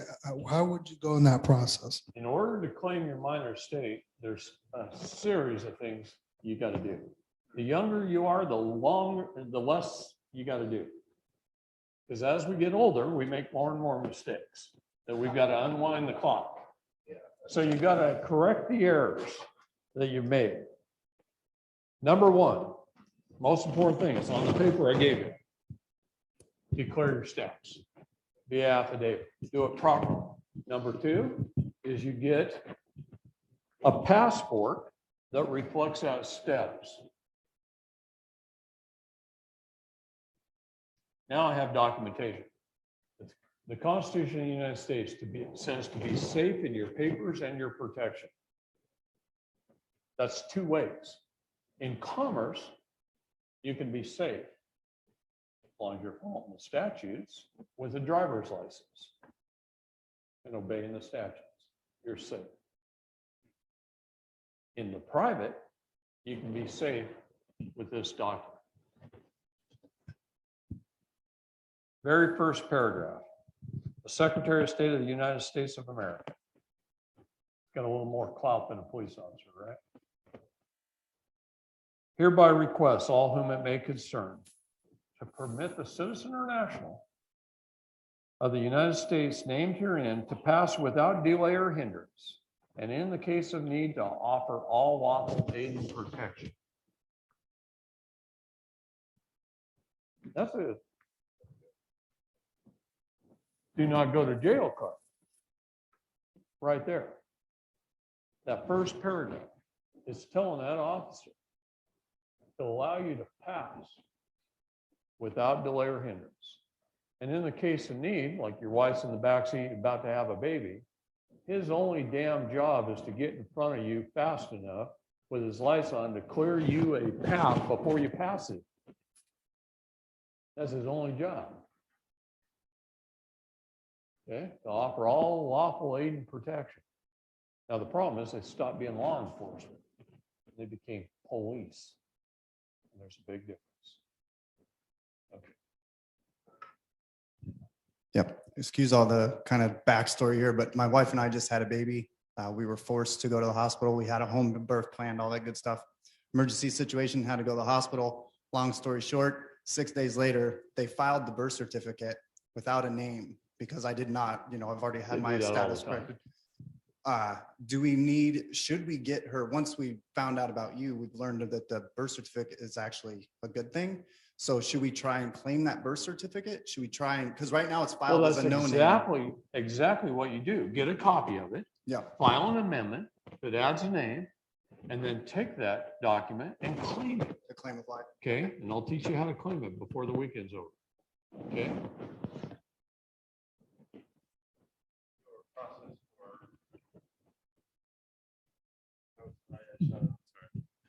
Your process for obtaining the documentation after you've claimed your minor status, is that on your website? No, No? you ain't ready for that. Okay. You're in class 101. Okay, don't start acting like a king until you become a king. Got it. So you have a job to do. Your first step is right there on that paper. So that's why I got like steps 1 through 10, and then we go higher. Because I don't want you in jail. So are you saying that you do need a driver's license or you don't need one if you have a passport? Do you operate in commerce? See, there's only 3 reasons you need a driver's license. If you're hauling passengers for hire, like you're an Uber driver, a taxi driver, a bus driver, or you're a public servant, the performance of your public duties, like a police officer, a fireman, whatever. Or if you're a truck driver hauling goods for interstate commerce, those 3 reasons you need a driver's license. I haul hay across state lines in a truck over 26,000 pounds GVW. I haul 30, 40 tons at a time. So I have a driver's license. If I'm in my pickup truck or that little car out there, do I hand an officer my driver's license? No. I hand him my passport. I determine the jurisdiction I'm operating in, whether I'm in the private or in commerce. If I'm driving a semi truck and I got to pull into a weigh station and they start questioning me, I hand them the CDL because I'm in commerce. You're either lawful or illegal, but you don't have to be legal when you're operating in the private. Only a police officer's job when he walks up to your window is to ask you this question, and they never do. Hello, sir. Are you operating in the private right now, or are you in commerce? They ain't going to answer that. They're not going to ask that, but that's their job. So you have to know that that's the question they're supposed to ask when they say, give me your driver's license, registration, and insurance, please. And you say, well, I'm sorry, officer, I don't use those while operating in the private. Here's the only documentation I use.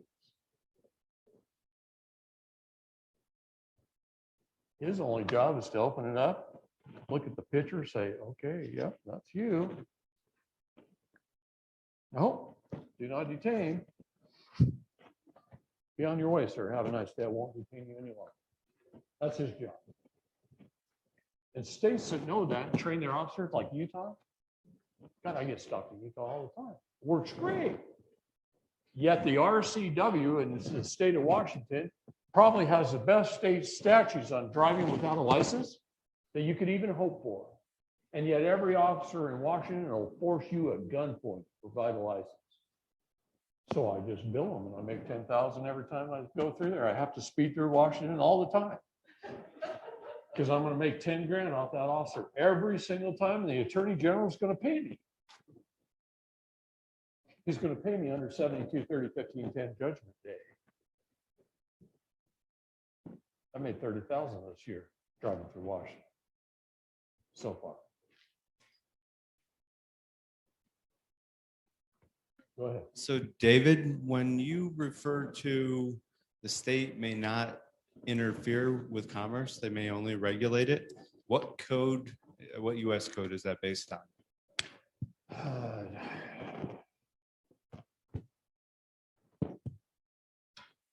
26 is the IRS code, so it's 36. Look it up. Not my job to give you all the I did look, I information. was just thinking about it though. All right. So, Look it up. Don't take my word for it. It's in there. I've read it all. Don't have to read it again. I know where to look it up. Einstein used to say that. He says, I don't have to know everything.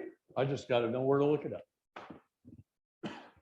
So is it true that if CPS or whichever agency they decide to claim at that point in time, if they come to your door trying to say they want to take your kids, since they claim the child on a birth certificate that they created, you can hold the body and give them the birth certificate? Now, see, this is where you haven't prepared yourself ahead of time. First of all, I'd have a no trespassing sign that clearly states. Oh, wait, I think I do. Hold on.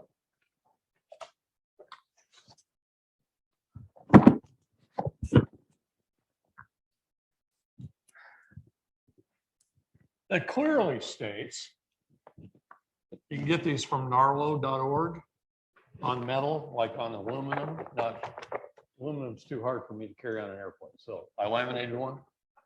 Okay, and you get them from narlo.org. Clearly states no government agents can come on your property. This is the other sign that should be on your property.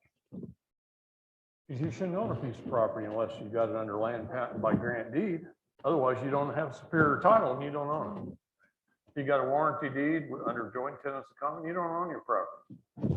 But the king owns his property under land patent, under grant deed, posted no trespassing.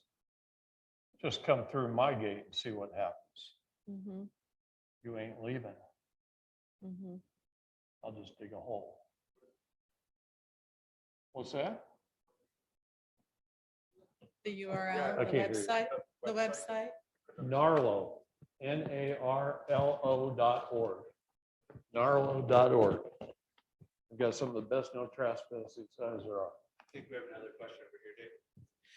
So a place that all of us have been experiencing a lot of challenge with codes and statutes and restrictions is the masking. And currently, particularly on the airlines, I know for myself, I have one airlines that no longer accepts me on their vessels. And I know you have to travel all the time. How do we conduct ourselves? And is that part of something that if we haven't done the full status correction, do we have standing to resist those statutes like you would? Well, I just sue the airlines, and I get a little letter, and I just walk on the plane and hand it. They say, go have a seat, Mr. Straight. Big difference. Okay. Sue them ahead of time. Anybody else have a question? No, before you ask this, let me finish. One good reason for having a governor like Miss Kate Brown in the state of Oregon is that she pisses everyone off so that people stand. And in Oregon, we got lots of groups of people around Oregon who stand up. And we've produced some of the best materials for the mask mandates and keeping businesses open and stuff that there is. Let me give you a couple of examples. In Central Oregon, we have a people's rights group, over 900 strong. They go around to all the businesses and they say, if you'd like to open up without any mask issues whatsoever, we will help you. Here's all the laws. We give them a book. Here's all the laws. Here's how to defend yourself, and we'll help you. Here's a phone number. If OSHA walks in, or OLCC, or any other local or government agency walks in the door, I want you to put them on hold for a second and dial this number. And 150 of us will show up in about 10 minutes with AR-15s and we'll take care of it. And we do. We chase them the hell off the property. Okay? As soon as a private business opened their doors to the public, they became a public accommodation. And it's against federal law for them to discriminate for any reason.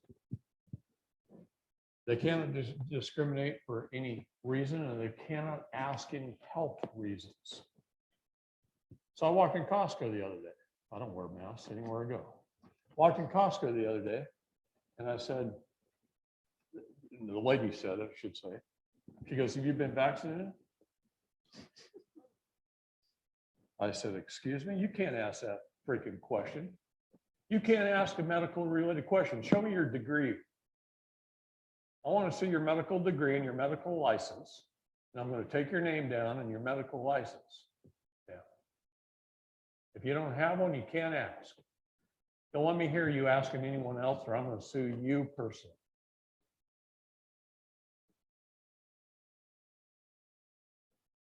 They shut up really fast. So I walk over about 15 feet and I stand there.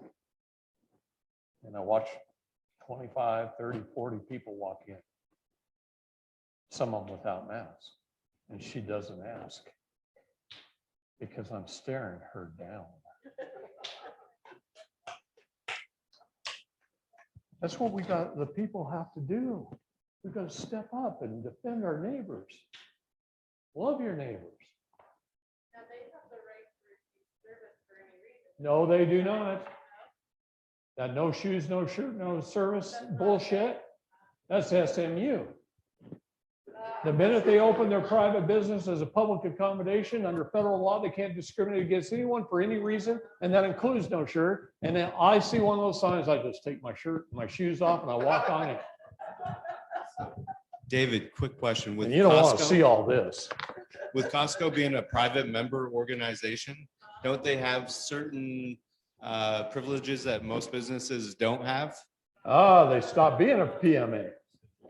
Oh, yeah. See, right now they ought to be sued for charging people a membership fee when they're not a real PMA.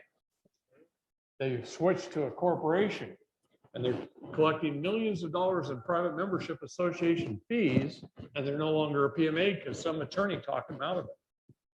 That's what attorneys do. Don't go online and look up PMAs, because all you'll see online is PMA corporations. There's no such thing. It's more shit made up. You make a corporation that's in the public, you're defeating the purpose of a private membership association. I've been doing private membership associations for years for people. I've probably done 10,000 of them. I started out doing them for alternative medicine doctors, chiropractors, people who don't want to be part of the MA. So David, so if somebody wants to go and own some property, but they don't have money, could they just go camp on a property for a Lips certain? leak. So if somebody wants to go on a property, how many days would they need to wait to actually own that property? Okay, say that one more time. Okay, so let's say two people want to go and own a property, but they don't have the money for that property. So how many days would they need to camp there to own that property? Squatters' rights, is that what it's called? Adverse possession, and you're going to look up your state's adverse possession laws. In Oregon, it's 7 years. In Arizona, adverse possession is 2 years, so you can actually get it done in 2 years, Well, here, but you have to pay the taxes on it. now that you brought that subject up, let's have some fun. You see any nice houses you really like? Did they vote for Biden? Oh, wait a minute. Don't laugh yet. I haven't got to the joke. Okay. Did they vote for Biden? Do they wear masks? Are they vaccinated? If they vaccinated, knock on the door, tell them to get their affairs in order because their lifespan is 3 years. If they get the booster, it's going to be less. Some of them are already dying off right now. There's been articles all over. I get the intelligence agency reports, and oh my gosh, the number of deaths right now as a result of the vaccinations is going through the roof. It's going to be far worse than the disease ever. They're expecting about 90 million people in the United States to die. This is part of the 7-year problem, the 7 years after the Great Awakening. See, I know some of you don't know what I'm talking about. This was a discussion at lunch. Great Awakening started September 23rd, 2017. It'll last for 2,000 days. It's going to go to approximately March 18th, 2023. After that, there's 7 years of turmoil. Then there's 1,000 years of peace. And there's a reason for all that. I'm not going to go into a really long explanation. But what's happening, they know it. Evil knows it. That's why they've had the 2030 program, because figure it out. 2030 happens to be the end of the 7 year. All right. Before we go into peace, and they Is 2030 are you referring to Agenda 2030 Yeah. of the United Nations? Yeah. So that's evil. And evil and righteousness both know it. Both know it. There's nothing hidden there. We know everything. The problem is, it's going to affect all of us. We're going to have family members that are going to take the vaccinations. Okay? We're going to have some problems, and it's going to cause a lot of hardship. Now, the flip side of that is, the Biden voters, and they live in a nice house, and they take us a vaccine, is that house is going to come available? That's what we've been saying. Let's go swoop up And some for pieces. adverse possession laws, you're going to be able to, for the cost of 2 years, and you can walk in and pay 2 years property taxes up front and own the home. Hey, we got a couple questions online, David. I bet you do. Austin Sanchez wants to know how you can get a pre-owned car MCO/MSO if I'm buying the car used from my neighbor and they don't have it. It depends on the manufacturer. I was over at Gary Darby's house in Southern Oregon, and he's got a 20-year-old Chrysler minivan out there. And he called Chrysler up on the phone. Chrysler doesn't, they have every MSO, MCO of every VIN number, clear back to the very first car they produced. Ford destroys them after 7 years. Chrysler does not. So he just gave him a VIN number. We'll get one out in the mail to you. And they mailed him the MCO. And he's got it. Now, all he's got to do is go get it authenticated by the state. Better yet, apostilled. Mhm. I'm going to teach you the difference between authentication and apostilled. That's why I mentioned them both in this answer. Tomorrow. One's correct, one's not. Okay? I'll teach you that this weekend. Go get it apostilled. Make it, put that in a safe after you make a photocopy of it. Stamp it, true copy of the original. Sign it as the king. Keep it in your glove box. Now you don't need state plates. You can put any plates on it you want. But if you put any plates on it you want on a state vehicle, expect for you to lose it. Okay, David. So I just got a 2006 Thomas school bus, 40-foot long. And so original title came from MCO to the school district. It was a Gilbert School District. Now I have that title. What do I need to do with that title to basically make that mine where nobody can touch that? Is it an MCO? No, it was titled to Gilbert School. Titled by whom? Arizona, it was by the Arizona Department of Transportation.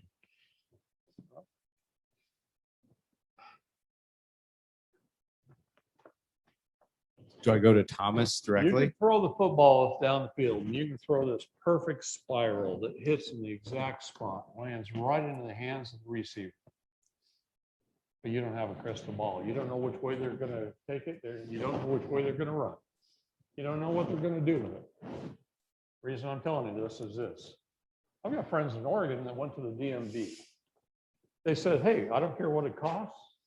I want to pay for a title search on my car right back to the original MCO. She goes, okay, that'll be $45.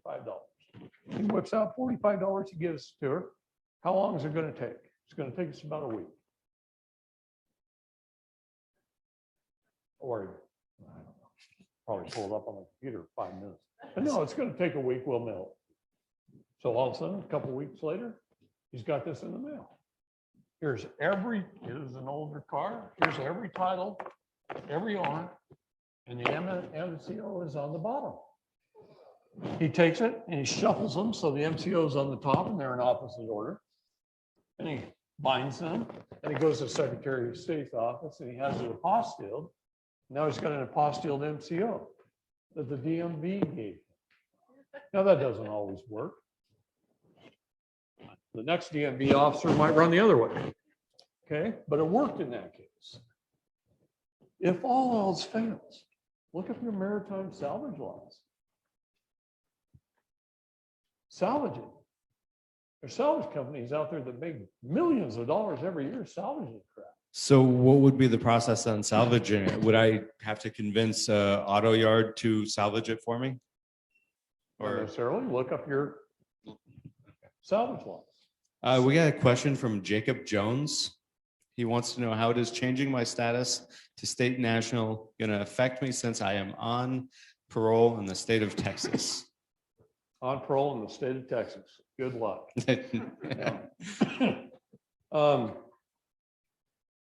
How is it going to affect you?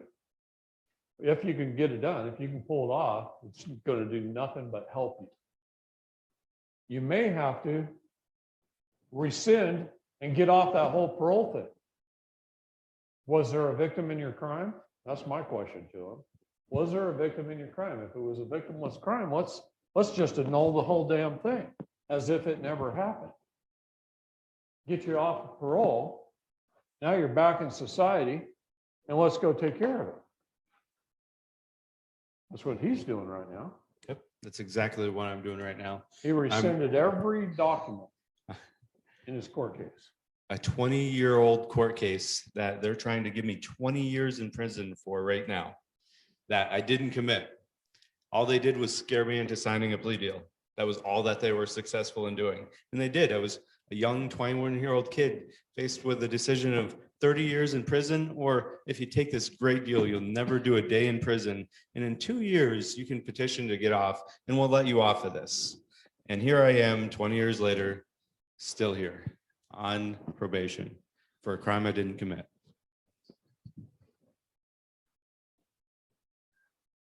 So with this rescission as if it never happened. Okay? Plus, it's like way past statute of limitations. So Mike Chapo wants to know, what about the FBI and the purchase of a gun? Oh, Mike, I don't know. You got to give me a little bit more information than that. Is he a felon? What about the FBI? The FBI has no decision in the purchase of a gun. That would be the alcohol, tobacco, firearms, and explosives. If you're a state national, guess how long my waiting period is. You think I don't buy guns? Look at me. 28 guns. I have plenty. Yeah. I got suppressors without tax stamps. I don't need it. So we have an anonymous person now, nobody wants to be called out. After I file Form 56 and W8BEN to stop paying income tax, is the employer or company still required to pay payroll taxes on me? No, your employer is not even a licensed withholding agent as far as the IRS is concerned.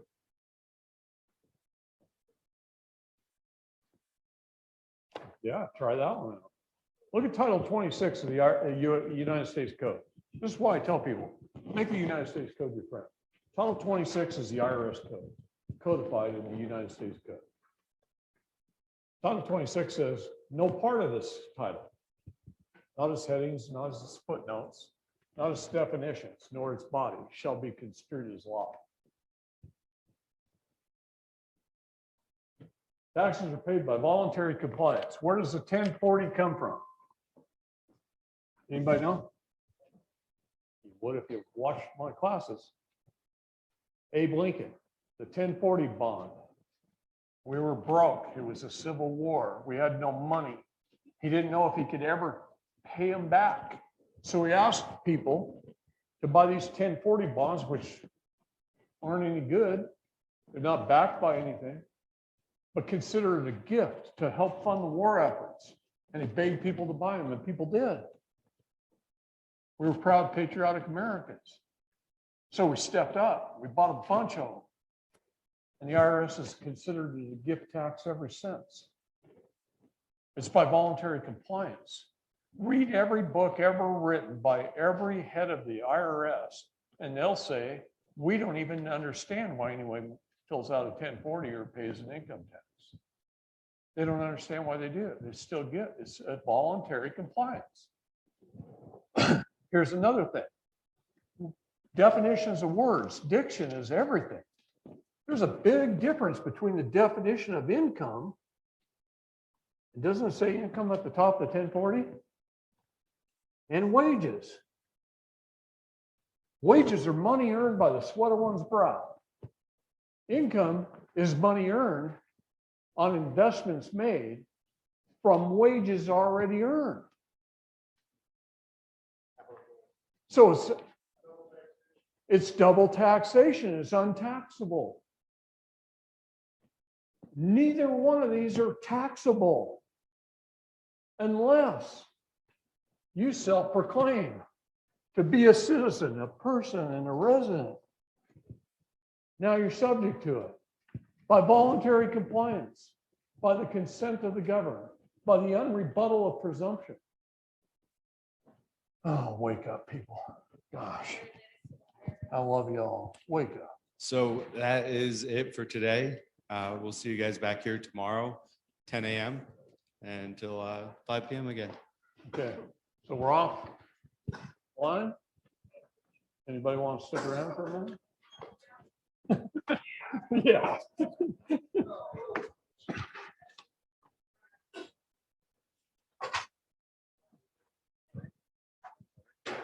No, it's okay. Just take a picture of that on my phone. Just for the verbiage. All you got to do is go right there. Okay, I wrote down. Good, thank you. Uh-huh. Hey, David, I quit doing professional and tax returns 5 years ago. After doing it for 30 years because I discovered the fraud.